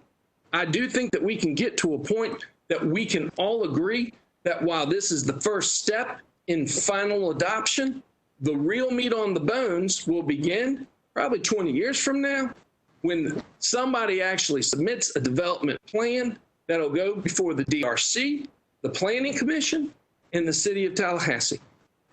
Now, it's also been talked about that this is robbing Peter to pay Paul, that this money to put in infrastructure is coming out of some other project. And let me be very clear, and I'm asking the city attorney, please, to join us, Ms. Jackson. Isn't it true that every time a developer submits a plan and the urban services are put in as part of the development, the responsibility to incur the cost of that development falls within the developer's hands? That is correct, Mayor. We take the infrastructure to the property line. That is correct. So when we talk about exactly where these sewer lines are going, where these roads are going, where these sidewalks, these street lights, where the natural gas lines are going, the developer will absorb 100% of the cost at the time. It is not the city of Tallahassee. We have never done it that way. That's not how we do it now. And I don't think we intend to change that. We are not taking money out of any project to put infrastructure in this proposed area that we are discussing tonight. And I think we need to be very clear, because there is a misconception out there that we are spending A, public funds on this 2,800 parcel, and B, it's coming out of some other project. And Commissioner Richardson, I do join you in being very proud in how much the city and the county and the CRA and Blueprint have spent on infrastructure projects on the south side of Tallahassee and what we have lined up moving forward. I have a lot more to say, but I'm going to be quiet because I'm ready to move forward. I think Commissioner Lindley's proposed motion is spot on. That is what I look forward to supporting tonight, and I look forward for all the public input and for final adoption sometime in the future. Mr. Chairman, thank you. Thank you, Mr. Mayor. One of Commissioner Bryant pointed out earlier that going last gives me a lot of latitude, and I'll echo some of the comments that were made earlier. I think you hit most of the technical side of it, Mr. Mayor. I, like Commissioner Richardson, I'm real proud of our community. And frankly, I'm probably, as I look around the elected body here, the person who spent more time as the older guy in the room. I grew up a mile or two from this property and have spent the bulk of my adult life in or near that area.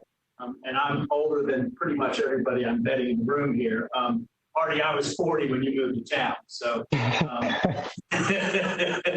but, you know, I think the planning process is not perfect, and this is not the last stop. I think Commissioner Lindley's comment about let's see how much public input we can get is appropriate. But to say somehow that we have tried to stymie or keep public input is really a misnomer. And I really feel like there's been a little bit of a misrepresentation out there along the lines of we never got a chance to say anything. We never got a chance to give our input.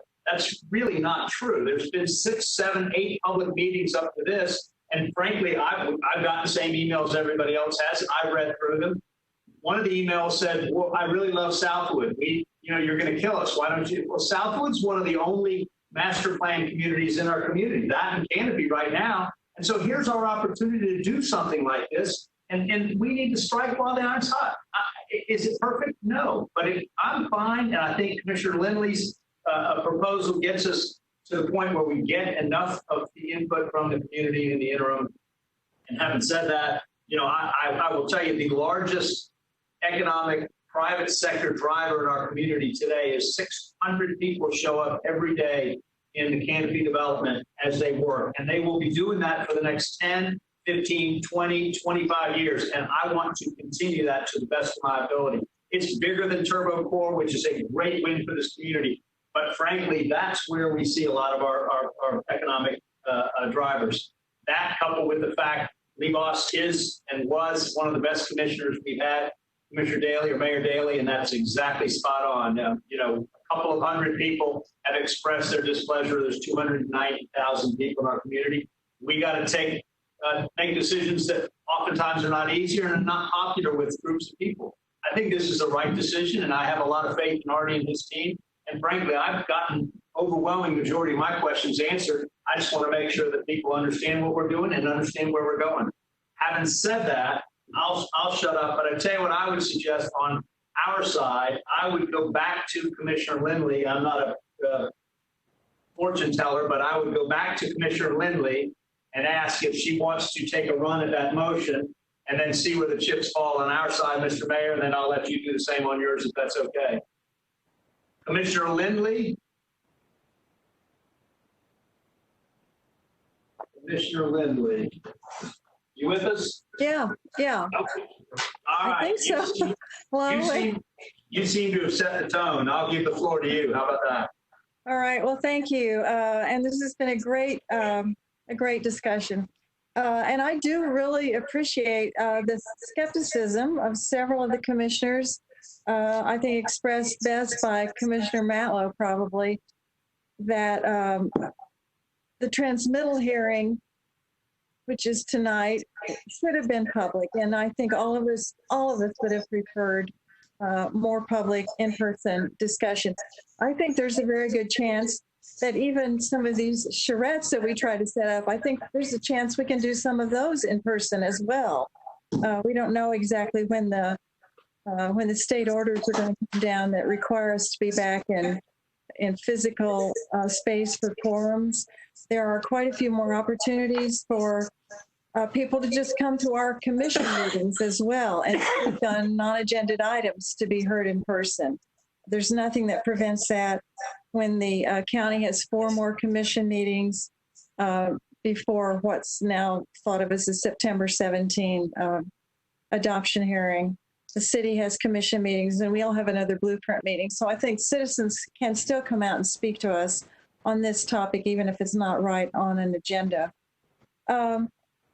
I think, you know, Commissioner Dozier said this is maybe better than nothing, but I put it out there because I want to hear more. I want to give the public more opportunity to really have a meaningful dialogue, not just to step forward and say, I'm against it. I don't want it. I fear it. But to have a meaningful dialogue, as we've done in this community many times. I think, Artie, you mentioned the solar amendment, which is a really good example of that. Moving forward, having more changes and discussion and continuing on. I want to be sure that we are all negotiating in good faith. If there are changes to the master plan, proposed changes that come as a result of the charrettes after transmission, before final adoption, I need to know that the city and the landowners are not considering this just a way that we're moving it forward and putting window dressing on having these charrettes. These charrettes need to be meaningful. We need to be fully engaged. And I know our planning director, Mr. White, is on board with that. You came up with several ideas for ways to ensure that. So that is my motion to move forward with the concept of virtual charrettes for now. I want to encourage people to come talk to us in person when that time comes that we can get to back in the courthouse and back in City Hall. I hope that's soon. We all do. I know this isn't ideal. I've got a second. We got a motion. All right. Mr. Chair? Yes. Thank you, Mr. Chair. Commissioner Lindley, thank you very much. I will lend my support to your motion. If you would help codify that one phrase you had during your talk. Modify your motion to include at least one in-person meeting between now and the actual adoption of the comp plan amendments, so long as it complies with the state reopening policy and the CDA guidelines. And if you like, it doesn't have to be mandatory for every commissioner. It can be optional. But I do think that's important. If you'll add that to your motion, I will support it. I would add that to my motion. Okay, thank you. I think we can do that. All right. Thank you. Any other? we're discussing, this is the county side. I'm on the county. Yeah, on the county side, yes. Just to clarify, I want to make sure I understand it. It's staff recommendation plus the holding of the 2 charrettes with the language that Commissioner Minor restated and you agreed to. Is that accurate? That's it. Okay, yeah. And for the seconder of the motion on the county side, that's good. Yeah. Yes, sir. I'm with that. Yeah, I've got Commissioner Dozier, but Mayor Daley, you wanted to. Mayor Daley, go ahead. Just so that I'm clear, Commissioner Lindley, are you doing one motion for both the text and the map, or will you be doing one for the map and one for the text separately? I was thinking. Pardon me? I'm sorry, we just vote on the text amendment, county. Yeah, we only vote on the text, I think. I guess I was applying the principle of the charrettes would be to discuss both. Yeah, so, yeah, right. I mean, that would be they're hand in hand. I can't see separating the two. Good. Okay. Go ahead, Commissioner. Well, I don't know how that breaks down in terms of the votes of the city, unilaterally voting on. We'll figure it out when we get to us. Mr. Chair, on point. Yeah, Commissioner. I think earlier the city had an opportunity to take a vote that was just a ceremonial vote on a piece that we were just supposed to vote on. I don't see any reason why, if Commissioner Lindley meant for it to be for both, that the piece that's for the that we can vote on is voted on, but the other piece is just, I guess, ceremonial and in context to us giving our vote on both amendments, Mr. Chair. Okay. So we vote on one. Yeah, and Mr. Chairman, Mayor, I just want to make sure we're in the right posture. Artie, the presentation that you had before all the discussion and the issue that we're on technically is TTA 2020-013. Is that correct? That is correct. So the motion I was seeking clarification on, Commissioner Lindley, was the staff recommendation only on that for the county with your additions. And that's the posture I'm receiving it. I think it would then, after, Mr. Chairman, when the county's done with that, then that issue goes for the city vote. And then we have one more, that I think is just for the city. Yeah, just so everybody's. So we'll separate the two. Yeah.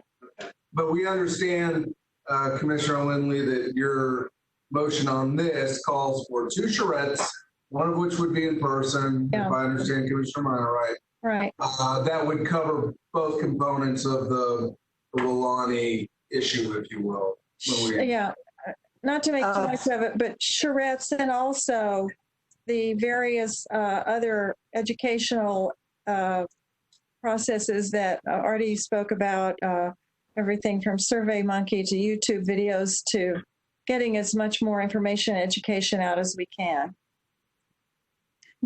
See? Okay, so I've got a motion. I've got a second. Commissioner Dozier, I believe you wanted to speak. Yes, Mr. Chair, just to confirm, we don't have a schedule for the adoption hearing yet, correct? No. It's estimated, I think. Yeah. Right. Estimated September. So with the inclusion of one, if I heard it correctly, in-person charrette, that's gonna the timing for that's could be stretched out if we have to hold virtual meetings for another month or two. I'm just checking on that. I think we have, Mr. Chairman. Yeah, so we'll have 180 days total here. And so, yes, the objective would be to create a meeting where it could be in person during that time frame, likely after the state responds, yet before the adoption hearing is held. Okay. Well, we've had this conversation at the County Commission. I will just reiterate it here.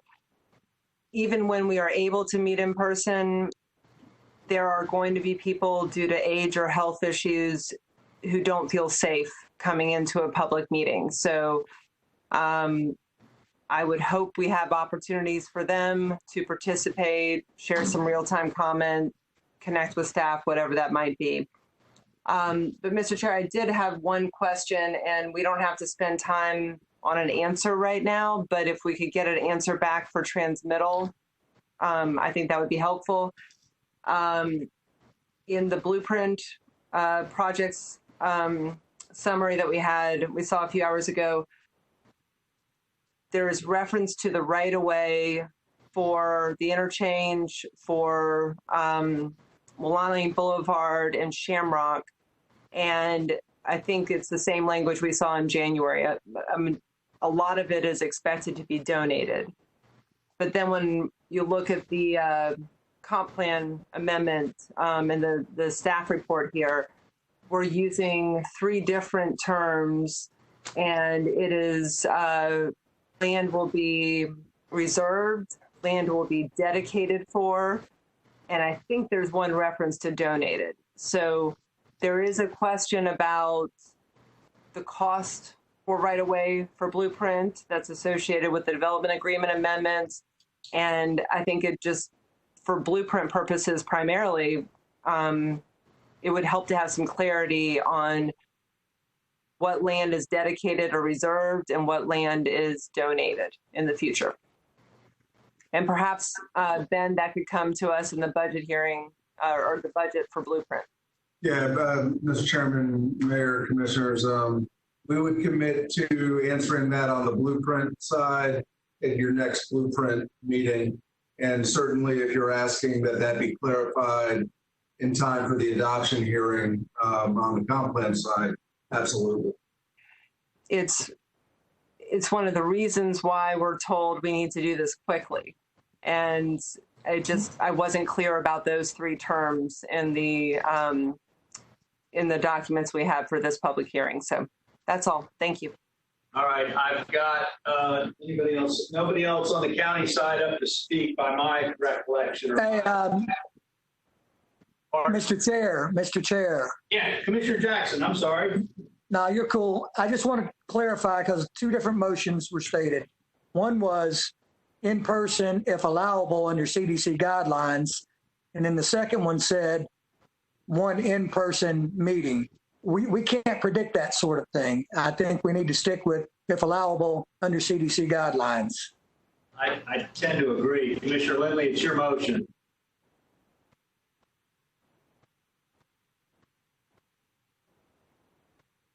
Now you're muted. I am muted. Thank you. That's good. Okay. I know we can't predict everything. We couldn't predict that we would all be here tonight, but I think that's safe to proceed. We'll have 1 electronic virtual, and then I think we can have 1 in person. You know, I don't feel that that's a big risk, and I would like to. I appreciate Commissioner Meyer's push on that. Mr. Chair. Yes. Thank you, Commissioner Lindley. Yes, that satisfies what I was hoping for. So what we could say is we'll have 1 virtual, 1 in person, unless the state guidelines and the CDA guidelines prevent us from having that in-person charrette, in which case we have a second virtual. But I think that satisfies what I was looking for, and I'll support the motion. Okay. It's a bit of a... But yeah, it's the intent is there. I understand what you guys are saying. Yeah. Mr. Chairman? Yeah. Yes. Chairman? Yes, sir. Commissioner Proctor. What was Mr. White's comment about the necessity for us having to pull the trigger tonight? What was the compelling factor that we had to vote tonight? Mr. White went through it at some point. My thinking was breaking up. I'll go off my recollection, which is always fun, so Artie can gather his thoughts. But I remember there being one of the things that he mentioned was we would have the ability to inform. And when I say we, I mean you, the city commission, the county commission, could be informed by any feedback the state provides upon their review of the transmitted documents. Until you transmit the documents, you will not get that feedback. How many years has it been since the state has held up anything that we've transmitted? I don't know, Sharir, already. It's been so. I mean, besides environmentally, I'm aware and can recall some old school environmental issues over on the east side of town, Lafayette, somewhere over there. But has there been anything that the state has ever blocked up in the north side of Tallahassee? So I can try to answer that question. When the state provides their feedback to us, it's in the form of either objections, comments, or recommendations. We used to call it the ORC report, ORC. Since I have been, honestly, since my entire professional career, doing this as a consultant for almost a decade and doing it for the joint city-county planning department for the past 5 years, I've never had any amendments that had objections.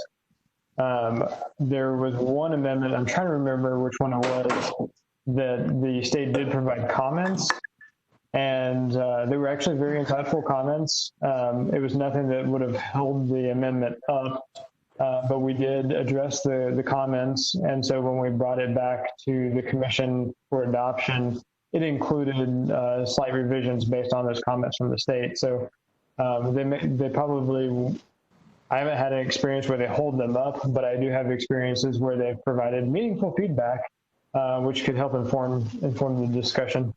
Mr. Sheriff, Commissioner, that's the point. He's made the point that I was thinking, and that is that the state, luckily for Tallahassee, most of the people who make the decisions in the state live in Tallahassee. And the people who make the decision live in the area that will be benefited. Is largely a zero-sum game that we could take another meeting and not pull the trigger.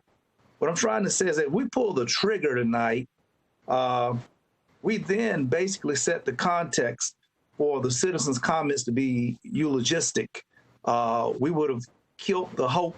We would have killed the idea that it was open and that they had a living chance to alter or to make comment that would impact our voting. I suggest that given the wonderful record that Tallahassee enjoys with the state, we don't get objections. We get minor comments, change the to the, cross the T, undot the I. It's lightweight stuff. So we are not a consistent repeat offender of not knowing how to do comprehensive planning. We have a great record. This is why we have the capacity and the credibility, as well as the access to state officials to wait tonight, to time out, and to not take a vote, but to go through the process and procedure, which has been suggested as a procedural process, but substantively ain't no flies on the work that we transmit to the state. That's why we don't get red writing on the stuff that we get back from the state. And I'm almost sure that given the pandemic, given the realities of which the state itself has been closed, whole bunch of people sitting home. State might not even have enough people to even review our stuff. We don't even know what they jammed up with. But given all the jam that been jammed up lately, I don't think that in the context of the pandemic that we are out of step of character, given all the dynamics of which we are the stewards over. And I think that we could even make in our application an exception to the rule or a statement articulating why we did not move tonight, because we desire for the citizens' comments to be about a live situation and not eulogistic, looking at a dead past tense moment. We really respect our citizens if we can preserve their speaking in the present tense and not in the past tense about this issue. This is why tonight I'm asking that commissioners, you all consider. Our staff has no major objection. And of course, this decision is the county commission's to mull over and to decide. Thank you, Commissioner. All right, and I don't have anybody else queued up to speak. Commissioner Minor, do you want to weigh in? You're on mute. You're on mute. You're still on mute. Thank you. Commissioner Lindley, just a clarification on the motion. With the charrettes, you envision the commissioners to be present on both the virtual and the in-person charrettes. Is that correct? Yes. In fact, I spoke with the county attorney about this, and we can, yes, absolutely. Okay, great. I just want to clarify. We won't vote. We wouldn't be voting, but we will definitely be part of that dialogue. Yes, I understand. Thank you very much. Which is better than the 3-minute comment at a meeting, because we really can have a dialogue. Yes, perfect. I just want to clarify. Thank you. Mr. Chair, on point. Yes. Commissioner Lindley, you just said you had talked to the county attorney about this. Charrettes, those type of meetings, typically we can attend if we want to, but there's no formal role for commissioners. And if it's in a big group, we might be walking around, but we can't engage each other because it's still under sunshine. So it's just kind of attending and talking with people. It's not the same format as we would see in a commission meeting or something else. Is that right? You might want to ask the county attorney, but yes, that's my understanding. It is a less formal setting, of course, than a county commission meeting. We can attend if we want to. I don't think, there's no requirement for all of us to be there in a quorum or anything of that nature. Oh, Ms. County Attorney, do you want to speak to that? It's a sunshine meeting. We can all be there, and I would think we would be able to speak with each other in an exchange. Just in the exchange of the general conversation. What's your view on that? The county attorney, would you like to weigh in? This is the city attorney. I'd like to weigh in. Well, okay, but I think it was addressed at the county. Well, I just like the legal opinion. Chastity's muted. Yeah, can you unmute Chastity? All right, Chastity, go ahead. I'm sorry, we couldn't hear a thing. Thank you. Good evening, everyone. If more than one commissioner is in attendance, it will absolutely have to be published. I will have to meet all requirements of the Sunshine Law, even if no voting occurs. So just want to be very clear. We're frozen. Be a formal context, but there would have to be all compliance with the Sunshine Law requirements if more than one commissioner is in attendance. Mr. Chair, on point. Yes. City Attorney, I know she was trying to weigh in, and I appreciate her weighing in, because the law is the law, whether it's from the city attorney or the county attorney. The law is the same. So, Madam Attorney from the city side, would you like to add anything since you've been around longer? Well, certainly, I'd like to weigh in, but I do agree with the county attorney, and certainly would recommend that it be noticed as a public meeting if the expectation is that the members of this joint planning group are going to be participating and engaging in discussion, because you would be discussing a matter before which you would be making a decision at a future date. Mm-hmm. Right. Commissioner Dozier, does that satisfy? Does that answer your questions? Yes, with great respect for both of our city and county attorneys, and glad they agree on this. It is a sunshine notice meeting, but to engage in dialogue, Commissioner Minor and I couldn't talk during the meeting just because it's noticed. We would still have to hold that discussion in public. So I just wanted to clarify that point, because the charrette is better than nothing. Commissioner Lindley, thank you for, having something in the interim here before adoption. But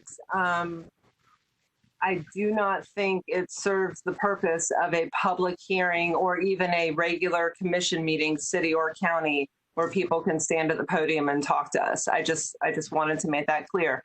This is, I know many of you are fatiguing with this issue, but it is a foundation, a bedrock issue for many of us in any kind of government. And so we're going to keep coming back to it.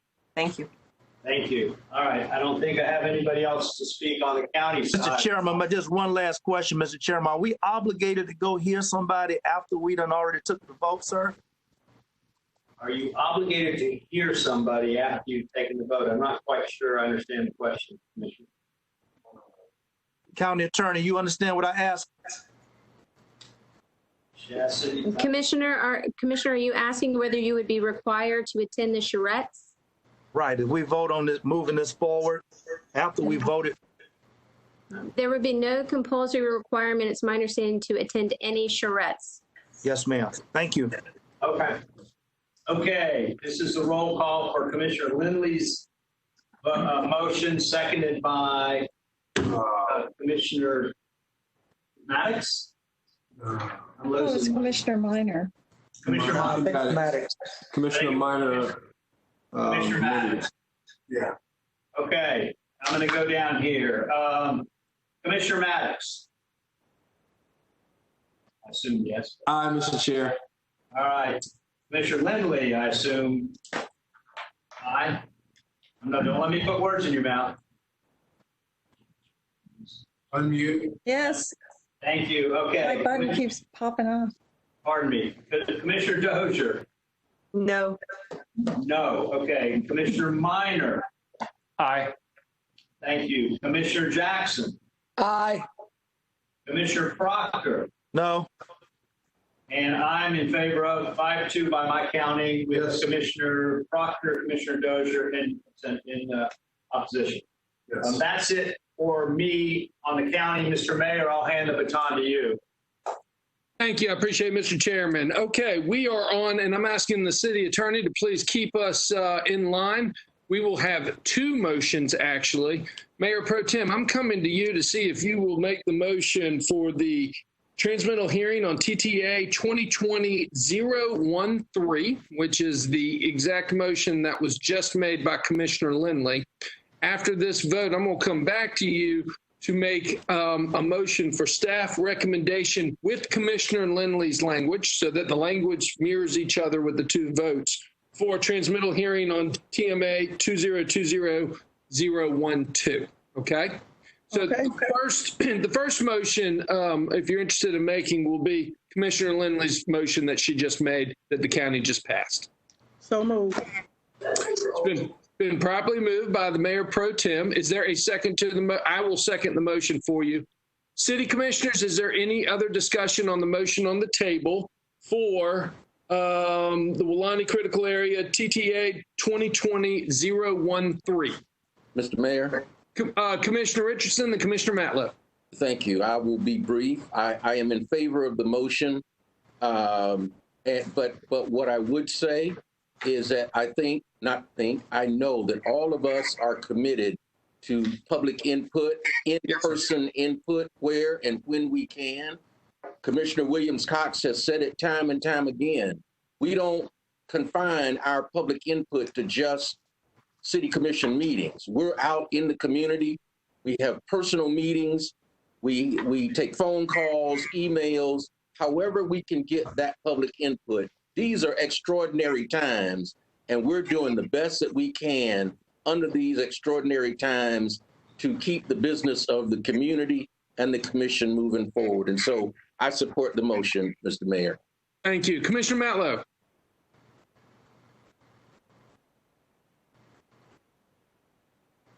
Mr. Matlow, I think there you go.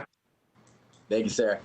First off, just on some comments that were made earlier, I think it's important that we all respect each other. Mr. Mayor, you have my respect, and I would hope that we all have yours. And to describe, I think, Commissioner Proctor's comments, which I think are valid as a rant, I just think is improper and inappropriate, and I hope you'll offer an apology to him before the night is done. But on the item at hand, I want to reply to some of the comments that were actually made. One is cost of services in an urban services area. We've already committed $40 million to the Northeast Gateway. And if you'll recall, when we had the traffic study conversation, there really wasn't demand for what was proposed to begin with. The demand was essentially 400 cars a day. So this $40 million is public investment, and it's public investment to allow for new development in this corridor. And that's fine, but we can't pretend as if money's not going there. If I have $10 and I buy lunch for $4, I only have $6 left, and I can't spend that at a different restaurant on the south side or so forth. And then you also mentioned that the the developer would have to pay for all of the streets, et cetera. But as we've seen in Canopy, we're already paying for a senior center. And again, that's dollars that could be spent elsewhere, but we're choosing to spend within that development. And also, after this is developed, correct me if I'm wrong, but the roads and sidewalks become public, and then we're responsible for maintenance of that in perpetuity. So let's not pretend that there's not a fiscal impact to our local government on this, because there is. And that's okay, but we need to be honest about it and let everybody know exactly what we're talking about. A second comment you made is if we don't do anything, this will go for the DRC, and there would be 1 unit per 10 acres. The property owner has said he doesn't have any plans to develop within the next 15 years. So unless you specifically have plans to develop this land in 1 unit per 10 acres, that just seems like something that's not even being proposed. It's more of a straw man argument to distract from what we're really talking about, which is good planning, good land use, which I think we're all committed to doing.